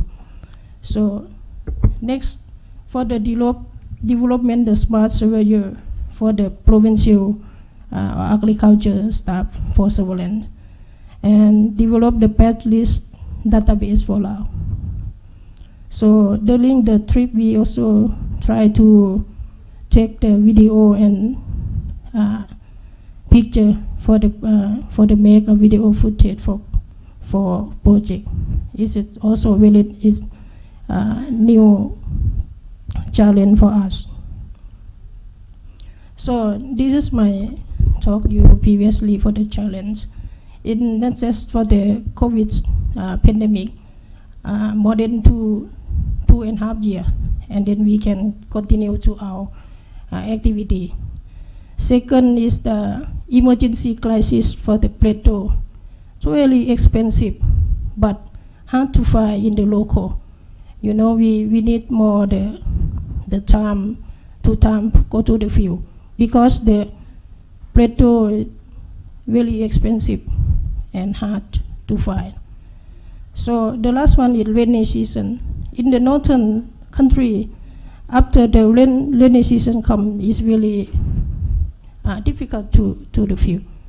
We can go for the express train from the Vientiane to Luang Lam Ta province, but for the field visits or field surveillance is really hard. My discussion request from farmer, they need to training how to control the red stemborer and white stemborer for the management and control, and pitching moths and sticking back for the orange action plan. So I want to continue PTK mock training to provincial and also to my colleagues. Continue to surveillance by PTK, because we have 1 year for the license and I need to continue. So last sample preparation and identification is needed, because we need to confirm by molecular. Update and pest list database for Lao PDR and report to DOA. So and possible we require to the DOA for provide some funding for training to farmer how to management the target pest.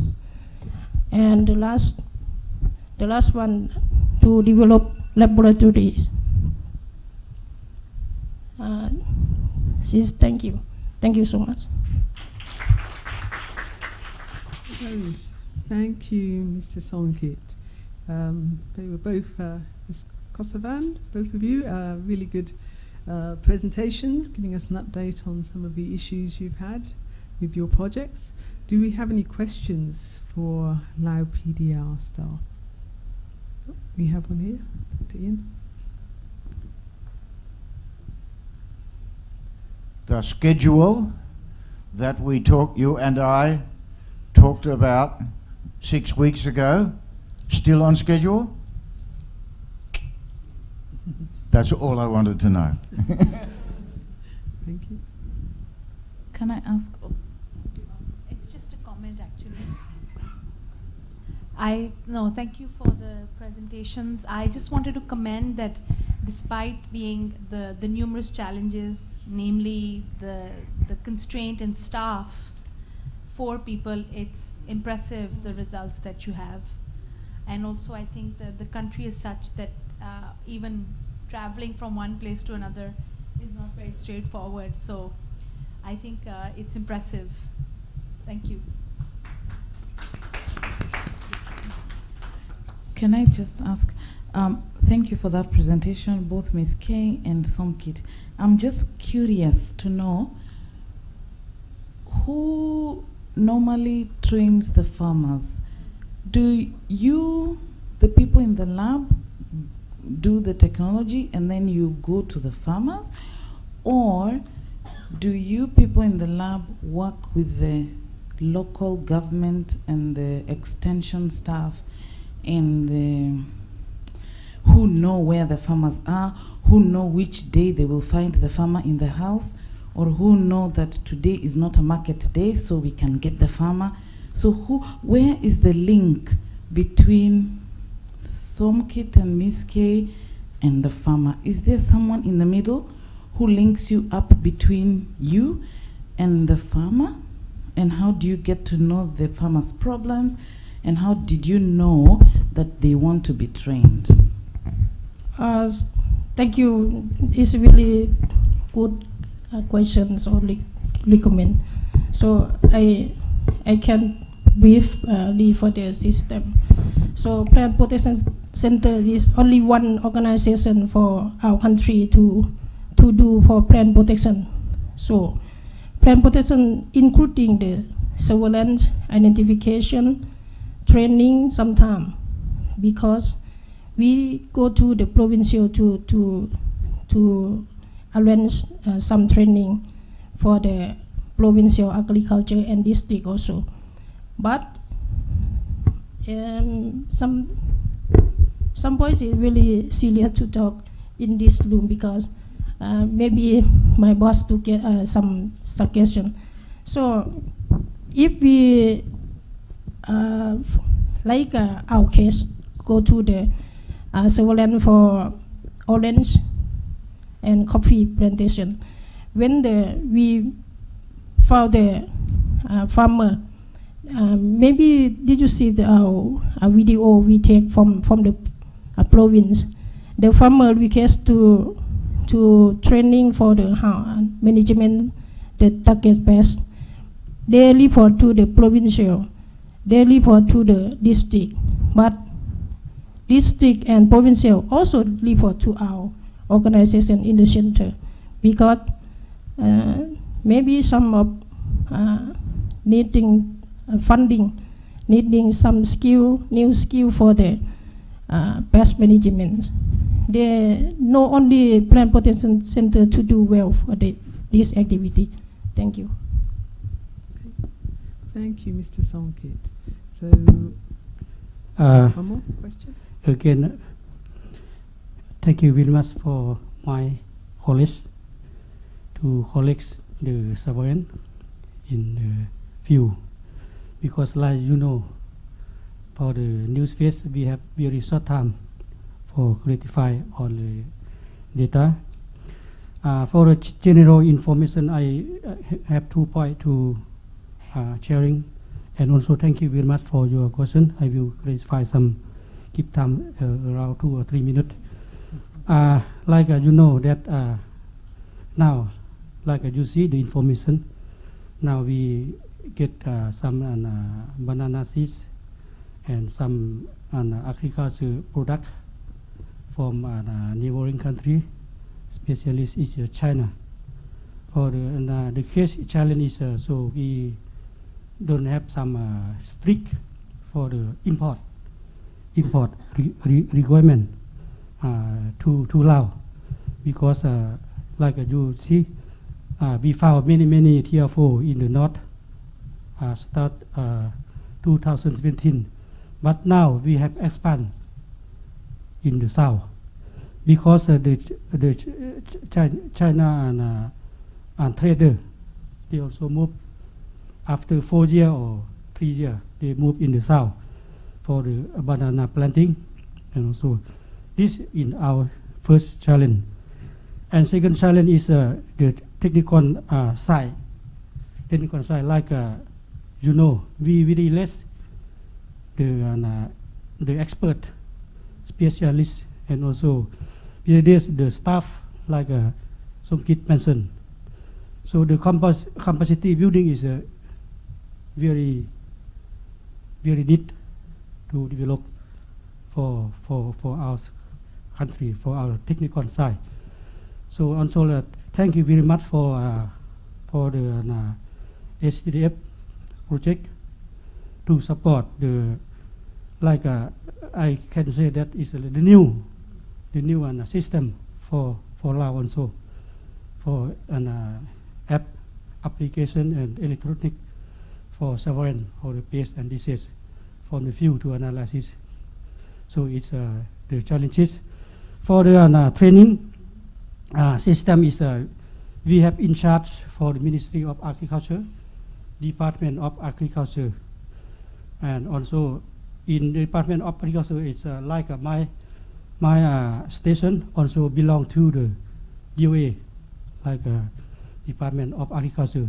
In our mandate is we transfer the knowledge to the staff in the PAFO. PAFO is Provincial Agriculture Office, and also DAFO.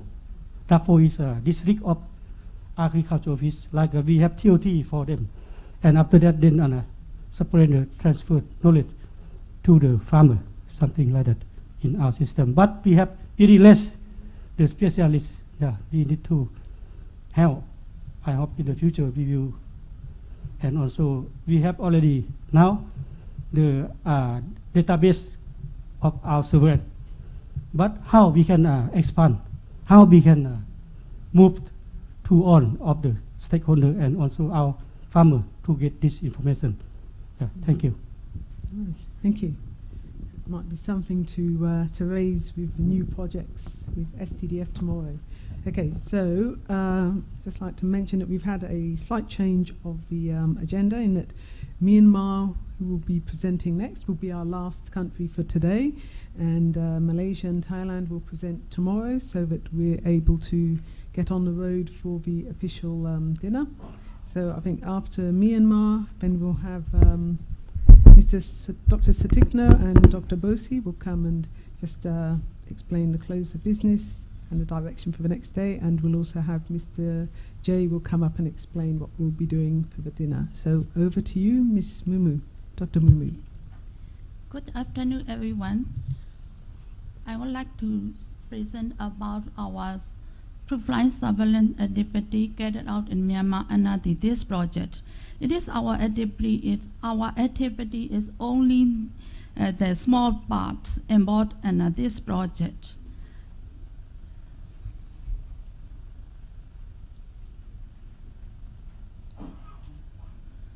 In my presentation, I would like to present about frontline surveillance activity in Myanmar in a review on objectives and also plans and protocol. Then after that, I would like to talk about the summary of frontline surveillance activity under this project. Also the overview of surveillance data, how we combine our data and how to store it, and also what kind of lessons learned from this surveillance activity under this project, and some points of challenges facing during under this surveillance activity, and also the final part is the future plans for our surveillance activities.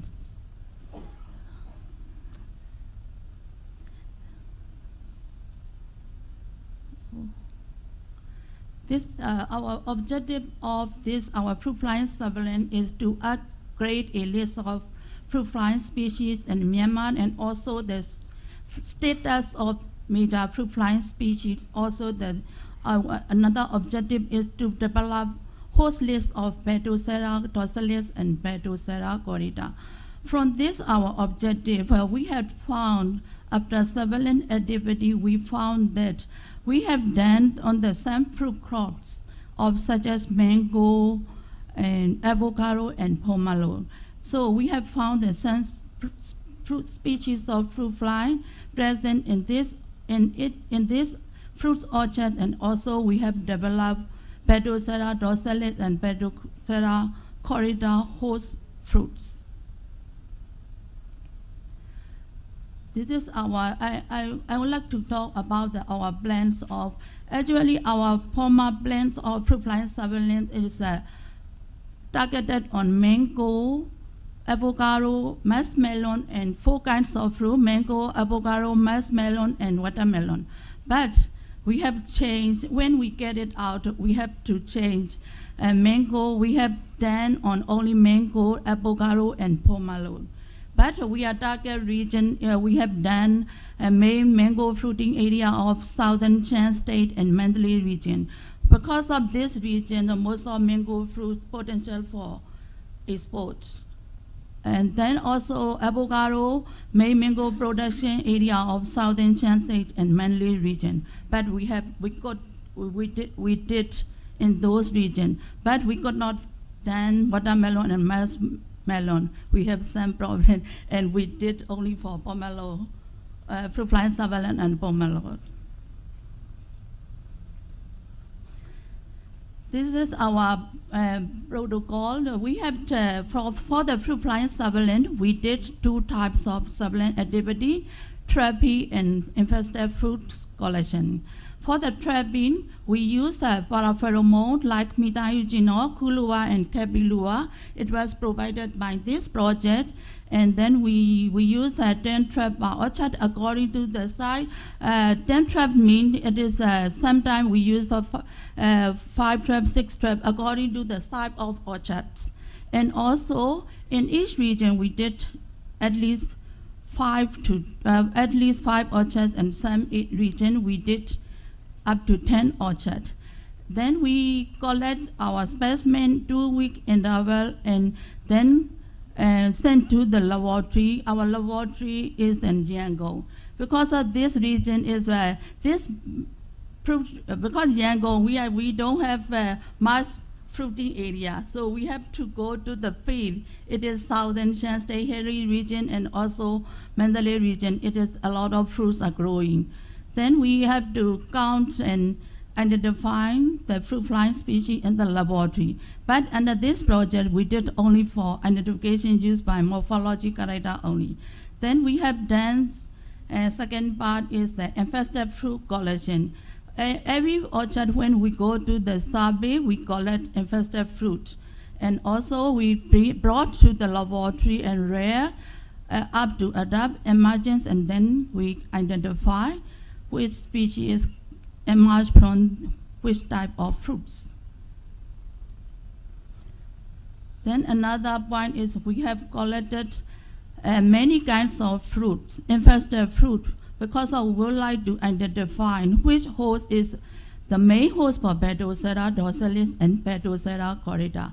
According to our survey result, we had found mango, avocado, guava, pomelo, starfruit, peach plant, and rose apple is the main host for Pedosera dorsalis and Pedosera corrida, and bittergourd and snakegourd is the main host for Pedosera cucurbitae and Pedosera tall. Then I would like to talk about the summary of our surveillance of fruit fly activities in Myanmar. First, before conducting our surveillance activities, we have to conduct, before going to the surveillance to the field, we have to conduct our farmer or regional plant production officer or fruit grower association. We would like to set up the trap in your orchard. Because of some farmer, actually we would like to conduct orange orchards for the fruit fly surveillance, but this orchard owner, he is not willing to set up the trap. They thought, we also thought and we explained this fruit fly surveillance activity, setting the trap is not only for surveillance but also for part of management activity. But they thought they don't have fruit fly. When you set up the trap, many flies come to the field and they are not willing and they refuse that. So they, under this project, we could not done in the orange. Because actually fruit fly is there, but they thought when we set up the trap, many flies come to the orchards. But this mango and avocado, most of mangoes and avocado farmers, they know, but they have good knowledge, and they also they're trying to improve their orchard. They would like to export their mango fruits to high value market, but they know fruit fly is one of the limitations to export of their mango fruit to high value market. So mango and avocado farmers, they are willing to do this trapping method, and also they also willing to participate Because of this fruit orchard is very far from Yangon. Our office is only in Yangon, so sometimes we cannot go to the field, and sometimes we requested to the farmer, and we set up the trap. If because of in our country also like Laos, we have very few staff. We have to work all the not only surveillance but also preparation of TMA, BIA. Then we have to conduct post-harvest quarantine treatment, also other meetings and everything. We have very few staff. So sometimes after 30 traps, sometimes we could not go to the field timely manner. So we have to request that to the farmer to please collect our fruit and send to our laboratories.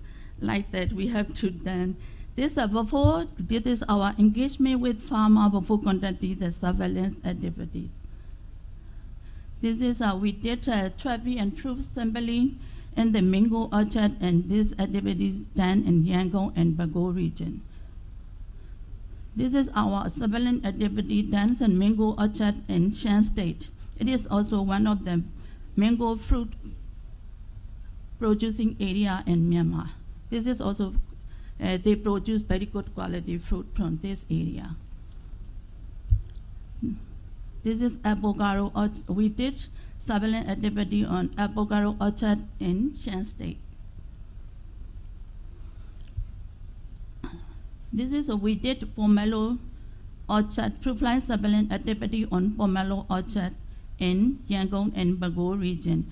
We also conduct marshmallow and watermelon and a greenhouse, but we do not get fruit fly specimen. This is this activity we could conduct recently in May 2022, avocado, and because of Mandalay region, we have, because of this activity, we have to go with other work, not only this activity. So this region we did recently in May 2022, mango and avocado orchard in Mandalay region. This also collected specimen we are sent to our laboratory, and then counting the number and identification of species, and also the counting the number. But we have problem is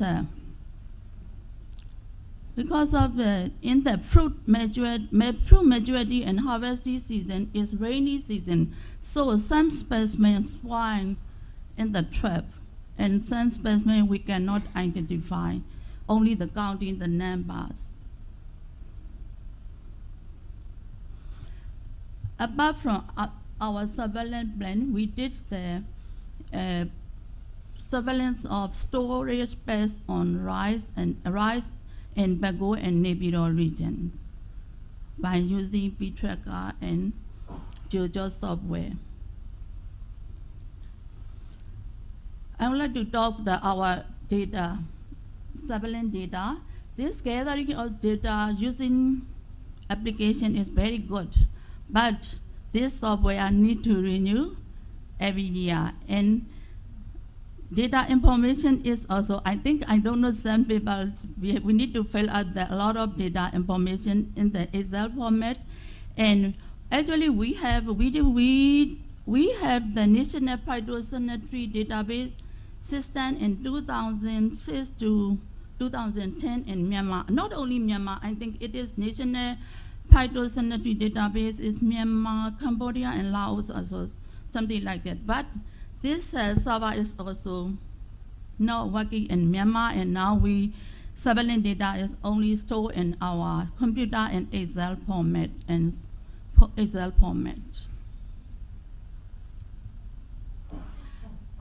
From this survey, we had found this 8 kinds of fruit fly species update in our fruit fly pest list in Myanmar. The most abundant species is Pedocera dorsalis and Pedocera correta, followed by Pedocera chucapete and Pedocera tall, and also Pedocera chucaculata, and also then followed by Pedocera celebra zonata and Pedocera dimbasa. We found fruit fly species and state types of in each species. And this survey. we have learned some how to engage with stakeholders because at the beginning of this project, we had learned training for surveillance, how to conduct surveillance activity, how to engage with stakeholders for the surveillance, and how to prepare of the surveillance activity, and also the surveillance preparation of surveillance material. And the most useful is surveillance data collected by Pest tracker and GeoJot software, and this surveillance activity, and also data compilation and reporting using GeoJot software. This actually, for the impact on our surveillance activity, we have developed, according to our surveillance data, we developed technical market access information for mango and avocado to the Korean market, and also mango, avocado, and pomelo to the China market.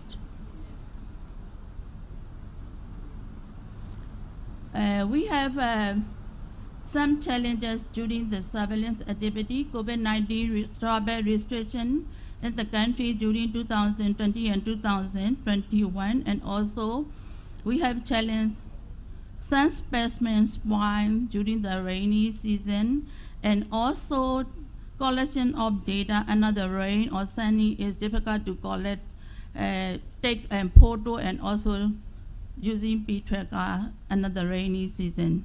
We have limited staff, and also identification of fruit-fly species. Some species we could identify up to species level because now, and we can use only for morphological data. Then another challenge is we need to renew GeoJot software every year. Our future plan is because we are country export a lot of seeds and grain, especially cereal crops.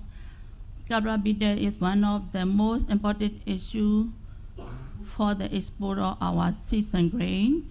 Then mealybug on pineapple. Then rusting grain beetle, cryptolithics, pusillanimos, and also we need to conduct surveillance on western flower thrips because we have imported many fruits and flowers. We found thrips. So at that time, we need to conduct survey, detection survey for western flower thrip and also mealybug on pineapple. This is our future plan for our surveillance activities. Finally, I would like to thank to Standard and Trade Development Facility Project, and also second, I would like to thank to Australia Government Department of Agriculture, Fishery and Forestry for giving me a chance to participate in this project, and also the logistic arrangement and for the Bionet and Thailand DOA for hosting this meeting. Thank you to all. Thank you, Dr. Mumu. Do we have any questions? Maybe have one quick question. Yep, Dr. Ian, you have a question?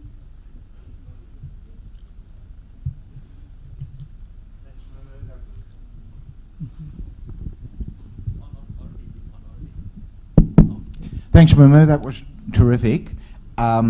Two things. For your list of future target species, it seems to me some people would already have developed protocols and plans for that kind of surveillance. For Capra beetle, I don't think I'm telling any secrets to say that Australia is obsessed with this insect. We know a lot about how to do surveillance for that.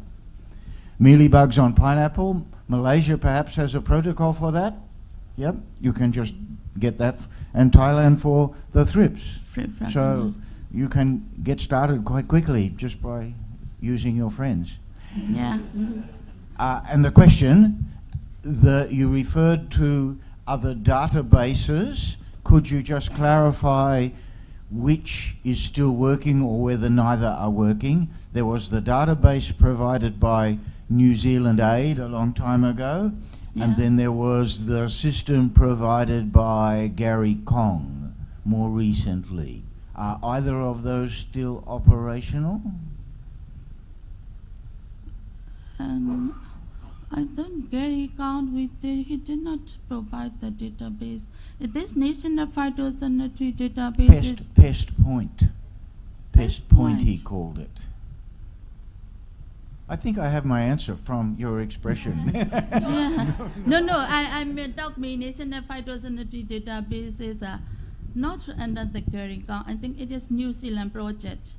New Zealand 8 project in 2005, 2006, with that. Not working. This server is also not working.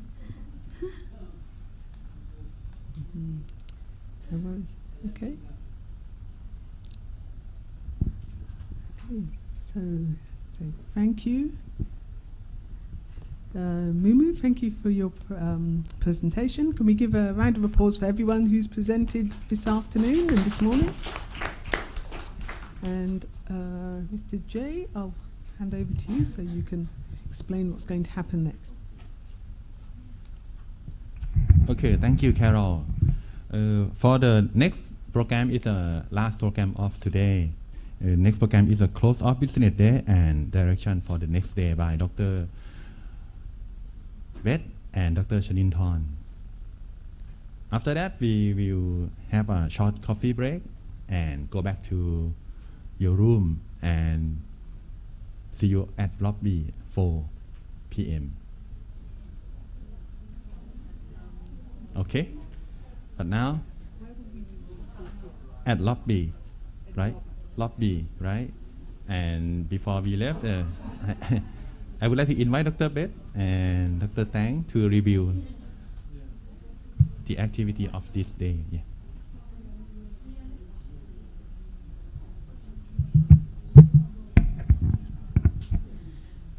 Okay, just a quick one. I just consulted Dr. Setikno about the close of business day, and in my culture, he's just tasked me to do this, and when the older person tasks the younger one to do it, we just do it, as he says.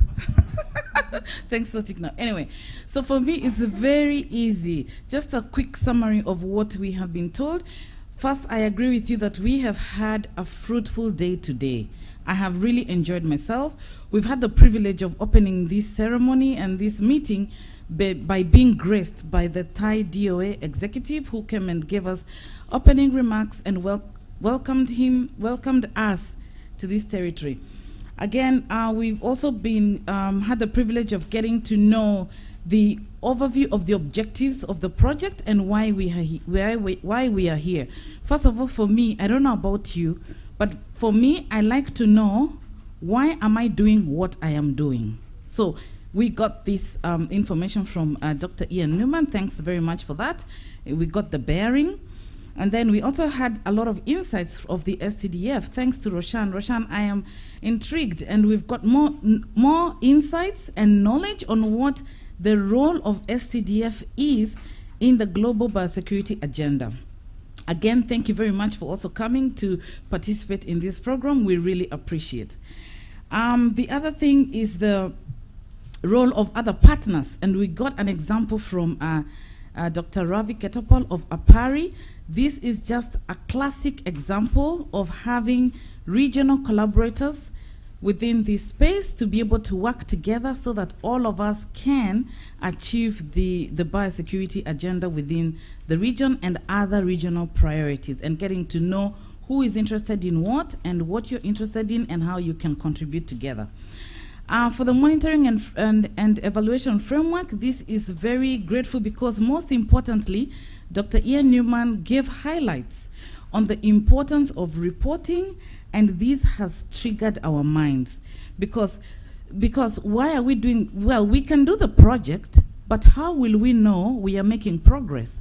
What is it that is going to tell you and give you indicators that you're making progress, or are you just mark timing and not moving along? So he has triggered us how to think the next couple of days of how you're going to put down, have you made progress, and you'll be able to know whether you have made progress or not. So that was very good, and it's something to think about as we get along to our discussions in the next couple of days. So I am warming you up now. Start thinking of the progress you've done so that by the time we're leaving here, you'll be able to show what progress you've made for reporting. Then the best part of it, the country presentations. As mentioned before, I'm coming here to learn.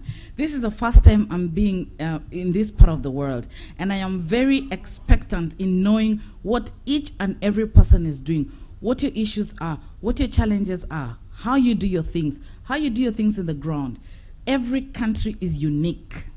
Every country, the way you do your things is within your context. We can only share experiences. I can share my experiences from where I'm from, and you give me yours, and see how we can both overlap and work together towards the national agenda. So I am intrigued, and I would like to know more about other countries that have not presented. And we are going to take the opportunity this evening to network and interact.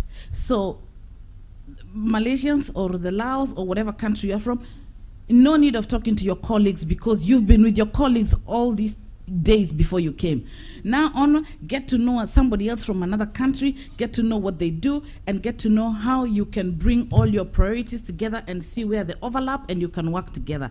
That is the beauty of having these sort of platforms to be able to discuss, and soon, you never know, you can work together in other projects.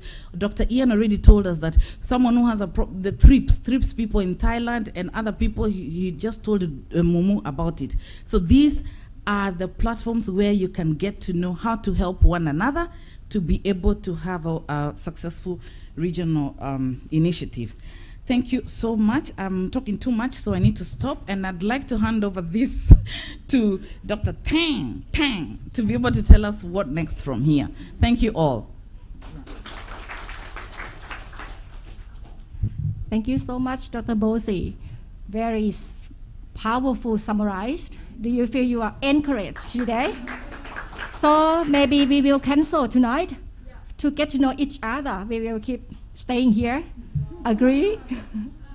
Okay, so I would like to tell you about the appointment today. So after this, you can have a coffee break, and then you can keep your belonging on your room, and then we will meet you at the lobby maybe before 4 p.m. because we will leave the hotel at 4 p.m. no later than 10 minutes because I'm afraid of the traffic. You see that the rain is just finished, that the cause of the traffic. Okay, so we have 4 vans today. The first one, we don't have the number in front of the van, but you have to have a look at Thai participants. The first one who look after is Dr. Rak and Mr. Atit. Where is Dr. Rak?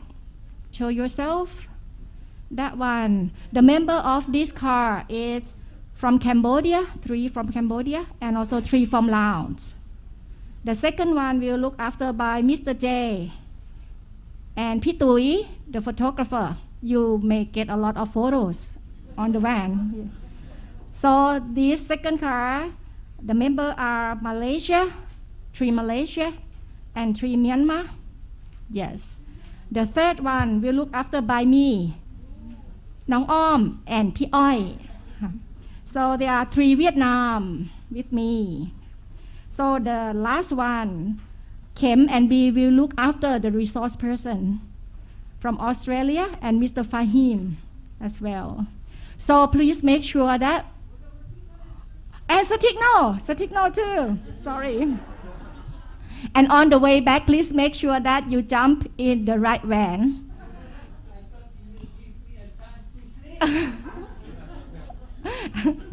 So Thai participant, please make sure that you have count the number.